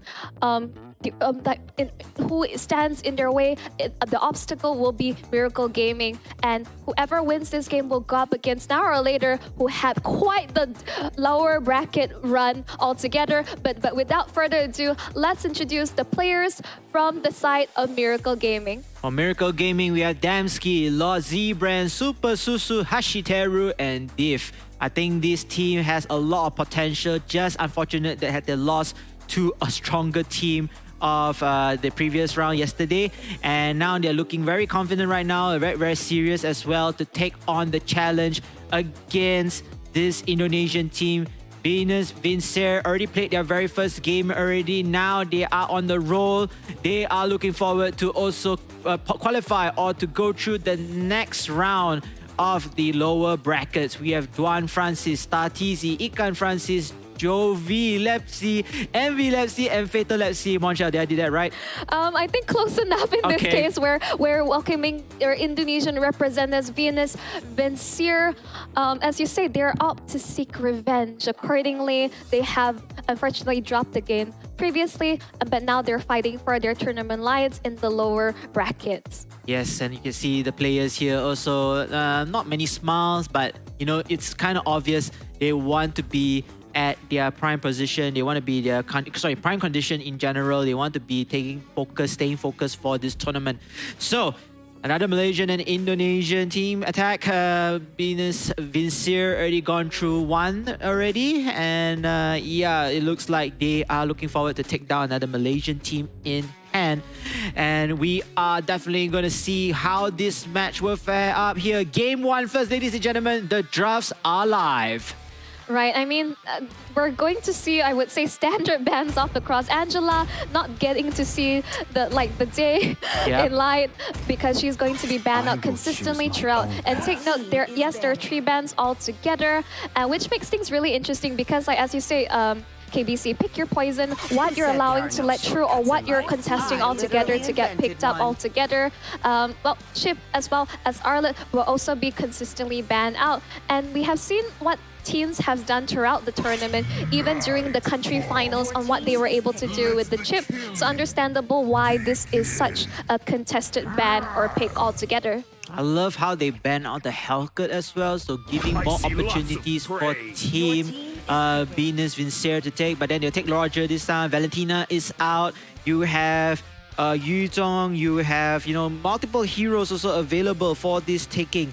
They can even have Terisla, so if they want to, a Fire Mist in play. So they have to see what Team Miracle Gaming has in mind, which heroes that they want to build up first. They want to set the tone for their hero lineup. Yeah, depends. I think based on the flavor of today, it seems like it's always going to be the Haris as well as Roger matchup. But no, as of now, they are not revealing their gold lane pick as of yet. But they opted to go for the Navara as well as the Mardis, and we would like to see how exactly we're going to how this team will execute the draft accordingly. I like Hashiteru's pick. He's been very comfortable with the Martis, even though his team lost yesterday, but he has the mechanical plays, he has the game sense in order to use Martis really well. So looking forward to see more with the condition that his team is able to win the game. Fredrin and Luo Yi. The divergence is going to be a pain in the butt right there, Monchel. Exactly. Basically, the mid lane control will definitely be in the favor of Juan comparison to Dora on the Novaria. But Dora acts more on towards a utility mage in order to enable Hashiteru on the Mardis to be able to keep proccing those Decimate with a combination of the Astro Echo. So that will be the overall game plan. They're looking more towards scaling, but they have to watch out for Juan in comparison with the mid combo. So we're going to continue towards the bans. We can understand that Miracle Gaming has picked up the export fairly early on, but it also means that they haven't revealed their marksman pick yet, and respectively for both teams, they banned out the Terisla as well as the Granger, accordingly, which is very interesting. I think the hands of Zemski, if I can't remember properly, but you know how it's okay, they're going to go with the Nolan instead, and then Super Susu probably is going to go for his tank, roaming tank later onwards. Still open up for upgrades. You got Grog, you have Tigreal, everyone is here available, but it will be the eyes of Venus Vincere locking down the Esmeralda once again. Yeah, because export is extremely tricky to deal with, and only a few heroes will really be able to win out in that 1v1. Esmeralda can go quite 50-50, but still this is going to be a skill-based matchup, so we have to see how this plays out. Being able to win out in the side lanes will definitely be a point of contention, and understandably why Miracle Gaming has not exactly revealed their gold lane as of now. Want to understand what would be the pick altogether? Is this going to be... This is really interesting. So this is going to be a gold lane export, perhaps? Yeah, gold lane export. You know, perhaps, you know, trying to quickly go into team fights as well with the Minotaur. Mjolnir Fury comes in, Xbox comes in, the last Insanity. There's a lot of combos in my mind now that's playing here. So great choice perhaps from Miracle Gaming to try and test the waters here for the first game. Meanwhile, for Venus Vincere, they are pretty much warm up ready. They're from the previous game and they have more games to play in this lifeline, so they can continue on with that momentum. This is going to be a very interesting matchup, ladies and gentlemen. For those who are supporting, whether you're from Malaysia, Indonesia, or Singapore, leave down the comments down below. Here we go. Match number 4, last game of the lower brackets round 2. Here comes Venus Vincere on the blue team. Wow, for Miracle Gaming on the red team. Right, let's just jump right into it, and it's like just straight up, you can see that this is already a very interesting matchup altogether. We're going back to double like side lanes being fighters altogether. This is a strategy that works fairly well if you want to be able to dominate the early game. But thank you so much, everyone, for all your support. We're providing you with another MLBB Diamond Code giveaway up for grabs. Do take note, these are very limited to do like claim it as soon as possible. Yeah, and if I were you, I'm just going to screenshot that code, that screen, whatever, right now, because it's so quick. And you know, this is one of the reasons why we haven't claimed the code just yet. But anyhow, ladies and gentlemen, let's get into the game right here. It seems like the players are all doing their standard as it's their own SOPs, doing whatever they can get to upskill their heroes. But hold up there, Dembski getting a little bit of a poking situation here. Lord Zbrans as well, trying to take that crap away from Fatal. And Fatal is able to survive at the moment. Yeah, in the end, we expect so much heavy rotation towards the bottom side. They won't be able to secure as of now. In fact, they're just looking to be able to contest for their first objective. So from both sides, we're expecting to see very heavy rotations. We can see the battling out of Mardis versus Roger. This is quite a curious like a sequence of events, but let's see how this pans out in the terms of 1v1. But we see can focus on top side. They're looking to pressure on, but the guiding wind will bring Ikan Francis back to safety. Yeah, Ikan Francis got caught by the coil, I believe, and unfortunately for him, he does have Matilda to support him a little bit. So going even Stevens right there. Meanwhile, on the bottom side, a heavy rotation coming from Venus Vincere. 3 heroes apart here. Probably is going trying to stun the growth of this Xbox. But more importantly, the turtle spawns at the lower pit. Yep, StarTZ just getting poked out by a fair bit. Dembski should be in the better position to be able to secure the Lord. But you can see that Envy is doing his best to pull the Lord towards their side of the map. But Fatal Lepsy is also pushing in the issue. They're looking to see who will be able to secure the turtle. That will be Envy Lepsy. It's going to be quite a fight. And Fatal Lepsy will be able to secure first blood is contagion. But Super Susu will be able to answer back and take out Juan and return. I mean, still a win for Venus Vincere. They get 2 kills plus the turtle over there. And Super Susu, among all heroes, you don't want to be getting that kill. Instead, you want to give it to your damage dealers output, or at least their heroes over there. But it's okay, still a consolation kill nonetheless. However, it looks like Venus Vincere are in the driver's seat at this moment. They are going to go back once again, controlling the tempo. And Venus Vincere, they have been so far quite solid overall, very reactive as well. So let's see how are they going to respond to the offensive end of Miracle Gaming. Yeah. At this point of time, yes, a kill is for a kill, but Venus Vincere have the slight goal lead, being able to secure the objective early on. Now the pressure is on to Miracle Gaming. Can they already to find any points of opening? Will they be able to find? No, they're not going to be popping the Minuan Fury as of now, as the Guiding Wind is able to bring the rest of the team back to safety. It does seem that both teams are looking to disengage. They're not looking to go for any fights as of now. Wow, that was so close. If the Mjolnir Fury is just in time, you know, for the Matilda, but then it seems like it's not going to happen. Maybe perhaps, like I said, again, could be kiting, you know, trying to bait their opponents to come out their resources first before, you know, re-engaging back into battle. Meantime, though, heavy rotations at the top, despite the turtle at the bottom lane. Miracle Gaming continue on with their heavy aggressive play, hoping to catch somebody off guard, or in fact, trying to get the goal away from the very first turret. This is a 5v5 situation coming up from both sides. Here comes Fatal Lepsy looking to dive on towards the backline. Minuan Fury gets popped out.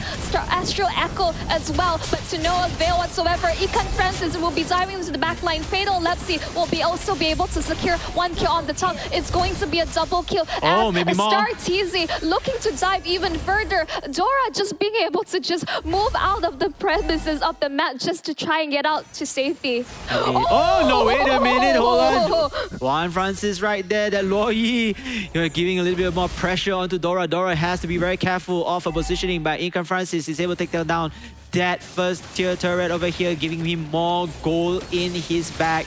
And the turtle as well in control of Venus Vincent. Venus Vincent played that really well. Miracle Gaming trying to be aggressive, but they could not sustain that lead over here. Envy Elepsy takes the turtle right now, and more to come. Tarzizi killing off Dembski. And it looks like Miracle Gaming has lost their footing here despite the earlier advantage of being super aggressive.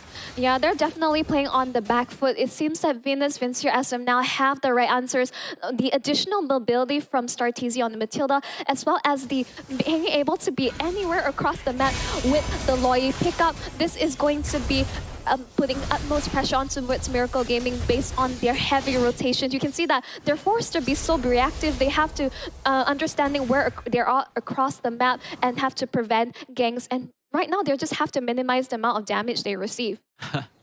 One with the Loyi spotted out that X-Bot just camping right there, playing hide and seek with one another. But then Fatal Lepsy, 3 members apiece, but then still able to survive. The Esmeralda is so durable, so tanky. And Lord Zebran, can he share the same fate with Esmeralda, run away into cover? You have to use the last insanity to save himself and his dear life, but then at the cost of that turret. With the draft that they have, they are lacking any form of consistent damage to take out the Esmeralda. At this point, enabled by the Matilda, the amount of healing they're able to receive. I think this experimental draft is backfiring for Miracle Gaming accordingly. Yeah, Miracle Gaming, they don't have enough damage as well. Speaking of damage, here comes the pain from their side. So like a little bit of a Casus Jinx right here. They are still very aggressive. Hashiteru do get that kill, I think. And then, of course, using the Decimation ulti, but could not follow up as well as rest of the members of Venus Vincere says, let's fall back. And the poking between Envy and Super Susu right there will not come into fruition. But again, you can see that Miracle Gaming is also not giving up, even though they're a little bit lackluster right there. Envy, meanwhile, onwards throw, holding on with the Fedrin. Yeah, they're definitely to say they're not completely falling behind as of yet. But Venus Vincere do have the slight goal lead as well as the advantage here, because Miracle Gaming, they require to scale up even further to even be able to take on the 5v5 accordingly. Dora go by there as Lord Zebran again running away for his dear life. Team Miracle Gaming, they're going to fight between their turrets to give them a little bit more protection. But then Fatal Lepsy, Fatal, my God. Look at that, just kiting left and right, Monshel. I mean, this is just pure kiting at this point, pure baits from the Esmeralda. There's just not enough damage to burst it down. This is what I'm talking about exactly. The lack of a marksman, just as I say, lack of consistent DPS, is already proving to be a problem. And if you just allow this Esmeralda to scale up and just run amok across the map, this spells all sorts of trouble accordingly for Miracle Gaming. Oh, looks like Team Venus Vincere also continuing on to try to steal away the buff and forcing Miracle Gaming to rotate down to their weaker turrets in place to at least to defend. But I think all hope is lost. This turret is definitely not going to sustain anytime longer soon. As for Venus Vincere, holding on to that jungle control, despite multiple turrets are still in the vicinity. And here comes the fight right now. It looks like X-Bot. He still has the Farragut armor, haven't popped out the ulti just yet, but losing the skill. Just look at him. There's absolutely nothing they can do. What does Miracle Gaming have to do to answer back with this Esmeralda pickup? I mean, pouring all the resources there, but is that worth it? It's not worth. Yep. They have bigger problems in the form of Ikan Francis as well as Juan, but they're unable to catch them at all. And, you know, with that situation here, even though they don't get any kills, the skirmish just keeps re-engaging, disengaging. They got objectives, they got turrets, they will control the map anytime soon. They even stole the buff away from the side of Miracle Gaming. Miracle Gaming right now, they are completely locked out. Locked out is definitely the right word, because Venus Vincere are not giving them any room to breathe. They're basically securing jungle camps left and right, and not being able to even farm in your own jungle, and just choking them out of any economy. Oh dear, Miracle Gaming. I mean, you have to deal with the Esmeralda first, that's one thing. But again, you have that Loyi to kind of worry about. You have StarTZ with the Matilda to support the Esmeralda anytime soon on the team. You have Roger, you have Fedrin. Everyone just taking objectives left and right, and they can start the fight anytime soon. Yep, we're able to pop the Decimate, but Hashi, Terra will be taken out in return in 1v1 trade. Ultimately, they have to disengage Fatal Lepsi.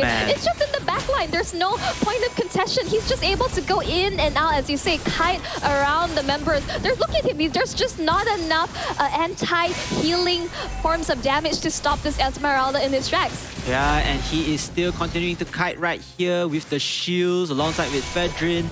And I believe Miracle Gaming, they need to farm anti-shield equipments here. They have to kind of change it a little bit, be a bit more adaptive, because Fatal Lepsi is controlling the tempo. He is that one hero that you want to shut down first, and you know, later on following up with the rest of the members. But then again, Miracle Gaming, what can they do? All their lifelines have been cut. They don't have their buffs. They don't have their minions. They don't have their jungle as well. Cam, right, ladies and gentlemen, it seems like a skirmish is fight. Miracle Gaming are using whatever they can, the defensive end, but then mega kill onto the side of Ika Francis with a Roger. It is going to be very detrimental, demoralizing for Miracle Gaming as that Lord still marches on with almost full health. Unfortunately, Super Susu was just not able to pop the Minuan Fury onto. It didn't connect onto any members on the side of Venus Vincier. And Venus Vincier, they're looking to push and force the issue. This Esmeralda is just completely just zoning everyone out. And they're not going to outright into the worst the base. They're just, all this is just mental pressure on the side of Miracle Game. And they're making sure that there's no room to breathe. They're basically cleared out their entire base as we speak. Yeah, mental game right there, Monchel. I think overall, this is going to be Venus Vincier game. If they can control on, again, the tempo, they don't do any silly mistakes. Don't let Miracle Gaming come back with a pick and then following up snowballing here. It's only 11 minutes, right? Close to 12 minutes already. It's still early to mid-game, so Venus Vincier, they can get this lot and they can push for the victory. In simple terms, Miracle Gaming has a lot of burst damage, but lacking consistent is going to be already their biggest problem when they have such tanky heroes on the side of the Fredrin as well as the Esmeralda, and furthering enabling them with the Matilda. So I think they just got outdrafted. I think there's no better way of saying it. The only reason I could see Miracle Gaming possibly coming back is that Super Susu, they have to pop, I would say maybe a 3-4-man Minuan Fury, and the rest of Miracle Gaming being able to follow up with enough damage, but they're fallen so far behind. They have to play so defensively. I'm just not sure how exactly they're able to come back from this. Yeah, 3 to 4 also, if you want to get that Mjolnir Fury ultimate in online, you have to be around their base, but this at the same time, it's around jungle. It's so hard to zone in all of the opponents in one spot. So nonetheless, however, you look at that at the top side, Esmeralda is just toying with them. Yeah, we can just have a 1 versus 4. Sure, let's go. You touch me, I touch you. Oh, okay, yeah, that's fine. No big deal, no biggies. And this Esmeralda is just continuing to put pressure because she can split push anytime she wants and give the advantage in terms of the minion waves to their side. Do you miss the good old days of Esmeralda versus Uranus? Oh, yes. The stack of shields. Oh, I mean, came down to a very, very stale It was a stalemate, game. basically. Yes, exactly a stalemate. But as you say, there's a lack of answers. They're being counter-drafted altogether. The lack of a marksman just means a lack of damage altogether. But look at the damage coming out. Chunjen, Loi, Minuan Fury onto with multiple members, but it's not going to mean anything as the Lord is knocking on their door as they close out this game. Venus Vincier just showing why they deserve that victory. Full textbook plays, using the Esmeralda as one of their key winning conditions to go in for the fight, just tanking all the damage, soaking up the damage, and eventually turning out to be shields. And Miracle Gaming at this point, they're looking lost. They're just waiting for the inevitable, having the lot in their side as well. Even though, yes, great Mjolnir Fury from Super Susu, but what can you do? They already penetrate into the base. The crystal base already been touched, has been already knocked down, and eventually Venus Vincier getting game 1 into their hands. Yeah, unfortunately, this was really one-sided due to Miracle Gaming being outdrafted altogether. Understand that I would say a couple of teams today have attempted to do double fighter situations with any disregard in terms of damage, in terms of a consistent DPS standpoint. They do have sufficient bursts, but it's really clear that how Miracle Gaming wanted to play the game, and their biggest form of engagement and setup was the Minotaur, and that he was just constantly being pressured and shut down altogether. And without your front line altogether, what else can you do in this situation? Yeah, the sustainability game between the Minotaur and, of course, Esmeralda is such a wide vast of the difference. The Esmeralda just continue on to soak out damage, but like you said, the Muronian Fury, and even the skills to follow up with that for the Minotaur, it isn't enough. You know, you couldn't connect it, let alone you couldn't sustain for your team. So just unfortunate for Miracle Gaming. I feel like, you know, yes, going with the double fighter lineup, you want to create that side lane control. However, DPS, you don't have that. You don't have a marksman, you don't have a designated, a strong late game marksman at least also to face out the game. Yeah, you have Nolan, but look at Nolan, not doing so much, not even contributing in terms of kills. So it's so difficult to go for that route. But nonetheless, however, congratulations to Venus Vincere to get the very first game. And we have the MVP.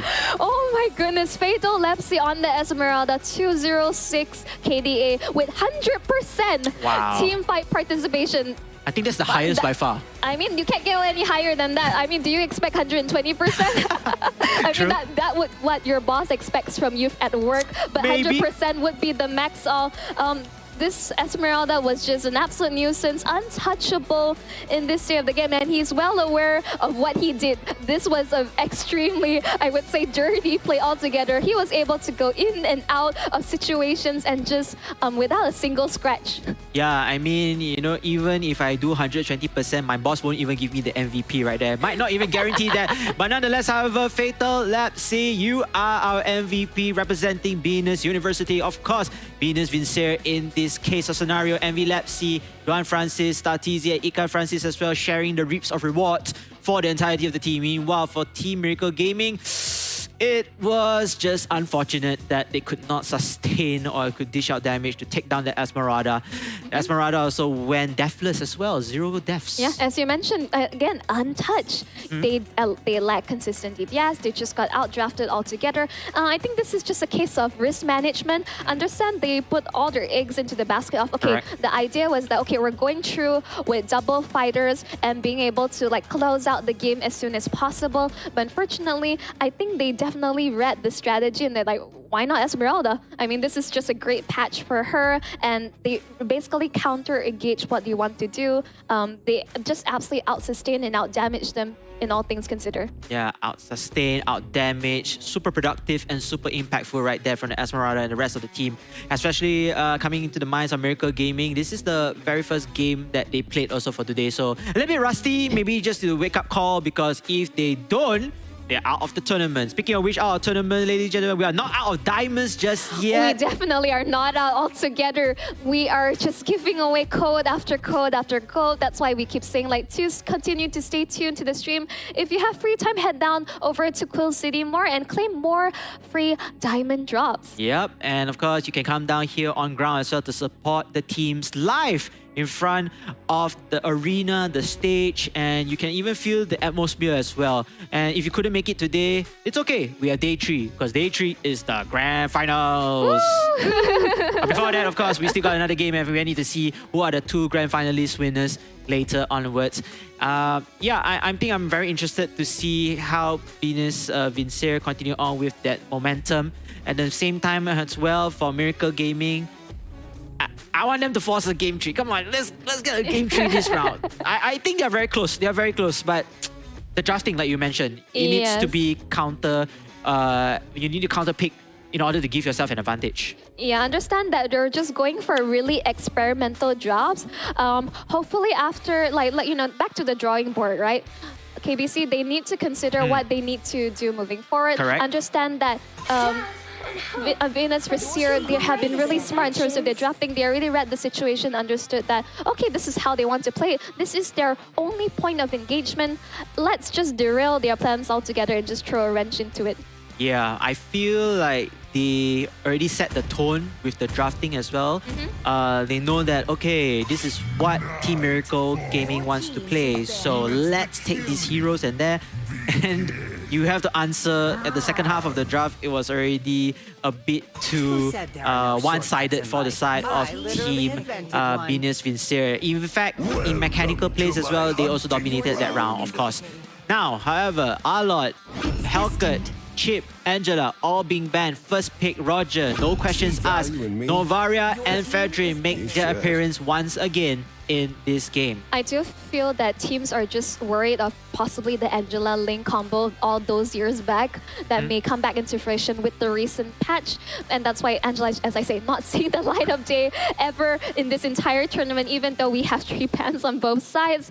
Miracle Gaming, as you say, locking in the Roger first pick has always been, I would say, just the standard first pick all the way. But I do like the adjustments coming through. Dura picking up the Valentina, stealing the Astro Echo away would be the play, and to further enable Lord Brands on the Lapu Lapu. Yeah, the Lapu Lapu can deal massive damage, lifesteal, but most importantly, there's the crowd control initiative skill that they have right here. And Brave Fighter, correct me if I'm wrong if there's an ultimate name. But anyhow, Esmeralda again makes her presence in this game for the side of Team Venus Vincere. They have a lot of tons of success with her, so why not just continue? Maybe make it even better, make it a lineup that they could counter these new heroes that Team Miracle Gaming has already chosen. Right, I mean, against Lapu Lapu against Esmeralda, I would say that this is a fairly even matchup. Again, this is a skill-based matchup. It always has been for the EXP lane, unless we are talking about, as we mentioned, Esmeralda, Uranus, then it's just, they're just smacking each other with pillows at this rate. Oh man, banning out the Xbox, that's I think okay move. I mean, having the last Insanity out here, and we haven't seen very successful Xbox also just recently for this whole day of the tournament. Yes. Matilda though, yes, there is success a little bit on that. It's just that, you know, this Matilda provides a lot of support, and you know they want to remove it from anyone's hands at the moment. In the meantime though, Team Venus Vincere goes in with that Franco, and we have already seen how StarTZ plays that Franco pretty well. I'm looking forward to see how Miracle Gaming responds to it accordingly, but also to take note that the Valentina has options here, able to steal Astro Echo, Falling Starmoon, Appraiser's Wrath. I mean, Appraiser's Wrath not so much because, you know, scale, that's physical damage altogether. Stealing the Bloody Hand will also be a great way as well. But again, I like the adjustments coming in from their side, but are they just going for double fighters again in the side lane? Understand that, okay, they have adjusted in a way that at least they have a marksman with the Roger jungle. I'm not wondering why is this adjustment altogether. They have on the other side with Venus Vincere, they lock in the Beatrix. We have not seen the Beatrix in a good Very long time. Yep. Wow, I mean, the Beatrix is definitely... she recently got a buff, if I'm not mistaken, with the new patch notes. A bit faster, I think, in terms of the adjustments of the weapons, the change of cycle of weapons, by the way, in her arsenal. So this is going to be very interesting. I like this. And even though I want to see closer games, but in terms of the hero picks from each team, there is variety already. There is uniqueness in it. And I'm looking forward to see how Miracle Gaming is going to counter Venus Vincere in game number 2, because this is all they have right now. They better force this to overtime. If not, say bye-bye to the Malaysian team. Right, as we jump back into the land of Dawn, let's see how Miracle Gaming is able to adjust while Venus Vincere is up a game. And ladies and gentlemen, this is going to be game number 2. As we already mentioned earlier on with Dembski with the Warcry, the latest emblem as well on that Roger. Mid lane, you can see StarTZ already harassing everybody. No, it's has start. Basically, the Franco looking to harass and hook your buffs away from you and just being very annoying. This is what we're expecting from a Franco player altogether. But then the Grok as well also can provide that annoyance going through, roaming across the enemy's map and using, you know, perhaps the spin, the Nature's Call, with Wild Charge once he gets level 4 already as well. Guardian's Barrier, yes, Guardian's Barrier also to stop any lines of shenanigans, especially for fights and zoning teams out. But other than that, Hashiteru right here just camping all the way. Sartizi, most likely he's going to try to go for that hook, that very first hook. Come on, you can do it, you can do it, you can do it. Yes, Yeah, there he you gets go. it. Yeah. And here comes the blood. Yeah, that's like, I mean, like, we are just witnessing disaster unfold as first blood was secure from the side of Venus Vincier. Hashiteru, unfortunately, you know, there's no way to run. Yu Zhong, at this point, he's best in, you know, like in multiple situations we're fighting in, but the hook lands onto Red Star Easy, force the flicker out of Super Susu. This is just an amazing start for Venus Vincier, already setting the tempo for the team. Yeah, shout out to our production team. Our cameraman, our crew is able to capture that moment. We already know it's going to be a first blood already from there onwards. But then, will there be more to come? Oh, have to be very careful. Lost Brands with the Lapu Lapu falling back into the turret of the first one. And 3 heroes apiece against 2, roaming to the top side because the turtle spawns right there. Yep, exactly. They have, right now, they're in a better control in comparison to Miracle Gaming. They're forced to play extremely reactive as they continue to force the issue. Okay, and Venus Vincier taking that turtle here. Oh, we get a stun. Lapu Lapu, I believe so. And then it will be Lord Brands to get the kill. And Damsky as well following up with more. And here's Turtle, despite the consolation from Novaria, to get Grok as the first casualty. Yep, now Miracle Gaming is biting back accordingly, and exactly as so, they're also able to secure the turtle. As we say, this is not a one-sided game comparison to earlier on. They do have counter draft accordingly, even though we have 2 double fighters, and the Lapu Lapu really land a great Bravers fighter on top of that, really setting things up for the rest of the team. Yeah, the Lapu Lapu can go hand in hand, toe in toe against the Esmeralda, as you mentioned earlier, Monchel. I think I feel that there's a bit more chance for this Lapu Lapu as well to get their respective control onto the lane. Nonetheless, however, still early days. Miracle Gaming as okay, that's definitely I'm not thinking you want to take, but oh, they're going to go for it. Ikan Francis with the Breatrix on the kill, and maybe more to come. Then Ikan falling down like a fly. Yu Zhong here with more from the side. Miracle Gaming found their footing right here with a double kill, 2 for 1. Yep, this is exactly what you see, but the fight is going to continue. But it's like they're going to be jumping right in. Vibri hook underneath the turret. Zora unfortunately gets taken out as a result. Damsky wants to avenge his teammate, but Venus Vincier will be able to get out that situation unless the Yu Zhong has something to say about that. Whew. Yeah, Hashiteru using that Yu Zhong. Oh, nice hook, but then is that a wise move, by the way? 2 members already falling down like flies. Just I feel it's an unwise move because you're already low in terms of HP. But Hashiteru just came in, my hands are blazing in this case of scenario. The Black Dragon showing his pride in terms of his might. Yeah, really a great sidestep and just being able to recall out to safety just the nick of time as the Astro Echo revealed his position altogether. You can see that Hashiteru, that was a beautiful Dragon Tail in Petrify altogether. We can see that, as we say, Miracle Gaming, there is signs of like this is a better version of their previous draft with the double fighter. And Super Susu, a great wall charge to follow up on the rest of the team. And yeah.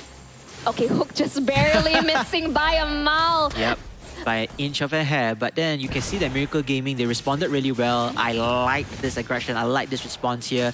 Definitely want to go in for that turtle contest. And yes, they will be able to receive that turtle buff in the side of their Roja.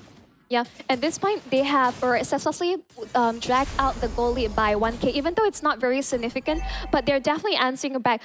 Dora, on the other hand, is very interesting. He is opting to also steal Bloody Hunt on the side of the Franco to land that stun, so to enable the rest of the team to be able to secure kills. And now that Damsky on the Roger 2-0-2, this is a great start for the snowball that Miracle Gaming wants to be able to achieve. I think the achievement right here, Super Susu, using whatever he can to take out that minion wave, trying to put more pressure onto the first tier turrets. John Francis, to be more precise, will be very, very careful right there with the Novaria. And you can see that, wow, multiple members actually rotating to the top. They want to catch Ikan Francis once again, want to stun the growth of the marksman. Yeah, just being able to still able to secure the crab. I think Starteezy actually got to take it away from him. Really unfortunate case, but Dron is being hunted down, being chased down. Super Suzu gets the kill on towards Jan. full barrage comes right in. Dora will also be able to take out the Black Dragon Front. I'm not sure why he wanted to pop that right there. They're looking to hand over Starteezy. And they're going to continue on towards the chase onto him. Will he be able to get it? Yes, he did. Hashiteru killing spree on this Yuzong. Will be able to secure that off the back for Miracle Gaming. And guys and girls, Miracle Gaming is back on track, finding that miracle, signs of a miracle in order to keep their tournament lifeline ahead. So they are leading it really well. They have their farms up as well. And you know, it seems like Venus Vincere, they don't have any answers for that instant individual pickoffs. Yep, as of now, their team fight potential from the side Miracle Gaming is stronger because, as we mentioned, they have multiple fighters being able to like just initiate fights and dish out the damage altogether. As Super Susu also just able to just set up and initiate altogether, and that's what they need. Damsky requires space in order to dish out the damage, and this is what the rest of the team is providing for him altogether. Miracle Gaming will start the capture of this turtle. They're not guaranteed just yet. Super Susu will use his Grok abilities to at least do some roaming here, and it seems like they will take this turtle without any contest as the Yuzong comes into play. Black Dragon Form ultimate chasing, holding on. Ika Francis has to be very careful and just give some space around that. But Hashiteru though, he managed to survive and eventually led his rest of the team to go in for more kills. 3 kills already, chasing down to the Envy Lepsy. Envy Lepsy has to fall back. No strength in numbers right now here, and most probably will need to give up this second tier turret until the minion creeps are coming in, or the minion waves are pushing in forward. Yep, this is definitely a better game coming out from the side of Miracle A Gaming. They're forcing the issue. They're well aware of their Paris fight in the early game, but the fight is coming on to mid. Fatal Lepsy will just be able to sustain for a slightly bit longer, but to no avail. Killing spree secured by the Valentina. 3-1 and 6 for Dora. He is seeking revenge on the side of Venus Venice for what a game they have set up for him in the previously. And Monchel, how the tables have turned. Indeed. How the tides have shifted. And Venus Vincere are now back at the passenger seat, but the hook is a nice hook. Can he kill her? Finally shutting down Damsky. Great hook. Great setup here. Can they follow up for more? Super Susu just teasing them right there. But then, hey, Venus Vincere, this could be an opening that you could find for. Yep. Just scouting out Hashiteru in that bush altogether. Black Dragon Form looking to fight. Dora is also in the fray, but Damsky is out of the picture. Do they have enough damage? I believe to do. Braver's Fire on top of it, killing spree for Lord Franz as they are going to continue on toward the change. And they are able to get the secure the kill on towards Envy potentially. Oh, Envy. Yes, he's able to run away. Thanks to his teammate over there. But again, you know, Starteezy, great hook right there. But you know, the fight, the power level is still a vast difference between Miracle Gaming and Venus Vincere. Miracle Gaming right now, they have everything in the world. They have all the tools to take down objectives, to take down team fights if they want to. If this Franco continues to fail to put up the hook or continue to fail to put up anything, it's going to be very difficult. Yep, exactly. Oh, that's a multiple Lord knockup. That could have been disastrous if Venus Vincere was in a better position. Yeah, Venus Vincere, unfortunately, they have multiple members scattered across the map, could not follow up with the fight, and using the Lord as well. The enemy of my enemy is my friend. Yeah, they couldn't secure that potential trap onto Miracle Gaming. In the same time though, Miracle Gaming, they are also losing, they're actually losing more turrets side by side. They're going to lose that top tier turret later eventually. No, they're still going to hold on to that. If not, Venus Vincere has the same amount of turrets according to the map. I mean, it's very simple. The Roger is the only one, who is the only marksman on their side. So their split push potential with double fighters is going to be weaker in comparison to Venus Vincere. So Venus Vincere is aware that, okay, this is what they're playing on the back foot as of now. Miracle Gaming has the 4K goal lead advantage, and they have the stronger team fight potential, but gets the stun onto Starteezy. Dora secures a mega kill. Black Dragon Front falling into the fray. They have to retreat. Envy Lepsy is left all alone. He gets the petrify, but the Praiser's Wrath will connect on towards it all. Wow, the Sky Guardian helmet also, he bought it also, is not into usage here. Fatal Lapsy does get a consolation kill. Oh wait, is he going online? This could be it though, this could be a turnaround push here. But then, oh, he got juke left and right. He's trying his very best to save his friend, his teammate, but it's not going to be enough. Fatal Lapsy, he's going to push in right now. This could be the lot taking for Miracle Gaming, but Miracle Gaming, No. they gotta run and they don't have enough HP here, and Fatal Lapsy is taunting right there. Multiple taps of the teleportation back to base, but hey, maybe Fatal Lapsy has, you know, perhaps gone to the next level already. As I said, the fact that they picked up the Esmeralda, I do have many concerns towards Miracle Gaming's draft towards the later stages of the game. If Miracle Gaming is unable to get the Lord, but the hook connects onto Hashiteru, but the wild shard saves him as long as possible, but the shutdown won't be secure, but the hook on swords by Starteezy will take them out. Once again, Venus Vincier fighting back. Wow, we are going to give it up to Starteezy. Great hook. Not only once, but twice there, Monshell. And this opens up the lot for them. This lot, I believe, is going to be a basic lot because we haven't hit the 12-minute mark yet. Yes. But it is so important because why? You got map control. And speaking of map control, Lord Brez is going ham right there using the Lapu Lapu, hoping to get one kill, hoping to get more in here. And Damsky will come in to KS him, but it's okay. It's a team fight. It's a team effort here. MV Lapsy will fall back. And ladies and gentlemen, we will disengage in the fight. Right, the Lycan Pounce just coming in. Good identification of the target. Ikan Francis is the target you want to be able to take out. Unfortunately, they lose out on the lore in this situation, but it's still fair game for both sides. But Miracle Gaming has a very clear timer on their hits because the longer this fight keeps extending, the rest of Venus Vincier will be able to come back online. Oh, Miracle Gaming, they have their forces split up away. Can the 3 players or the 3 heroes of Miracle Gaming hold on to that? Yes, they can. And in fact, I think the loss of the Lord will be a little bit detrimental for Venus Vincier. Oh, but wait a minute, Starteezy. Ooh, close shave right there. Able to go back in time. So great defense coming from Miracle Gaming. Even 3 members in the middle, but none of them got picked off, and eventually they get to defend their turrets from the Lord. Yep, and at this case, they just have to defend and hold on and look for an opening accordingly. Because no matter what, the Beatrix is basically she doesn't have much ways of getting out of situations, and they have so many ways for the Yuzong as well as Lapu Lapu to dive the back line as well. So Venus Vincier also has a clear target. Exactly. And as well as Miracle Gaming needs to hold on as long as possible, but they also need to ensure that they find an opening and close out this game because Venus Vincier are scaling up. Yeah, Immortality as well, picked up by the Esmeralda. Novara also picked up something also. I couldn't tell what it was. I think I missed it out.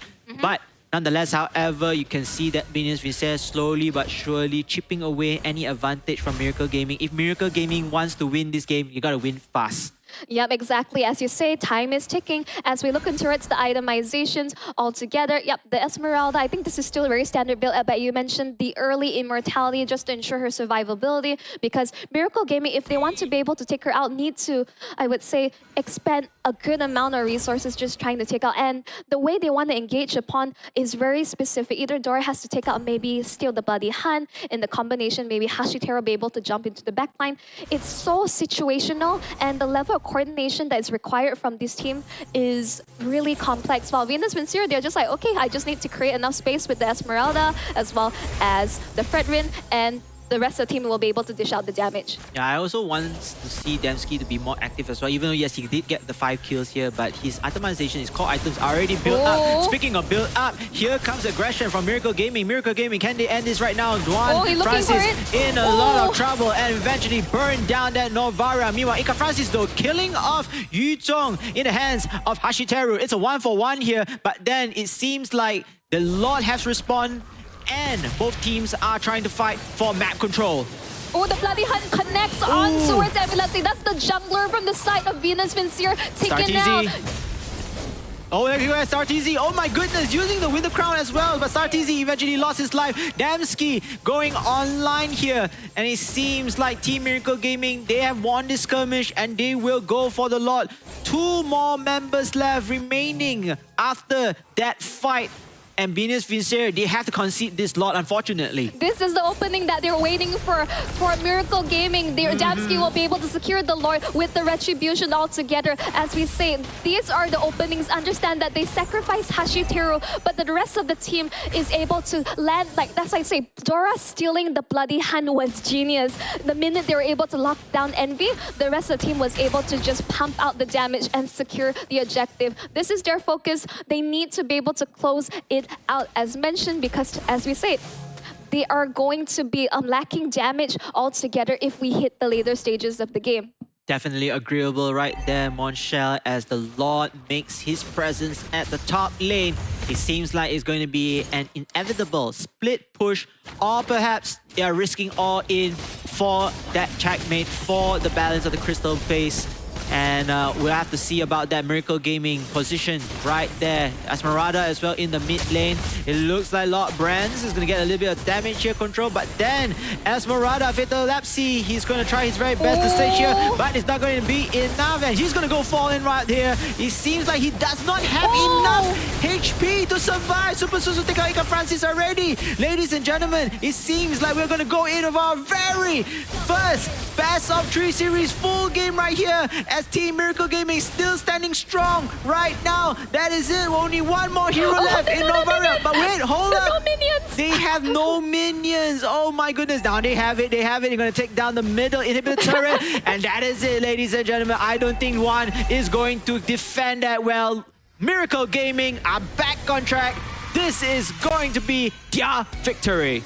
As they push in towards the game tree with double fighter strap. Well, if this doesn't work out the first time, why not the second? And the adjustment made, and they were very clear on Miracle Gaming. They knew exactly what they want to execute on. What a game we are witnessing as of that. But of course, you can see in those final moments, even though it's a bit anticlimactic and awkward that they ran out of minions there, but I think that basically that was all they needed to finally close out the game. Yeah, I mean, they don't have any more heroes already on the side of Venus Vincere. They were biting the dust for a very long time as well. So they'll just need that inhibitor turret all the way with the super minions as well being unleashed. They just need to go into the crystal base and knock that down instantly for game number 2.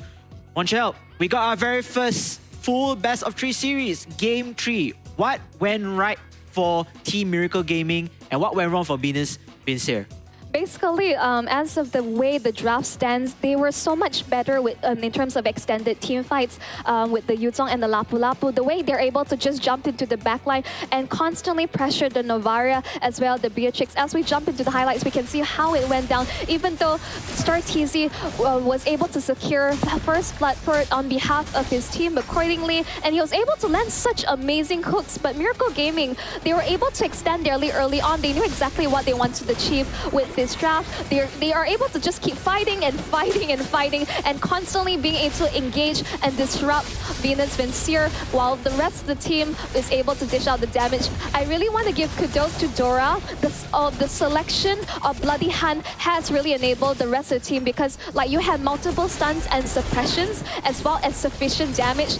They were able to just close out the gap and keep extending on their lead. Yes, there were definitely moments where the fights got rather messy. They had to sacrifice Hashiteru in various moments, but they were able to find the key member that may cause disruption, and that is Ikan Fences on the Beatrix. Unfortunately, the Beatrix is very vulnerable to these situations, and due to a lack of mobility, Miracle Gaming is just able to actually dive the backline and just cause havoc accordingly. And in these final moments, you can see that Miracle Gaming just was having the mouth damage. They had the lore on their sides. And yes, as mentioned, fairly awkward that they ran out of minions. If they weren't careful as well, they also might have lost their lives in the process. But we'll be jumping and showcasing who will be the MVP for this game. It's going to be Damsky, 7-1-13 on the Rogers, 74% team fight participation. Yeah, he got almost all his core items up. You have the War Axe, you have the Wind Talker, Endless Battle, Demon Hunter Sword,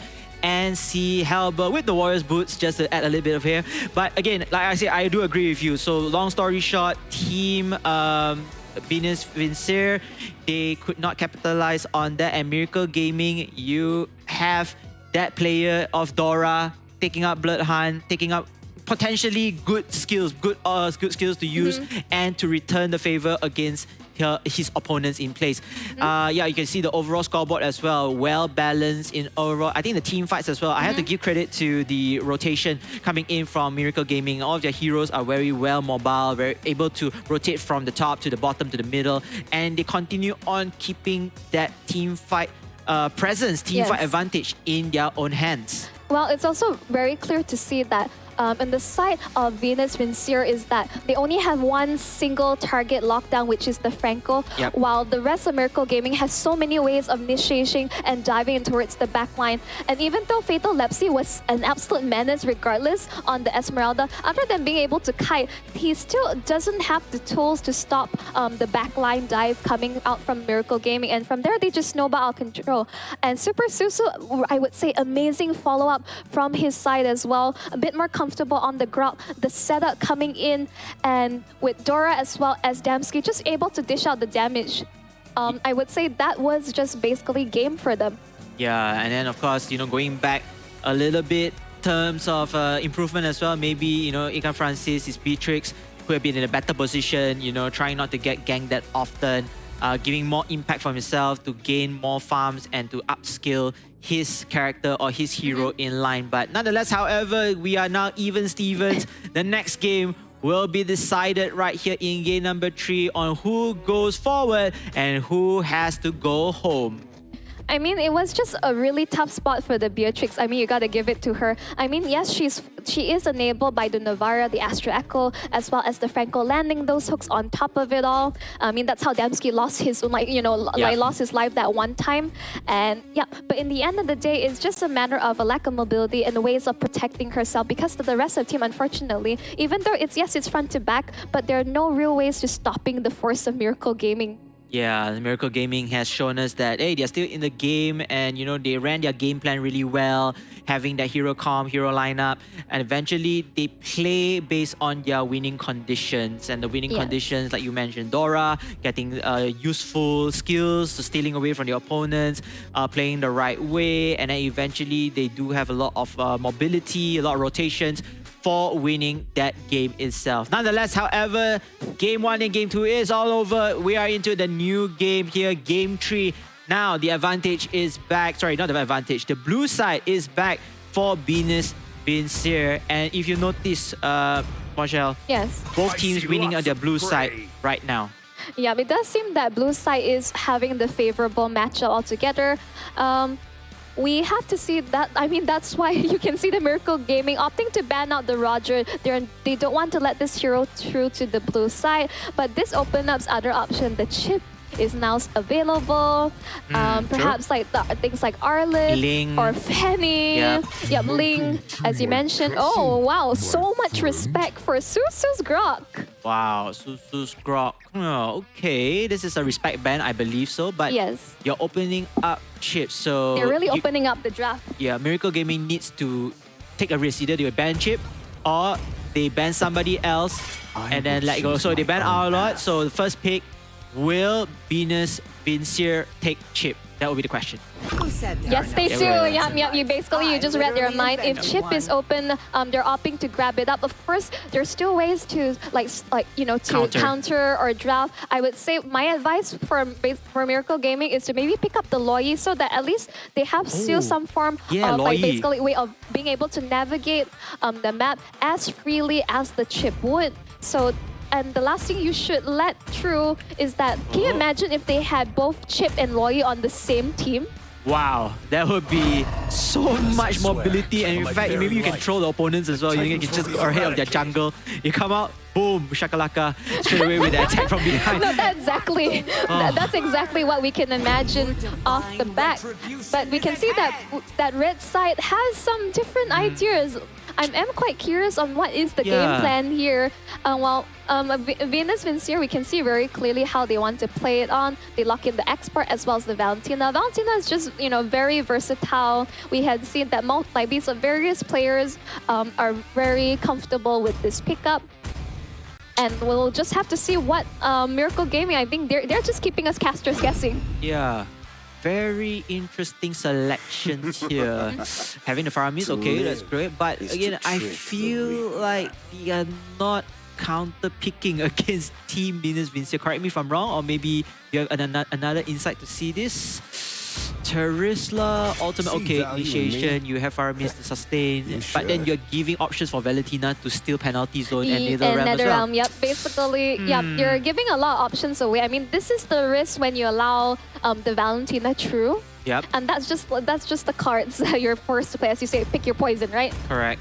Adrian already being banned out as well from the side of Miracle Gaming, so we'll see. Carmelia. Okay, this is a good one because you did mention to me before Carmelia is also a great counter pick against Chip. Exactly. Yep.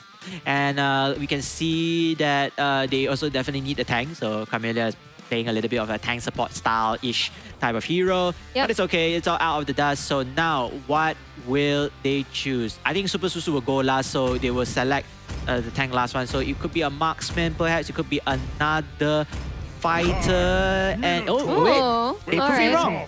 They went with the Minotaur, a tank first. Okay. I think what the game plan is potentially, correct me if I'm wrong, they're looking to overwhelm StarTZ on the chip.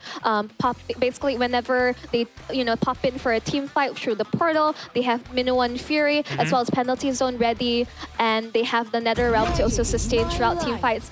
I think that may be the game plan, but it's really hard to say. But Alpha, being picked up from the side of Venus Vincere. This is very good. I mean, Alpha, he recently got a buff as well. And with whatever new revamp items or the new items, he's going to benefit a lot, especially the Sky Piercer. Yes, exactly. And come on, don't tease us with that. Yeah, nah. I mean, you want to see Hayabusa out here? I'm all for it, but no, it seems like what I mean, like, what is happening? But I do understand what they're trying to do. I think Esmeralda is also a great answer towards Chip, because Chip generates a lot of shields and Esme just benefits off the shields altogether. But it does seem that they're really going all out with this fighter strategy, huh? I mean, they just love their fighters, man. They're just sticking on to the previous meta, sustainability meta, getting the fighters online through their sites. But again, the risk, the risk is still there. The risk is still that you have no pure DPS player or pure DPS hero to put in here. I mean, it's a very Malaysian style. We just want to go for that langgar gameplay. They call it. Yeah. But we are enough speculations as we jump in towards our third game of this series, Venus Vincere versus Miracle Gaming. It's really going to come down to this one best of one. Let's just jump right into it.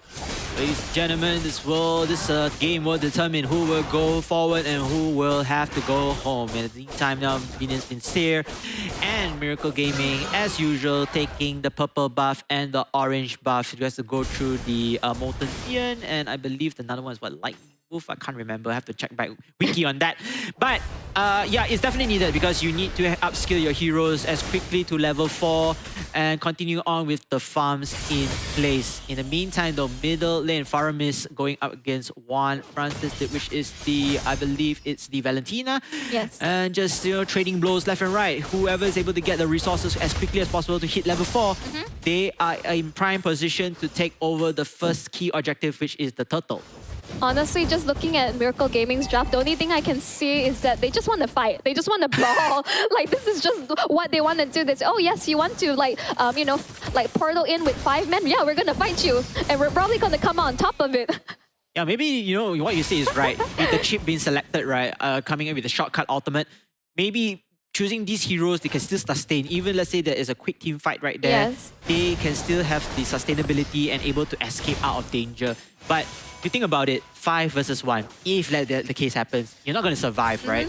No, they're just bringing the fight to them. And also another point that picking up the Esmeralda against the Harith is probably the best counterplay they could possibly get in a double fighter side lane situation. So again, this is still really smart drafting. But I'm very curious to see how Envy will be able to pull off this Alpha, because I personally feel Alpha has mixed result because they're gonna need that snowball. Yes, burst type of hero as well. Do a lot of damage to burst, so looking forward to see what he has also in his hero custom items built.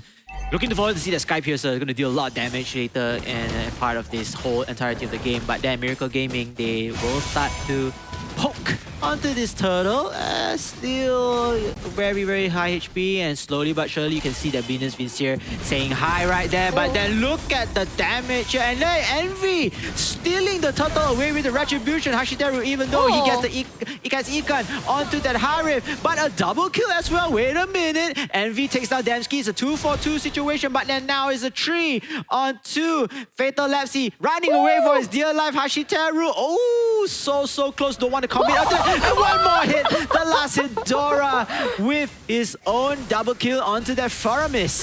Flickering on the turret just to get that last tick of damage to take out Fatal Lepsy. What a play coming out from Miracle Gaming. And this is what we're talking about.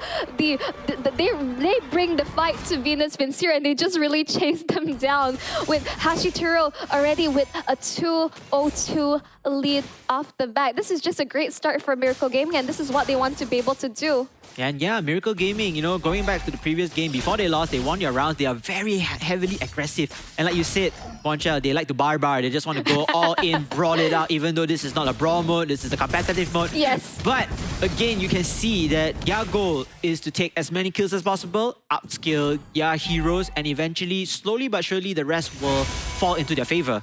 As I said, they want to take the fight to Venus Vincier, and by being able to keep fighting non-stop, they have the sustainability. They work so well in extended fights. Venus Vincier, unfortunately, they don't. They jump right in. If they force out their ultimates or use their skills, they have to disengage. But Miracle Gaming, they're locking them in place, ensuring that, yeah, you're not going anywhere. You're mine. Yes, you're mine indeed. Esmeralda, meantime, also hovering across the turret. I'm not so worried here, unless, of course, there's a huge gang coming forward from Harif, Chip, and most likely Valentina as well. Hashiteru has to be very careful over there. Chip using one of the skills to stun the CC. And yeah, it's fine. It's all good. But then top side, though, it's a different story altogether. Oh. Yep, force the Decimate altogether, but that will finally be able to finish up the job. Doesn't chain quite exactly, pop the Immortality fairly early. That's how you like to build export, early Immortality, but just denying the Decimate away. But they'll be able to secure the kill, and they move forward to secure the next turtle. Yeah, can they secure this next turtle though? That would be a little bit of a challenge, especially Envy here with the Alpha has been phenomenal with his last hits. He does have the Retribution with him as well, so it's going to be a little bit difficult to see who will get the first one, and I believe it will be Envy. Oh, no! Dembski! It will be Dembski! Okay, Caster's Jinx right there, ladies and gentlemen. Unfortunately for Envy, he has to fall back. But here's the thing. They lost one hero casualty, and the turtle in this place. Miracle Gaming snowballing that lead. The fact that Dembski was previously like level 7 to level 8, the fact that he was able to secure the Retribution, that was shocking altogether. Envy already losing out in the Retri battle, even though he is a 1 level advantage earlier. Yeah, and I feel like Dembski is already out of position because he was also worried in terms of the team fight, the skirmish, and Alpha was so close, but wow, that last hit though. Oh, wait a minute. Looks like the penalty zone from Lord Zbrands. But here comes the one, even though he sacrificed like Ken, he lead for more impactful plays right here. No, NetherRealms is out right now. And Team Miracle Gaming, they will fall for 2. Yeah, Dembski unfortunately out of position and outnumbered. In this case, Hashiteru was also forced to back away, while Venus Gaming, they're saying that, yep, we can take the fight to you now. We have skilled up as well. The Chip is also coming to fruition. Dora taking a lot of damage from the Alpha. Envy is starting to hurt like a truck. Oh man, I mean, Envy is going to upscale later onwards. Level 10 right now, the highest level hero.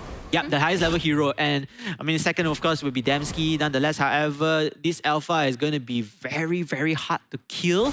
And yet, don't forget, you know, the Spell Vamp will come soon with all its itemization. And with the Quantum Charge as well, he has a mobility boost in place. I mean, this is probably the closest game we have of today in terms of the gold lead altogether. And I think this is going to be a fairly close match. In terms of the itemization, you can see that Mardis already has completed first item, the Sky Piercer. He wants to be able to just shred through the ranks of Venus Vincier. StarTC getting pulled back, just being able to just walk out from there.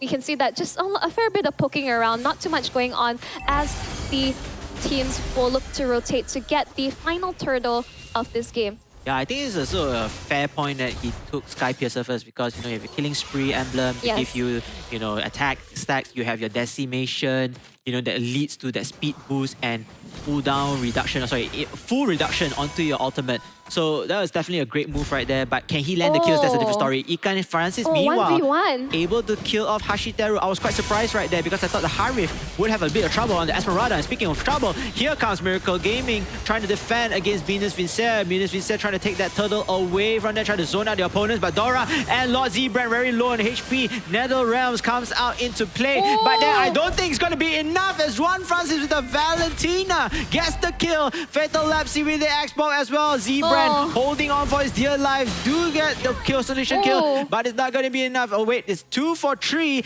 in the favor of Venus Vincere, and Venus Vincere, they are definitely going to go for that kill. Oh wait, did they even get the turtle? I don't think so. Yeah, they gave out on the turtle. They're going for the fight. Hashiteru, like, taking revenge on towards the Harith for that 1v1 trade earlier on. And I would say I have to give kudos to Dora. The fact that he stayed on in that fight for as long as he possibly could. Yeah, Envy will be able to secure the Lord just like that. Basically, he is the one with the retribution advantage there. But Dora still able to at least like maintain by being able to stay along in the fight and dish out the damage. At least they were able to somewhat like try to even out the trade, so they didn't lose too badly in terms of that. Wow, that Alpha, I did not expect him to take on the lot that in one-on-one situation, one-on-one solo. And true damage. Wow, I mean, that is really ballsy. And like you said earlier on, the rest of the team members of Miracle Gaming, they spotted him out. You know, playing with for trying to capture the lot, but they don't have retribution. So eventually, Venus Vincere, using the opportunity, using the advantage that this Alpha is able to give, they get their very first lot. Yep, and the Lord is marching out top side, but mid is looking to fight on. They're pressuring Miracle Gaming, falling Star Moon onto its run, but no, not enough damage to even try to derail the Valentina. Valentina will be able to run away. Ikan Francis, meanwhile, already clearing up bottom side and leaving only the inhibitor turret left alive. Venus Vincere is controlling tempo right now. They have advantage in terms of the map control, even though the kills or scoreboard don't do justice for them. Yeah, it's 7 to 8. Whoa, 3 man Minoan Fury, but do they have enough damage? I don't think so right there, Monshel. Look at that. The battle of attribution does not fall into the hands of Miracle Gaming as Venus Vincere, they are going to take down the whole team. Dora, one man standing right there. They can end this game right now. Venus Vincere showing no mercy. The Lord is still alive. They're going in for the kill. Look at Dora holding on for his dear life, but it's not going to be enough. Oh, wait. Whoa. They have the lifeline right there. Dora killing off Star TZ. And of course, Fatal Lapsy losing his life to a minion. What just happened? No, Dora was the only one defending, but they just, I believe Dora was just able to just focus his damage on towards the minions, clearing it out. And there's still, Miracle Gaming is still holding on for dear life. So what Dora did was quite smart. What he did was he cleared the minion wave because once the lot falls, you know, the minions are the ones going to be tanking the crystal base, right? So he knows the lot is going to be dead already anyways. So he cleared that minion wave and giving his team a chance to come back right here, a chance to defend their base. But now, here comes the next output. What are they going to do at this moment of time? They still, right now, they have to, reconsider everything. They're already playing from behind. And that now their team fight is not as strong overall against Venus Vincere.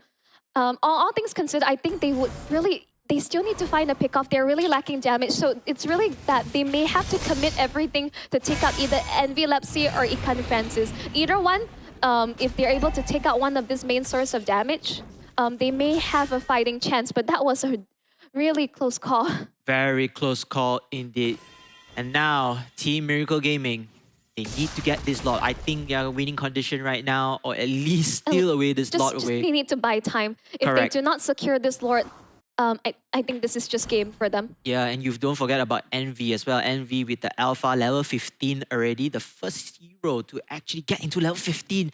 And don't forget, true damage, as you already mentioned earlier, with the retribution. So for Venus Vincere, I think they're just going to try to zone out. If they can get a kill or pick or two, that will be fine. And then let Envy focus onto the lot. And that's GG. Yeah, I keep saying that the setup from Susu as well as Dora, I mean, this is incredible, but right now, Miracle Gaming is just lacking consistent DPS. And as this game drags out altogether, things are just like, I think the chances of them surviving are looking slimmer and slimmer.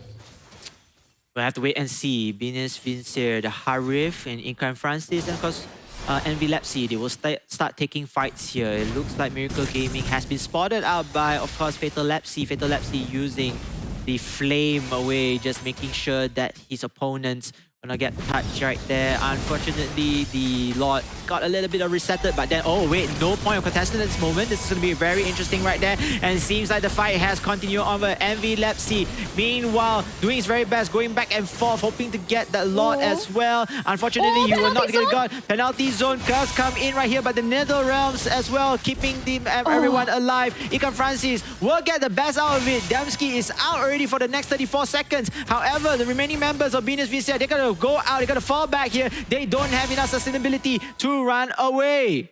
Yeah, they're just able to like recall back out into base just a nick of time. The fact that only Damsky lost his life in that entire fight means that, okay, in this case, they still have Venus Vincier still needs to be very careful when they take these fights because Falling Sturman taking on the damage here, but Ikan Francis towards the back line. Double kill for the Harif. Hashiteru also falls down to Envy Lepsy as well. This is not looking good, Monshel. This is going to be the nail in the coffin. The Lord, nobody there to context except for Venus Vincier. They will take the Luminous Lord and they are looking forward to end the game. Yeah, the Death Timers are taking Super Susu as well as Hashiteru. Whether they'll be back in time, it's going to be a 3v5 situation as they march towards their base. This could be the end.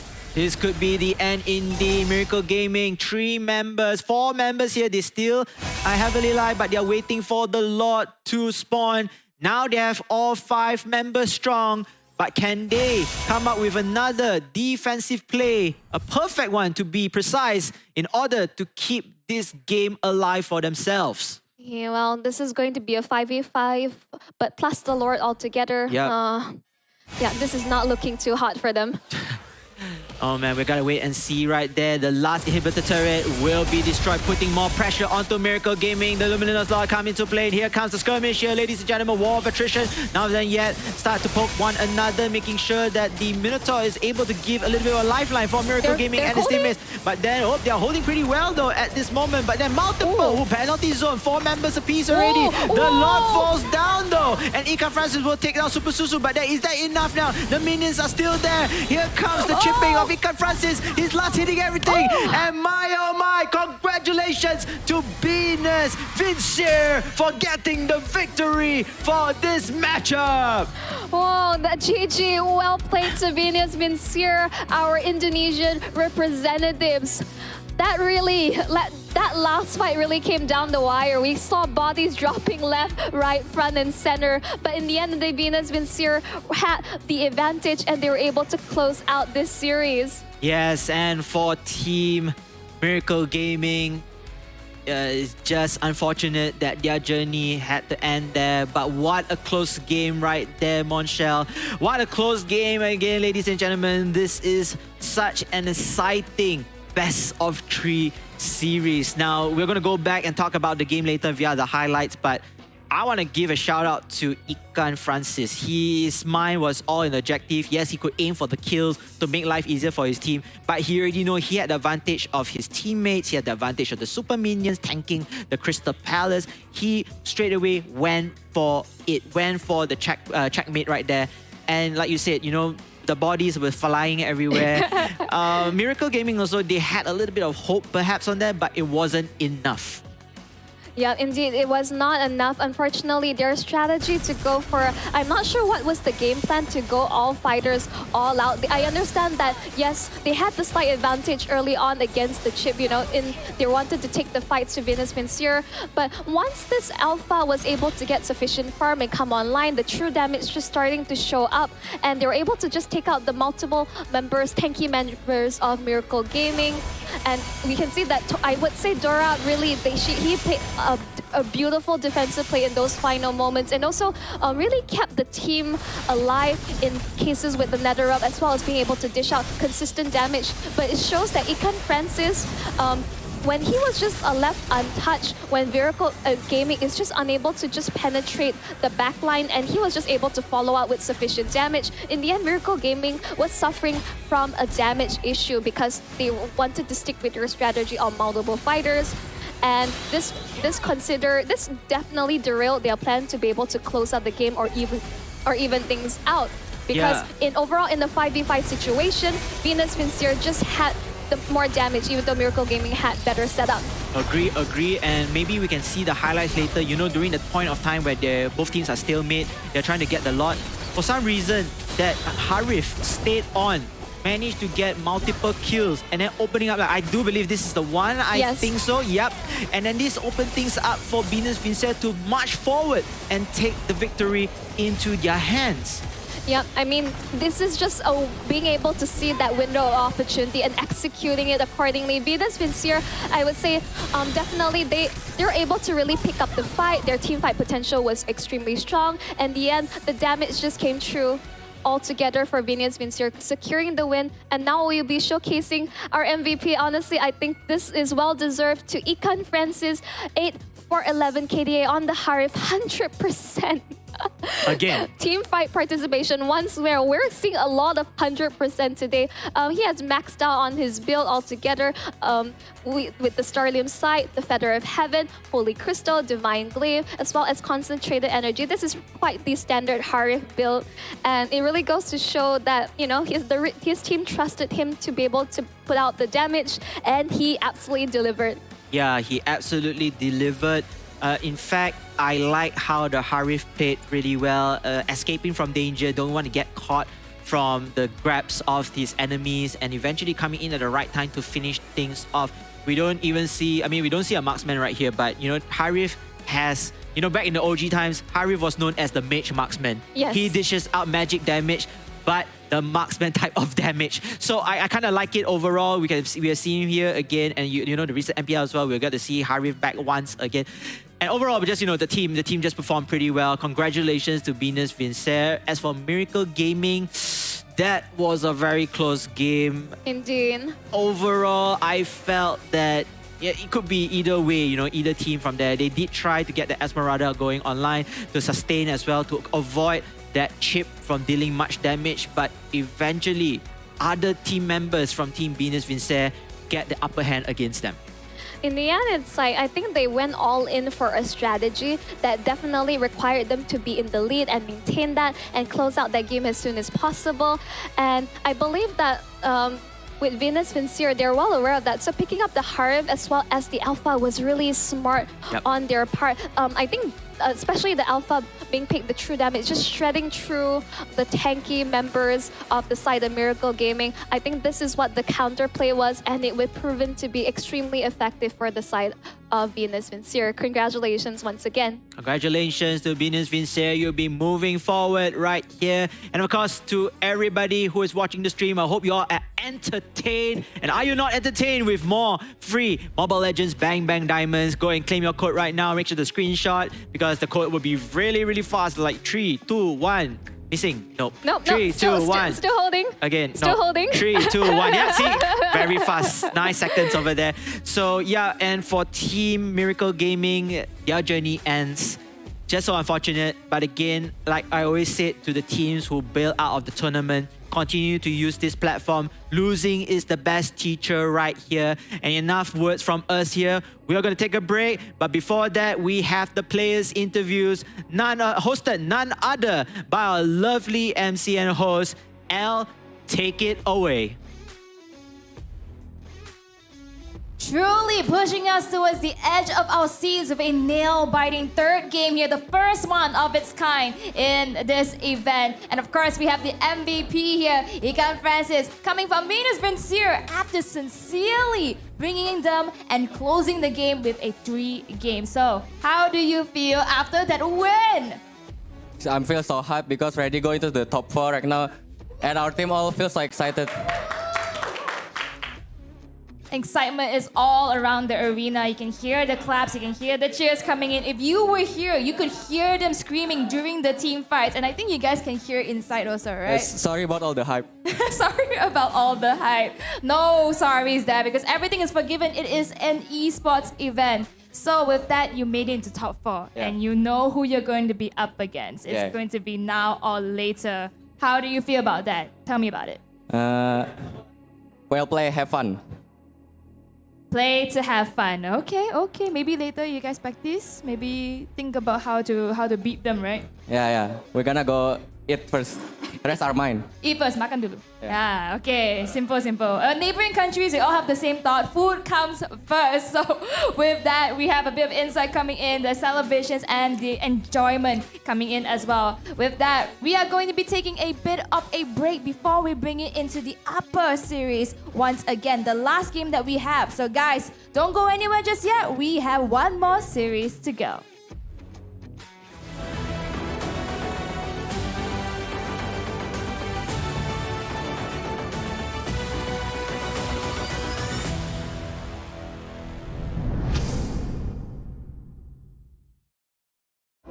So what is the next big thing?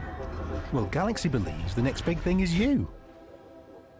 Me? Yes! Because of the power of Galaxy AI, you'll open up so many possibilities. The next big thing is you.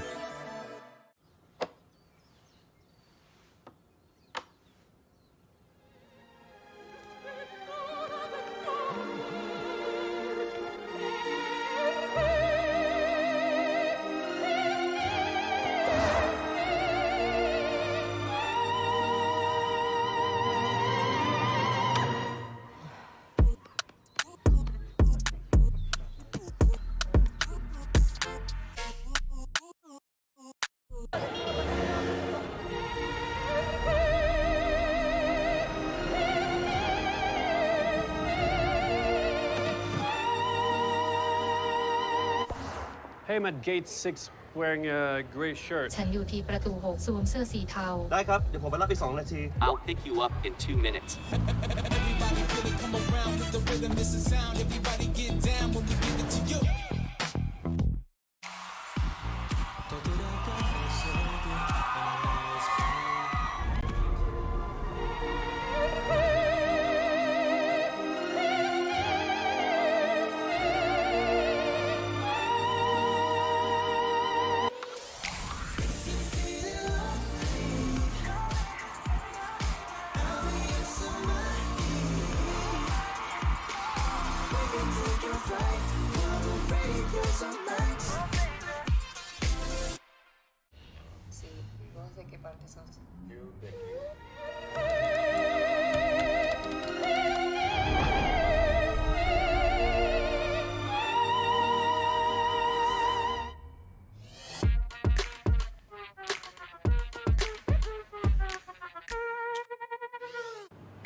This is such a great trip. I would love to take us all to dinner tonight. Make the reservation. Chris, are you getting any of this? Dinner at Santino's, opera tonight, tour tomorrow, and check up on Shuggy. Oh, okay. You go, Chris.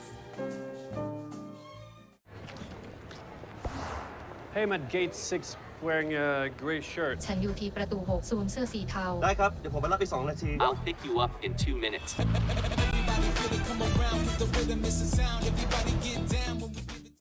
Everyone's searching for the next big thing in technology. But the next big thing isn't this. Integration, encryption, quantum. And it's definitely not this. That's why I'm a trailblazer, a groundbreaker, a pioneer, and most of all, a disruptor. No. Galaxy believes the next big thing is you. Me? Really? Yes, look at you. You're an artist. You're open to experiment. You make your actors go shh. And then you have other ideas and make them, yeah, do that. It's never easy. But you open your heart. Hi, I'm live. I have a play this weekend. Hi, do you like theatre? Sorry? You open conversations. You do this, you do that. You To go... be or not to be? You know that big thing I was talking about? Well, with Galaxy AI, you'll open even more possibilities. You'll open your imagination, open more ways to be, you know, creative, and open more ways to collaborate.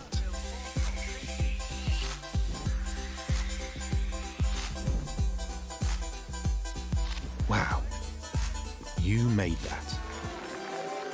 We're putting all that power of Galaxy AI in your hands. The next big thing is you.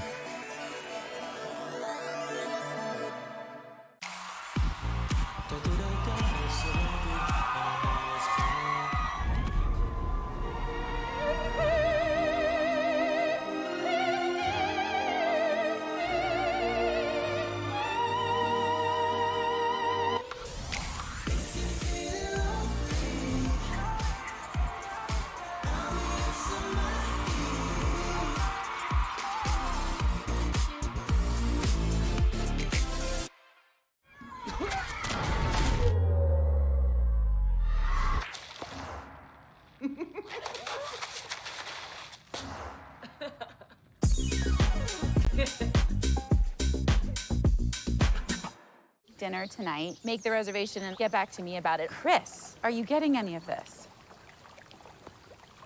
Dinner at Santino's, opera tonight, tour tomorrow, and check up on Shuggy. Oh, you go, Chris.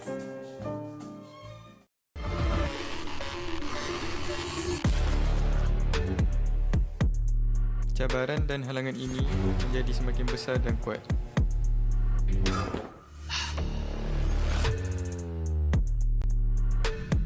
This is the world where the best will prevail.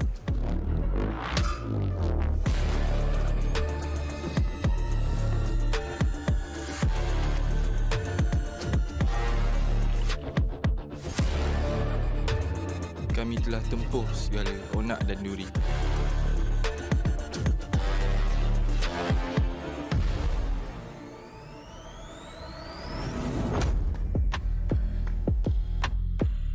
Apa yang harus kita lakukan? Maju terus ke depan. Kepada yang menonton, ingat kami.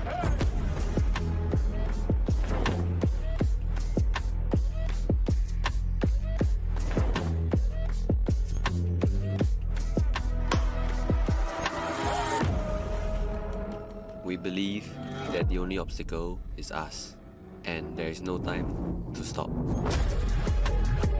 One country, pride at stake. One mission to accomplish.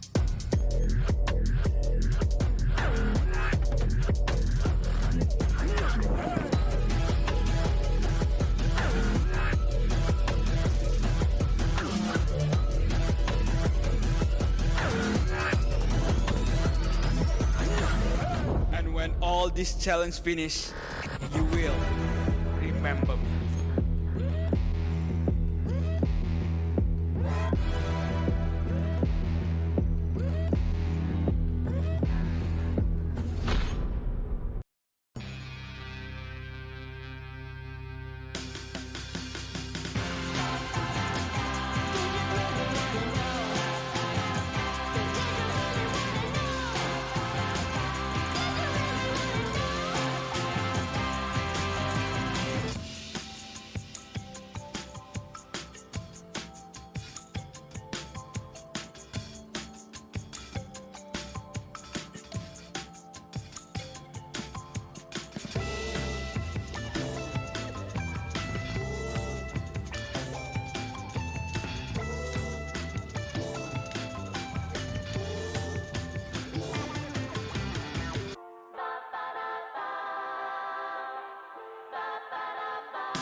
And with that, we have reached the final series of day number 2. It's stage 2 regional playoffs. But before all of that, welcome back, ladies and gentlemen, to the Samsung Galaxy Gaming Academy Campus Series. We are down to the final series.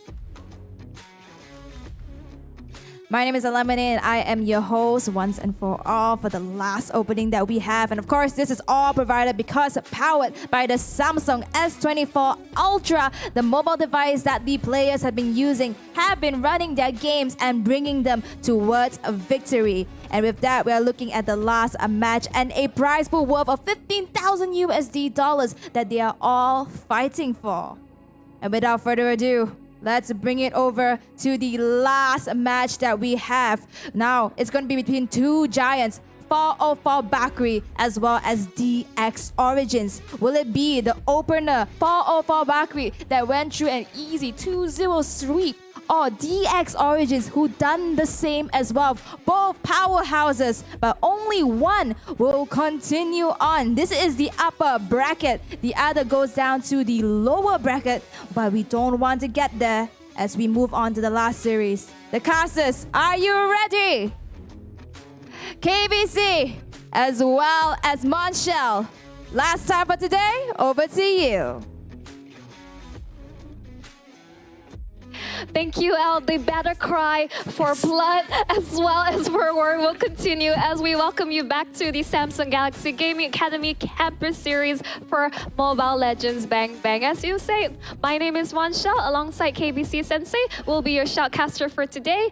And what a series of events we have gone.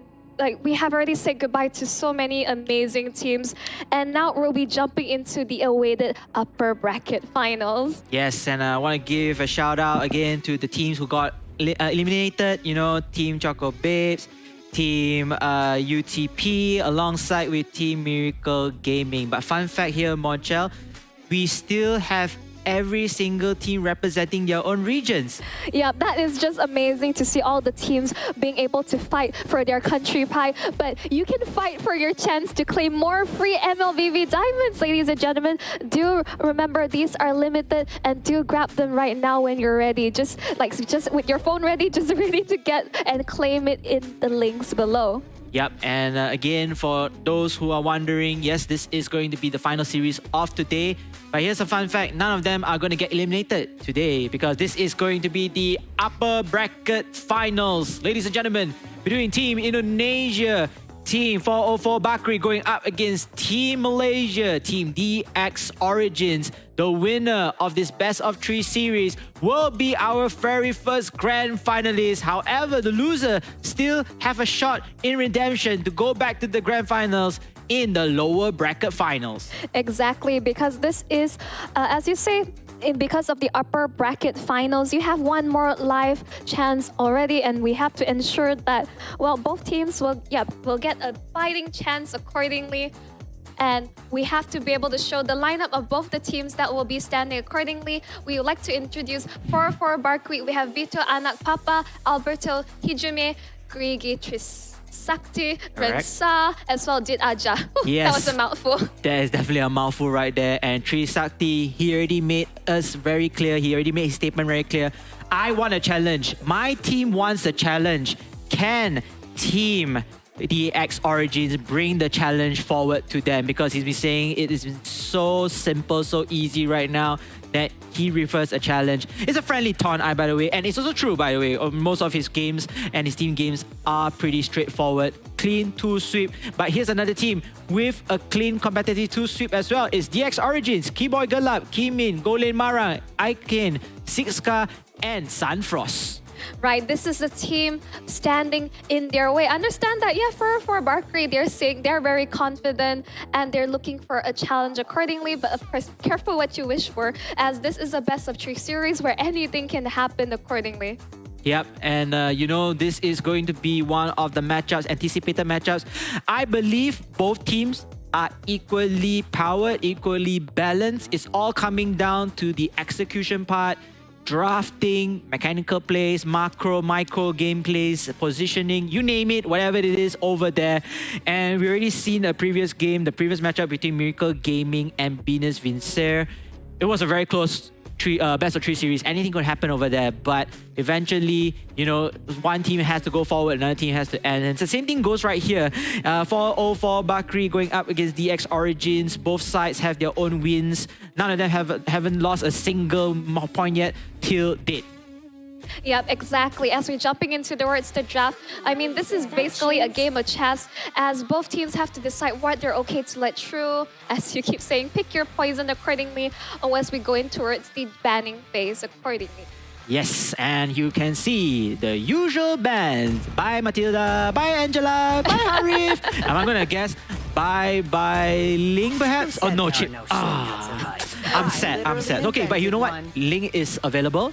Roger is available, but come on, man. No, please! Oh my goodness! Imagine they pick Alucard. Nope. No, he did it yesterday. As well. He's teasing us again, but yes, Roger is the better choice of selection here. But Ling is available, Valentina is available, Yu Zhong is available, Luo Yi is available. Holy moly, there's so many heroes available. I mean, yeah, absolutely. I mean, I would say our ML has expanded to a point that so many heroes are viable in this meta. And yes, you speak this, they're going to come true with the Luo Yi, but it also means that the Valentina is also available up for grabs for the side of DX Origin. Yes, and I do believe DX Origins better get that Valentina. Is going to help them a lot, at least to counter whatever heroes that Team 404 Bakri has. In the meantime, it seems like, oh no, they're going to actually hover to both Arlott and Bedrian. So this is going to be side lane priorities first, I believe. I mean, here's the thing. I mean, Arlott can be flexed either way. That's the thing about the hero. Can be Arlott Roam, or basically it's still pretty good to have in the EX. Still open. Yeah, basically, I like the opening of these 3 picks because it's still very flexible. Arlott can be flexed, Roger can be flexed, as well as Fredrin, although I still prefer Fredrin in the jungle, all things considered. Well, let's see what the red side has to respond to in the Okay, so it's going to be a Terizla, a very common pick as well. Top pick, in fact. And then, you know, going back to what you said, all-around heroes, very flexible. We do see Cho previously yesterday, but with the current meta, or at least the current top picks, everyone has the ability to do what different roles or what type of roles they need to fill from there. Xbox will be banned from the Indonesian side. As for Malaysia, aka DX Origins, I feel they probably want to try to ban perhaps a tank. Oh wait, they also need a tank here as well.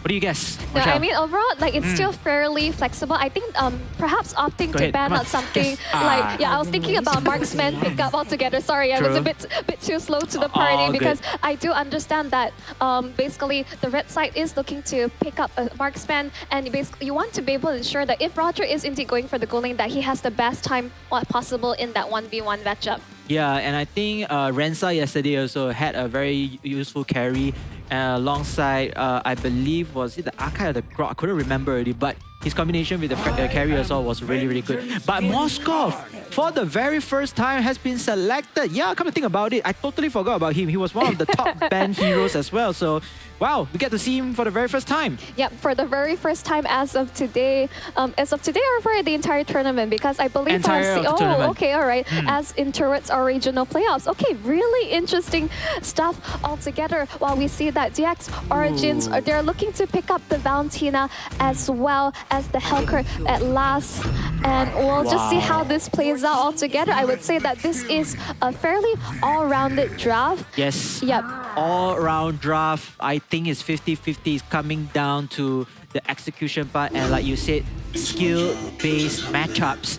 And you know, I definitely want to support both teams, so I'm just going to give half of my vote to Malaysia side and half of my vote to Indonesian side, at least for 404 Bakri and of course the X Origins. But I want a challenging, I want a high intense gameplay. I don't want it to be very one-sided, and I don't want to give excuses from different teams saying that, oh, it's so easy, we finished with 2-0 them or something. But I hope it's going to be all best 3 games here. So Rochelle, what do you think about it? Again, I would say both drafts are very clear on what they want to execute. So basically, comparison to previous matches, really well-balanced draft. The only thing I would have to point out for 404 Bakri is that they have more pick-off potential, but definitely basically on the less tankier side. So in the end of the game, we have enough speculations, and you want to stop us babbling as we jump in towards the land of dawn. This is going to be game 1 of DX Origins from Malaysia versus 404 Barkri from Indonesia. Yes, the blue side, of course, DX Origins, and of course 404 Barkri on the red side. Usual standard operations procedure, aka SOP. Oh, and already a first blood on the side of DX Origin. Okay, we didn't catch that on the camera, but yeah, sure, why not? A little bit of a lead for DX Origins, but wait a minute, Golin Marau, hey, very, very aggressive right here. Don't be too pushy, my dear friend. Yeah, I mean, already, like, first blood was already secured by the side of DX Origins. Just a great start altogether. Altogether, indeed, and he even won the Traveler Crab with the gold buff as well in the favor of that Hellcat. So, if you're, judging from that the first blood itself, do you think the power skill is a bit more advantageous on DX Origin side in this case of scenario? I mean, in this case, Roger, in basically pre-level 4 is going to win out against Moskov. Moskov is going to require a great deal amount of time because he got to build that Trinity build in order to start dishing out the damage altogether. But they're jumping in towards the back line altogether underneath the turret with the iframes of the Lycan Pounds. Yep, DX Origins understand the assignment and they're just going to force the issue regardless of one safety. Yeah, they definitely understood what are they supposed to do, especially on this stage. We have this hero compo. We are trying to get the winning conditions in our favor. And they do take risks over here. Heavy rotations already, less than 2 minutes down the bottom lane, trying to stun the growth of the XP side. I mean, they're well aware of the win conditions altogether. Keymin just being able to a quick movement from him, just be able to survive that ambush altogether. But as we say, DX Origins, they are in the lead as of now. It's a great start for the Roger. But 404 Barkri, they require a bit more time. A lot of pressure already forced onto Alberto, but the Turzla is fairly tanky. He would be able to survive for now. Siska, not quite enough damage yet. Yeah, top side right here, the turtle, the very first turtle is in point of contest. You can see that DX Origins also are holding on to this turtle capture and are trying to zone out the opponents as well. Meanwhile, Alberto in a lot of trouble, and he's going to try to run away as the rest of the members of Team DX Origins. They will have this turtle pace, but then 404 Barkri are still not giving up onto this point of contest. Nonetheless, however, Siska in a lot of trouble. Hijume gets the kill here, but can he secure the turtle though? Alberto very low HP, Monchel, and he's able to run away, but Trisakti gets the steal. Yeah, this is just a very split fight altogether. Keyboy just trying to get some point in the composition, went all the way back to ensure that he's able to get the kill. But Gregory in the back line just causing havoc. This is just a bloodbath from both sides. They're just trading blows after blows. Yeah, I mean, they are going for the objectives, but like you said, they were brawling all the way and never giving up. I must give credits to Alberto. I don't even know how he's managed to run away from the dangers, the perils of DX Origins, but hey, he managed to survive and his team is able to equalize right now. In fact, getting the lead on goal in hand. Yep. In the end of the day, we can see that for 404 Barkri's side, there have various ways of diving in the backline. The Ling has many ways of just chasing them up, and considering how low DX Origin as well. But Keyboy, Galap was able to also just continue on the fight and force the issue accordingly. So that's why I say it's fairly even. 404 Barkri has the slight gold lead, but in the end, it's still anyone's game fairly on. Jimin with the Fedrin already taking Thunder Belt for the very first item, I believe the very first core item in place. So that is something to take a note on that, especially giving him the defense and the offense in hand. Other than that, everything seems to be normal at the moment. Anytime can happen. They start to roam, they'll start to perhaps gang onto those single pickoffs. But in the meantime, DX Origins, whatever they had in the lead, I think they should continue on with the aggression, but they need to know when is the right time to take the fight and when is the right time to disengage if they don't have the advantage. Right. I would say that DX Origins has a slight team fight advantage altogether, but they still have to be really careful of 404 Barkri. If they are unable to extend this lead further, they have great scaling potential with the Ling as well as the Moskov. So this is why there is so much pressure into shutting down Renza early on. Here comes the point of contest for the second turtle in here. Alberto just staying right there, just giving map info and map intel for his team. For Bakri, you can see heavy rotations here. The Ling does come in play, but then Kimin manages to get the turtle in line, but then at what cost right now? You can see Kid Boy very low. The Hellcat loses his life even though when the Dark Knight falls, as Trisakti continues on with his carnage on Ikane's Valentina. Maybe more to come. Alberto holding on his dear life here, trying to get out here, but then Kimin loses his life again to Trisakti. A double kill unofficially. Rensa gets the kill onto the Roger. Did Aja also ending up here, and I think 5 kills in overall for Bakri, or 4 in return. 5, I think it's 5, yeah, because it's 3-3 earlier on. Yeah, I guess, exactly. Holy moly. Yeah, no, basically great footwork from Gregory. Just the Tempest Ablaze to sidestep the appraisers Ralph altogether. But Keyboy, at least he gets some point of compensation. This Hellcat, like in the dark, being able to secure the kill off the back. So in the end of the day, for Barky, they were able to get a substantial lead because the Ling has come online. He got a substantial amount of kills. The snowball is impending. There's a reason why this hero has been consistently banned throughout all our matches. Yeah, consistently banned, not seeing the light at the end of the tunnel until today, until now. DX Origin is playing with fire here, leaving the Ling in the hands of Trisakti. And I mean, he is still a very skilled assassin user, right? He does use Fanny as well. He does use other heroes in play. But it's the Ling that is so annoying to deal with. Oh, meanwhile, holy moly, 4-0-4 Bakri. I think whoever's at the top lane here is going to have a time of their life. Go lane Mara has to be very careful. He has to fall back, and he does. Yeah, he just knows that something is not quite right. That he was probably watching Rensa. Why is he walking up so far ahead? Regardless of his own safety, he's probably aware of that. With basically the benefits of the Loi being able to come in with multiple members, there is always that concern. And with that, so the bushes are extremely dangerous from the side of 404 Barkri. Yeah, nothing is safe, especially in the bushes and you know, the places that they could hide off here. But then, however, the third turtle, the final turtle, will be in point contest. Oh, nice throw coming in from the side of Did Aja using the jawhead. But then, is that enough to take down Kimin? Yes, it will. Alberto holding on to that. Ikane loses his life as well. Trisakti with the Blades of Tempest. And maybe more to come. Double kill onto here with Rensa, following up with another kill and a wipeout, ladies and gentlemen. This is not looking good for DX Origins, losing all 5 members again. Yeah, just early on for Barkri, they are snowballing out of control, and they're looking into it. A very comfortable 5k goal lead, able to secure a turtle. Grigi on this Ling is just being fully enabled by the rest of the team. And understand that DX Origins has the damage, but it's completely negated by the Tempest of Blades. Man, he is just on another level, including the rest of his team. I mean, we are looking at greatness right now, right? Yes. He is just on another whole entirety scale comparing to the rest of the team here. But then again, DX Origins, they are not losing confidence at the moment. They're going to go back into the defensive posture, hopefully to catch this Ling off guard and then snowball on with their fight. Yeah, it just looked like in terms of extensive team fights, 4-4 Barkri are just like 2 steps ahead of DX Origins. They know exactly the limits of their hero and they keep pushing forward. And DX Origins, I'm not sure if they have enough answers with that because, like, yes, they have great ways of picking them off. The Hellcat being able to jump in towards the back line. But 4-4 Barkri, they're able to reposition the rest of the team with the Loi E.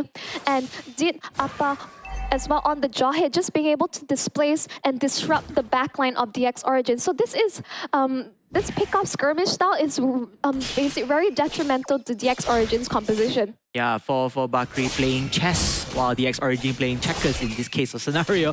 But yeah, you gotta give it up to the credit. They already know that, hey, this is our hero lineup. What are we supposed to do? What are we supposed to give do an action or play to give ourselves an advantage in the team fight? And they managed to do so right there. So 2 team wipes already in less than 10 minutes. This is looking a bit green for DX Origins. Nonetheless, however, they are still in this game with only 3 inhibitor turrets left. The Ling is 4k gold lead ahead against Cayman on the Fredwin. Like, there is a 4k jungle different, like, what is happening? Like, Greggy is just farming up the storm accordingly, and he's just getting out of control. Like, either someone needs to stop him, or otherwise, 4-4 Barkri are just running away with this game. it's so difficult to stop him as well with the Ling running away. So if let's say they were to lose game 1, I definitely think that Ling is going to be banned instantly. Absolutely. Yeah, you can't give this type of hero to someone so mechanically gifted. Yeah. And basically, the X-Origin, they are in no position to contest whatsoever. Keyboy Galap being spotted out by multiple members of 404 Barkley. He should be able to get out away safety, but they lose the Lord as a result of that.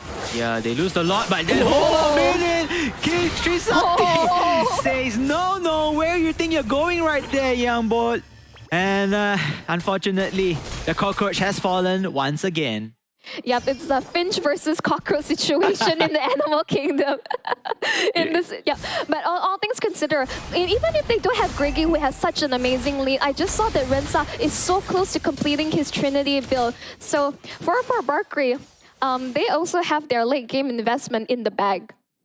I mean, this is absolutely domination, very deja vu-esque.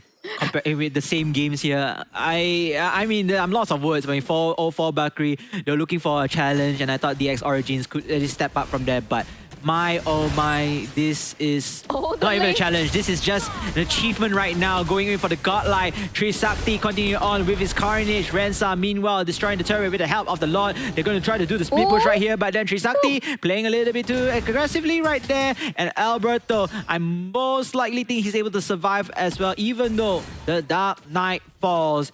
And the rest of the team of 404 Bakri managed to escape unharmed.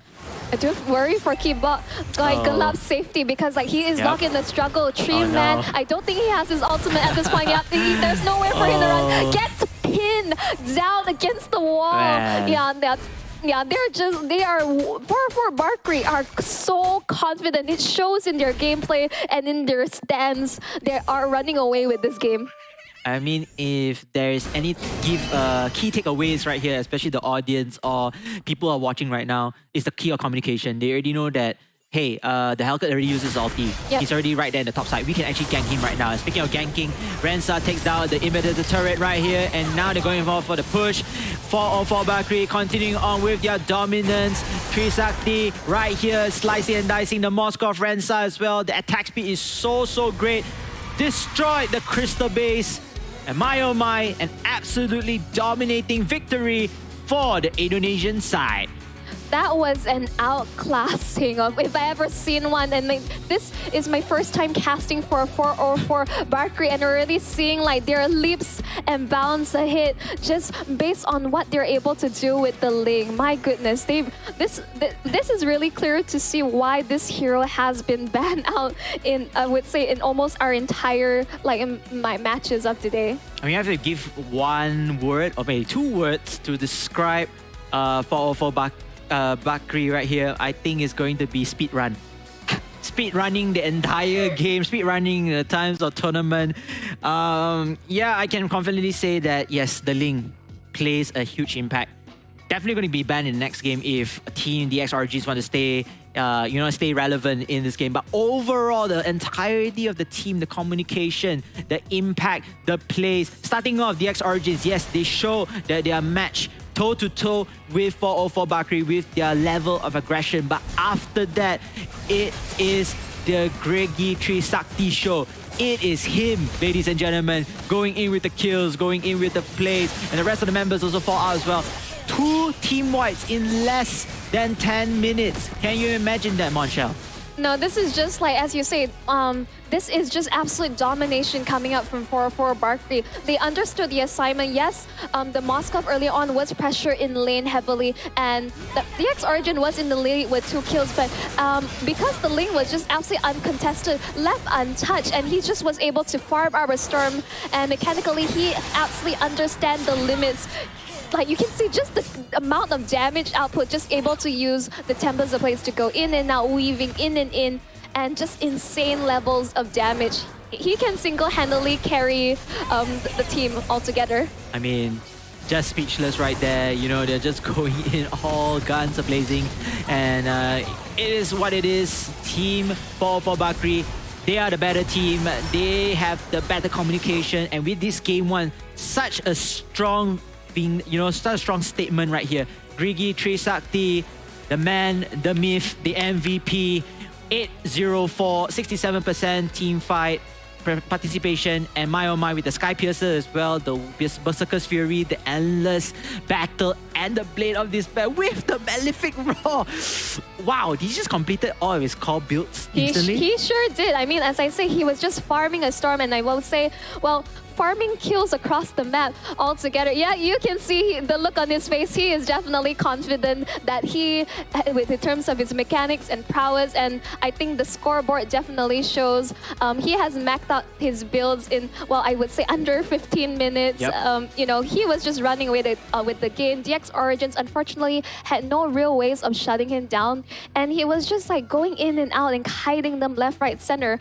And even though we would say that DX Origins had a good chance, and they have the damage, but they have no real way of locking the Link down. Yeah, I think the first two wipeouts just threw them off the charts. They don't have control anymore. They were already upskilled way ahead. Sorry, they were already downscaled way ahead comparing to Team 404 Bakri.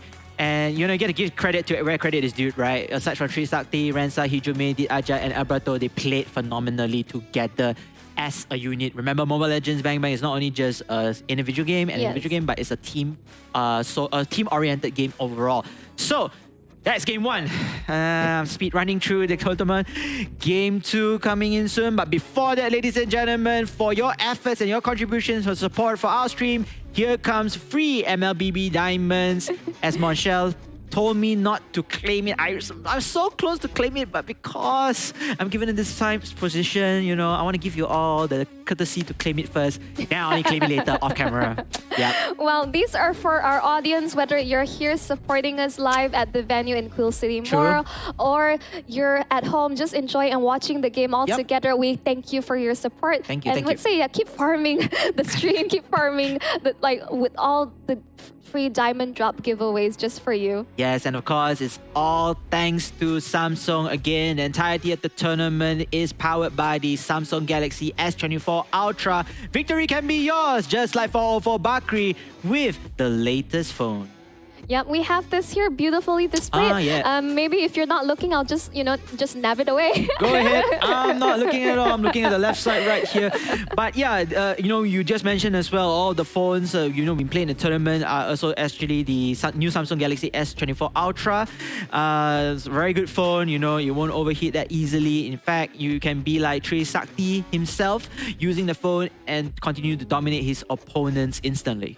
I mean, you need the best phone to optimize your gaming play and all your gameplays, because like you could be an extremely skilled player, but if your phone unfortunately can't keep up with you, then that begs to differ, right? Correct. And the phone is already a daily necessity in our lives, just like our wallet, maybe car keys for those who actually drive or transport back then home.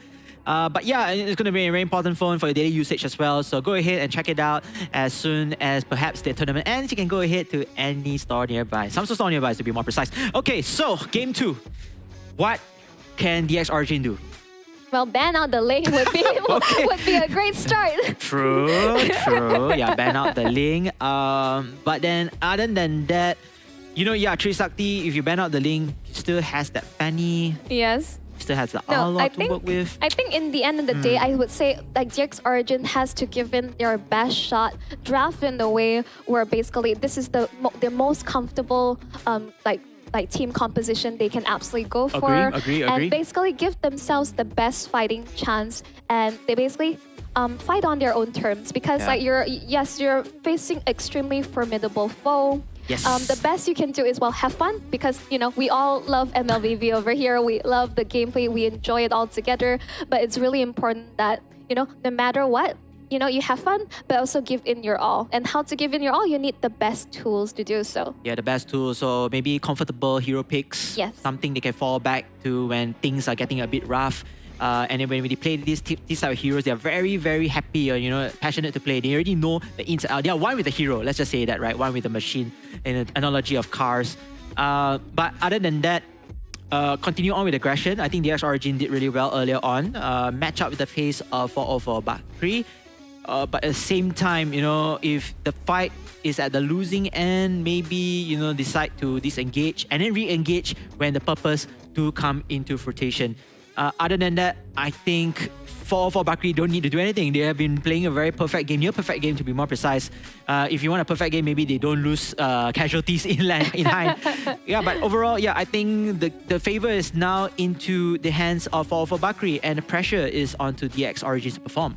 Yeah, exactly. As you say, this is already match point. Correct. But of course, I mean, with the upper bracket like finals altogether, we can say that, you know, if this is a time to like try things or experiment, I think this is the point, because as we move on to tomorrow, you know, this is do or die for both teams. You know, Correct. you can't afford to make any mistakes, but we'll be jumping in towards the draft of Game 2 very shortly. Let's, you know, just jump back into the drawing board. What does DX Origin need to do other than, you know, very specific bans? Yep, but which already comes true. Yep, as you say, as we predicted, Ling is out of there. I think it's more of a respect ban as well. And of course, being so impactful in the hands of Trisakti, Chip will be banned out. No questions asked. Unfortunately, we won't be able to see him anytime soon. Matilda being banned out from the Indonesian side. Wow, for Team Malaysia, aka DX Origins, what would be another hero that they could take off of here? They have to ban out the Angela. Angela. Okay, can also, because if not, they will first pick Angela Absolutely. and then you snowball all the way, right? Yeah, I mean, just like Angela with any form of assassin pickup. I mean, like classic Angela Ling, right? Yes. Classic Angela Ling and Harif. Okay, that's great. I thought they were going for the Roger, but now Roger will be definitely in the hands of DX Origins. Maybe perhaps they can go for a Loi or Valentina, but Valentina most likely will be the later pick, right? The third pick, just to see how many heroes that the team is trying to No, in the engage. way they have to force the hand. If they don't pick up the Valentina here, basically it just opens the 4-4-4-4 Barkley. It's like, okay, but no, in this case, they're keeping their mid lane options open. They want to be able to see, okay, balls in your court, 4-4 Barkley, what you like to do. They pick up the Roger for themselves because it makes the most sound sense. Yes. Because I think the last person you want to be able to provide this hero to is Trisakti, correct? Yes, Trisakti. I mean, he's definitely going to do well also with the Roger, so must as well give it to your team. So Loi is already selected over here. So the next one would be Terisla. Okay, very standard place. That's great. So now back to Icane or the team of DX Origins. They can hover onto that Valentina if they want to. Yeah, I mean, like, I would say they definitely should, because if we're going into the next phase of bans, I will definitely think that 4-4 Barkley will be banning out the Valentina, because they have really valuable ultimates. Like altogether, they have the penalty zone as well as the Zaman Force altogether. But no, it seems like they're going for a very different route. The fact that they pick up the Ruby as well as the Esmeralda, I wonder what is their game plan. Please don't tell me this is another double fighter side lane, please. Most likely towards that, but yeah, I mean, Valentina is still above right here. Minotaur has been banned, maybe precisely to stop Team 404 to do any more damage with the hero comp that they have.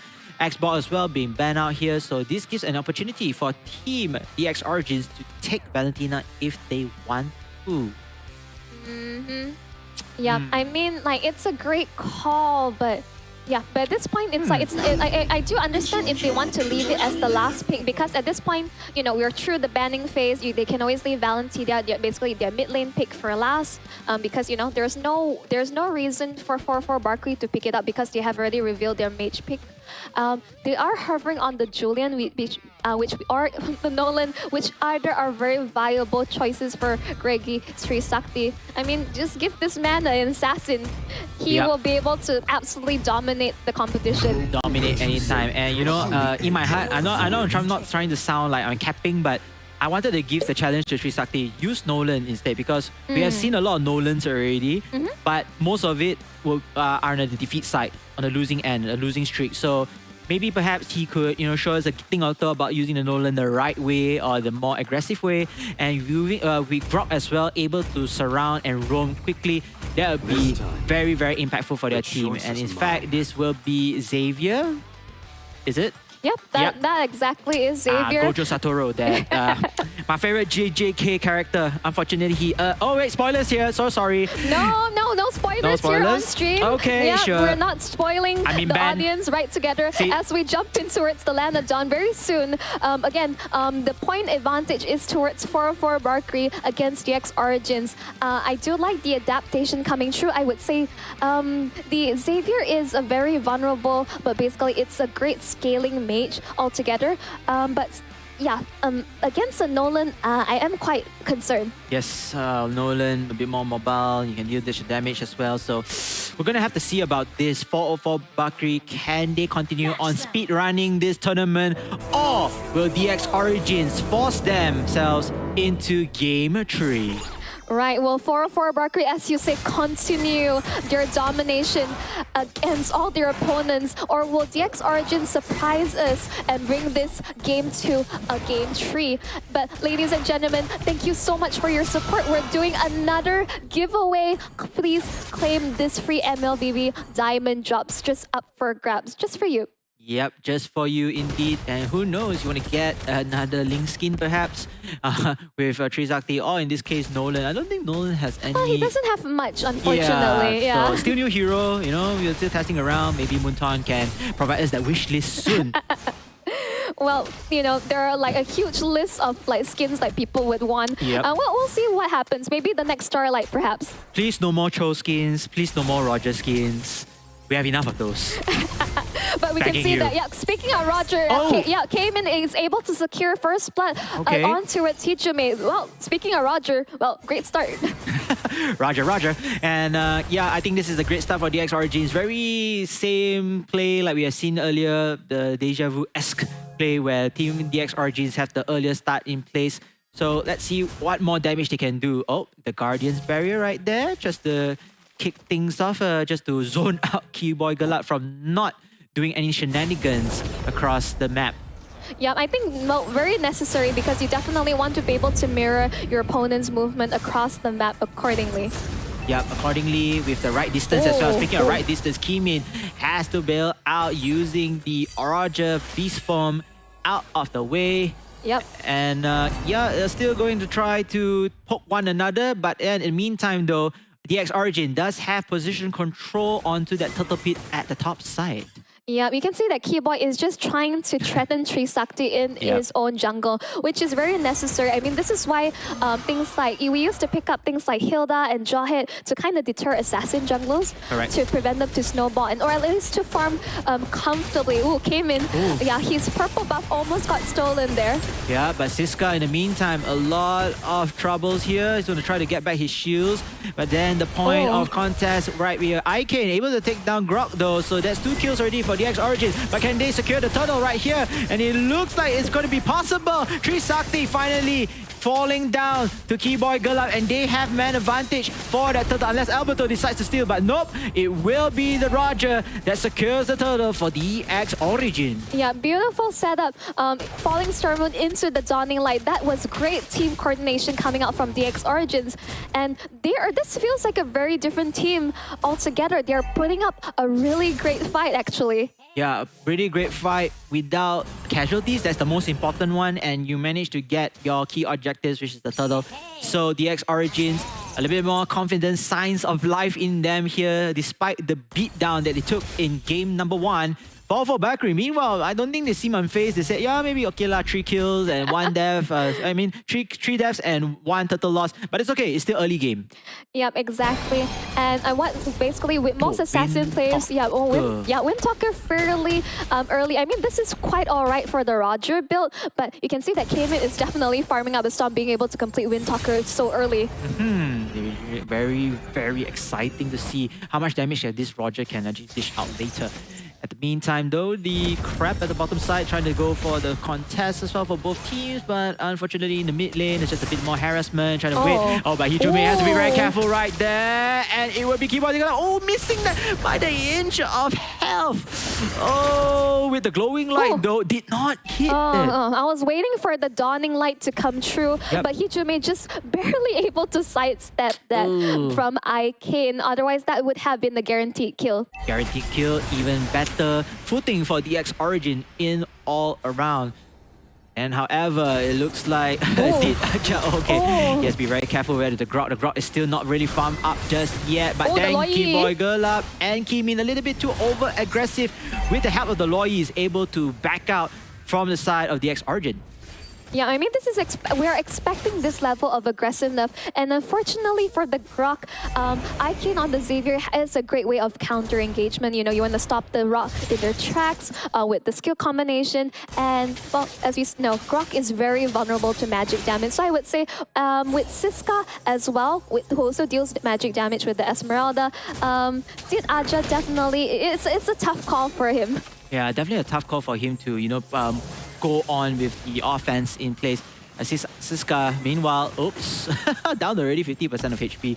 A lot of damage output from the side of 404 Bakri, but they do need this. They need to start to find their footing right here. 404 Bakri hoping to get this second turtle as well. But Keyboy Girlup, he did reset that. Oh, this is not going to look good for Trisakti, but Trisakti already got the buff already, so that is more than enough. The damage has been done, and now Hijome kills off Kimin. And here comes Team 404 Bakri, the blue team. They have secured control onto that turtle. They will take this second turtle, and just like that, they are back on track. Yeah, great wall charge setup, and 404 Barky was just able to collapse on the jungler of the side of DX Origins.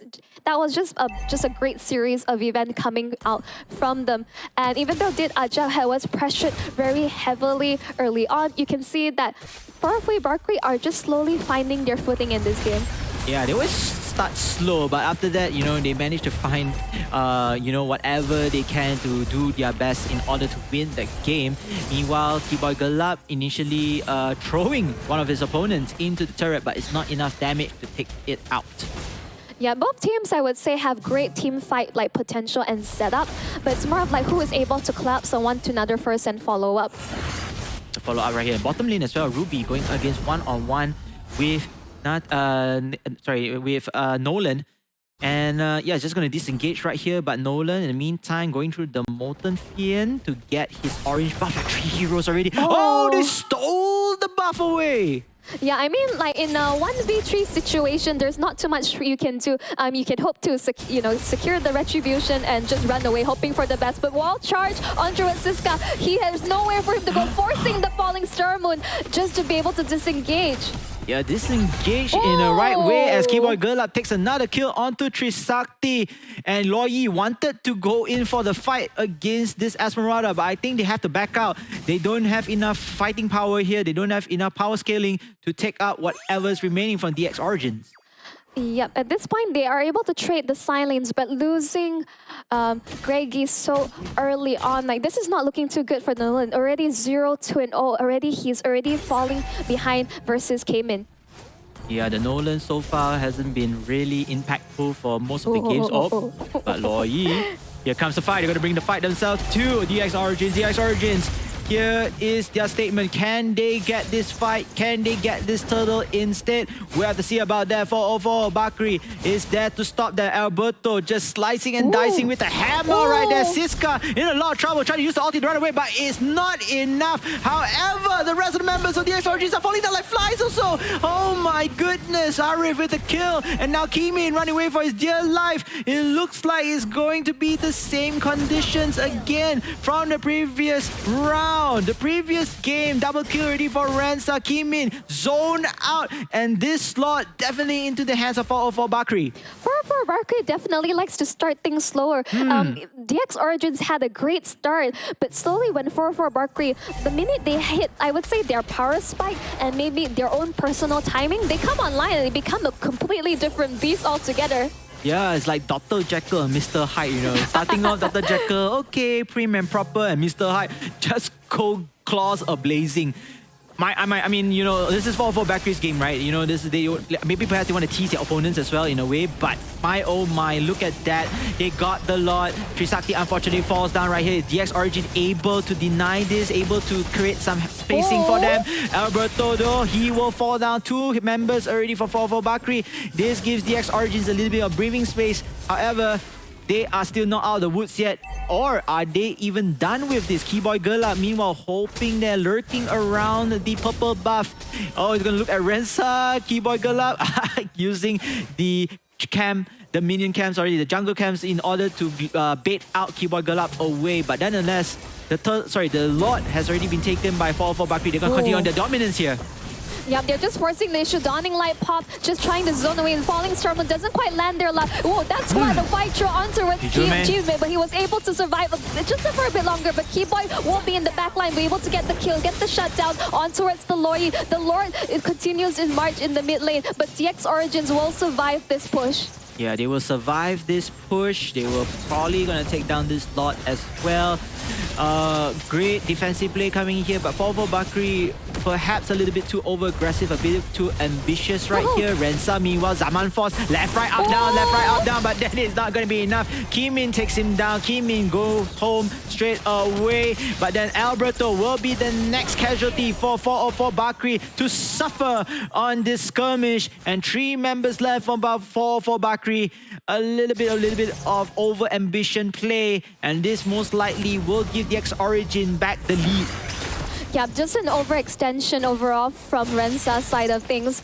And I believe 4-4 Bakri will be hoping that the Harriet will be able to continue to carry out. But oh, Trisakti, you don't want to be there. That is a Roger who is 1 level up, and but the gold lane won't be able to secure the kill. The Ruby will be able to get that in exchange, even though ideally that fall into the hands of Kimin. Yes, Kimin and the rest of team members of DX Origin, they played it really well. They seize opportunities when it's needed, especially that solo pick-off right there. Picking a solo pick-off, another fight in hand in the mid lane. Alberto down to at least 60% of health, but gold lane, Mara has to be very careful. He will be the first casualty taken in this skirmish. And then, of course, 4-4 Bakri. Oh, they're being zoned out right here. Alberto in a very awkward position, but they're still surviving. Still the slither of health, able to shut down Kimin as well. That's a 2 for none, Monchel. Oh, just the Dawning Light is absolutely scaling out of control. And you can see in all these close fights, DX Origin, the savior pick, has been able to stop 4-4 Bakri in their tracks. And this is a hero that once you're able to hit the late game, it's going to start hitting like a truck. But don't get me wrong, Hichome on the Loi has been able to dish out an exceeding amount of damage. But unfortunately, we can see from Gregi's side, is not quite being able to carry his team in comparison to the previous game, because like DX Origin with the adjustments has been able to shut him down. Yeah, I think they're going to put more focus on Rensa. Rensa will need to be the one that is going to do the hard carry, the full damage output, while Trisakti is doing his best to support right here. But then the Lord is down to the HP. Yes, Trisakti is able to use and do the key objective right now, but then DX Origin is saying, hey, we lost a lot, but we haven't lost the fight. We are going to go all in right now, chasing towards the jungle here, but Alberto kills on Gip Up, and now 3 members to 5. This is not looking too good for DX Origins. They want to continue on fight, but they lack strength in numbers. Yeah, and Hijome just being able to get the rest of his team out to safety. Otherwise, DX Origin may be able to even things out, but because they weren't able to do so, and also lose out on the Lord, once again, DX Origin on the back foot. Oh man, back foot. I mean, DX Origins, they are losing objectives at the moment, and they really want to force a fight nearly into their favor, but they realize that they also could not sustain, let alone, you know, that casualty of losing the Lord, but now losing 2 members apiece, and slowly power spiking for 4-4 Bakri back into the game. Yep, slowly but surely they are well aware. They have already created a slight gold lead on top of it, and with the Lord crashing and with all the rest of the waves, DX Origin has to answer this. Yeah, they have to answer this split push as well. The Lord putting a lot of pressure on the top side, while the rest of the members, but the Esmeralda in the mid lane as well could not join the fight. Rensak already killing off that Roger. Keyboy Gurlap could be next, but then the Lord still stays in. Siska, meanwhile, trying to elevate pressure away, but it's not going to be enough. She get melted down by that. Nolan and more to come for Bakri. Alberto being ejected to the other side, but it doesn't matter. Here comes all 5 members still strong. Okay, Ikane gets a consolation prize over there. But again, 1 for 2, and you already take down the inhibitor turret. That is quite the loyal play coming out from Hijumi. He really was able to just jump right in. Rensa. Rensa. Oh my Disrespect. goodness. Disrespect indeed, and it's not going to be Trisakti Babi Rensa closing this game out. Ladies and gentlemen, your grand finalist #1 for the Galaxy Gaming Academy Campus Series goes to 404 Bakri. In what a fashion, we're seeing another 2-0 victory. Congratulations to 404 Bakri. Yes, congratulations. Jago pak semua right there. I hope I said the Indonesian language is correct, but that was a very strong validation that they are definitely the favorites to walk away as your champions for the Galaxy Gaming Academy Campus Series. But it's not over yet for DX Origins. Again, like I said, nobody's going to go home starting from the upper brackets here. They will drop down to the lower bracket finals, and they have one more chance, one more shot of redemption for tomorrow's playoffs and grand finals. Exactly. And like what you say, there was signs of life, and we always say that DX Origins, their early game start is always known to be extremely solid. But as we've seen towards the highlights of Game 2, 404 Bakri understood the assignment. Yes, understand that the Nolan Gregory was heavily focused and constantly being pressured, and that he was just falling behind. But when you focus so many resources onto one player, very clearly Rensa, even though he also had a rough time at the start, this Harif was already being able to create enough space for the rest of this team. I would say I really have to give it to Hijumi for really enabling his team, being able to also consistently dish out damage early on, so to ensure that the rest of the team does not quite fall behind.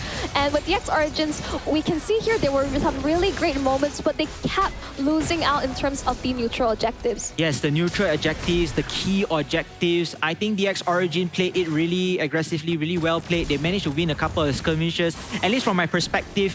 But then, you know, slowly but surely, they already lost whatever objectives that is actually needed to win the fight. They lost the turtle, they lost the Lord, and most importantly, they let their opponents Rensa upskill so much. Yes, he did get one death, but after that, he was on guns a-blazing. Trisakti didn't have the best time of his life, but he managed to clear off the Lord, managed to dish out damage as a secondary damage dealer out there. But Rensa was just unstoppable. This is like handing the keys, Trisakti to Rensa. Here you go. You can drive the car and you can lead us to the victory race line. Well, it seems like DX Origins also might as well given the keys to Rensa to the base. While we're showcasing our MVP from the side, we're actually going to give it over to Albedo. Okay. Oh, some love for the EXP laner, the Terizla 3-2-6, 75% teamfight participation. Well, finally some love for the tanky boys. Yeah, I'm seeing some love for the tanky heroes, and most importantly, having the Terizla as well to not only just deal supportive damage, but the initiation, the setup, that penalty zone definitely is able to create so much havoc for the opposite team, giving his team to finish off whatever is there. So initiator, playmaker, whatever you call it, he is the worthy MVP. I still want to give a special shout to Hijumi. Okay. Because like those divergence plays wouldn't say, but yeah, you can see that the team is confident. They are your first grand finalist true for the Samsung Galaxy Gaming Academy Campus Series for MLBB. But now we jump into its scoreboard. We actually have even kills, which is insane. But Hijumi with those divergence plays, getting his rest of the team out to safety, like popping right in. The minute came in, went down from that surprise attack.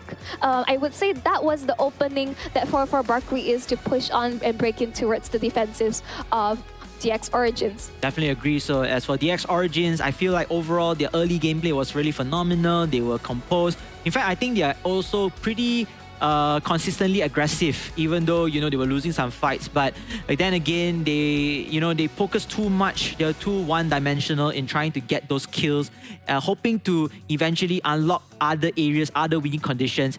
Just unfortunate they couldn't get the neutral camp, they couldn't get the Lord, they couldn't get those key objectives that actually win them the entirety of the match. Nonetheless, however, I'm looking forward to see the Malaysian team. They're going to use this as experience. They still have one more shot tomorrow, and I hope they can give a better fight against the whatever teams, including 404 Bakri in tomorrow's game. Yeah, definitely. As you mentioned, they definitely tunnel vision a little bit, focusing too much of their resources to shutting down Gregory Trisakti, forgetting that the rest of the team, Rensa as well as Hichume, my goodness, Rensa had a 92% team fight participation. He was in the base. He absolutely disregarding of any inhibitors. What inhibitors? I'm able to zip around freely. This is why Harith was absolute terror in the Land of Dawn, even back in the days. Yeah, back in the days, OG Harith, dealing so much damage. You always see him getting banned as well, but when he is on the right user, he has been phenomenal. So, ladies and gentlemen, that's all for our games for today. So this is quite an interesting run ahead. So far, we only had one best of 3 series all the way till game 3, right? Yep. But other than that, competitive sweep 2-0, 2-0, 2-0. Nonetheless, however, like I said earlier, I would like to remind you all that all 3 nations or 3 regions are still here. That means you have the Singaporean team in Now or Later, you have the Malaysian team or DX Origins, and you have 2 Indonesian teams, Venus, Vincia, and 404 Bakri.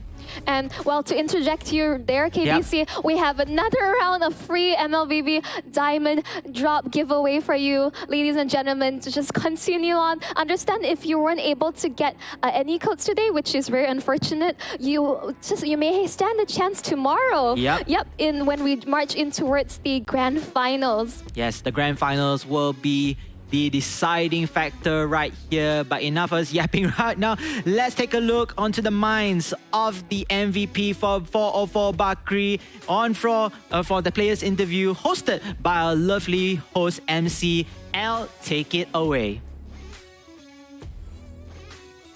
What a roller coaster we have been through, and now the final series of the day in the upper brackets ends in a whopping 2-0. And I am here with the team themselves. They have won. This is 404 Bakri Alberto here. Round of applause for joining me in this interview. So Alberto, how are you feeling after all of that? Biasa aja. Biasa aja? Biasa aja. Ah. For those of you who don't understand, it's just normal. It's just normal, guys. I just want to know, what is your secret? Because you guys are undefeated, 2-0, all of them. Nothing, gak ada. Public Indo pun bisa ngalahin gitu kayaknya. Nothing, guys, it's normal. No secret, nothing. Just play the game, correct? Play the game, okay. Easy game. Easy game. Wow, Alberto firing the shots. Well, there's one more shot that I want you to fire. Is that now that you guys are in the finals already, who do you want to see into your opponent? I don't know. No? Let's see. Sorry? Venus. Apa sih? Venus. Oh, okay. Venus final Indo Pride. I had an inkling that would be your answer, getting the local grounds totally stomped by another country. But yes, so as he answered, Alberto would like a Venus Vincia Gaming to join him in the finals. So I think that is something that we're all hoping to get as well. But the hope does live on for another 2 more teams. But these are the answers coming in from Alberto from 404 Bakri. Will they continue on with this streak, or would there be an upset? We'll only get to find out tomorrow. But the casters are still here to take you on the journey. Over to you guys. Thank you so much, Elle, for that wonderful interview. And okay, that begs the question of whether we get to see in all Indonesian finals. I personally want to see, different countries battling all out because, we want to be able to see, who will come out on top. But I think either way, we're going to be seeing all sorts of interesting action as we march in towards the grand finals. Who will join 404 Bakri in towards that grand finals? What are your thoughts on this, KBC Sensei? Wow, it's going to be be aplenty. We see Now or Later being a whole different team right there. We saw that Venus Vincier coming back from their mistakes and, moving into the lower bracket round 3 as well with Now or Later. And of course, DX Origins, they had a dominating run all the way to the upper bracket finals. Unfortunately, they lost to the competitive sweep of 0-2, and then now they dropped down to the lower bracket finals in place. So as you can see right here, Now or Later, Venus Vincier, round 3, the final round of the lower brackets, and whoever wins will have to face with DX Origins. And then after that, it will be the grand finals where B404 Bakri are waiting for the winners of the lower bracket finals to face them head to head. Right, and we have to talk about tomorrow's matches. Really exciting stuff. We have first match will be Now or Later versus Venus Vincier. This is the final lower bracket finals, and match 2 DX Origins will basically go head to head accordingly from whoever wins on whoever basically drops down to that. And we have our match 3, which will be a whopping best of 5 series. We will see who will join 404 Bakri in the grand finals. Yeah, I'm looking forward, at least a cross-region battle. But hey, if any team here is deserving to be in the finals because of their performance, let it be. Let the stars align. Let them try their very best, because tomorrow is going to be the Sunday, Championship Sunday, to be more precise. As 404 Bakri, they can sit back, relax. They are looking for the challenge here and hoping to face their opponents, as in order to get that huge chunk of the prize pool of 15,000 United States dollars. Right, this is a life-changing prize pool, as well as, the bragging rights in terms of being able to not only, showcase what they have to as amateur players. We thank you so much for this wonderful platform, the Samsung Galaxy Gaming Academy Campus Series. We are powered by Samsung Galaxy S24 Ultra. Victory can be yours with the new Samsung Galaxy S24, which we have on hand. But KBC Sensei, it's been a lovely time casting with you. We had such amazing games. So today, any final thoughts? Firstly, same to you. This is our first time shoutcasting together. Thank you so much to Samsung for providing me this opportunity. It's been a while since I casted any Mobile Legends Bang Bang, and shout out to everybody here for showing your love and support. I love today's games, and we got what we wished for. We got one competitive game 3 all the way to series, but all games are still competitive and intense. For tomorrow, I am looking forward for that worthy opponent to take on 404 Bakri. Monchel, I hope you agree with me on this. I mean, absolutely. I would not expect anything less from these teams as we march into our top 3. But without further ado, we look forward for you to join us, whether live in Quill City Mall in Orange Cafe, or tune in live for more impressive MLBB action. So go everywhere. We'll see you guys tomorrow.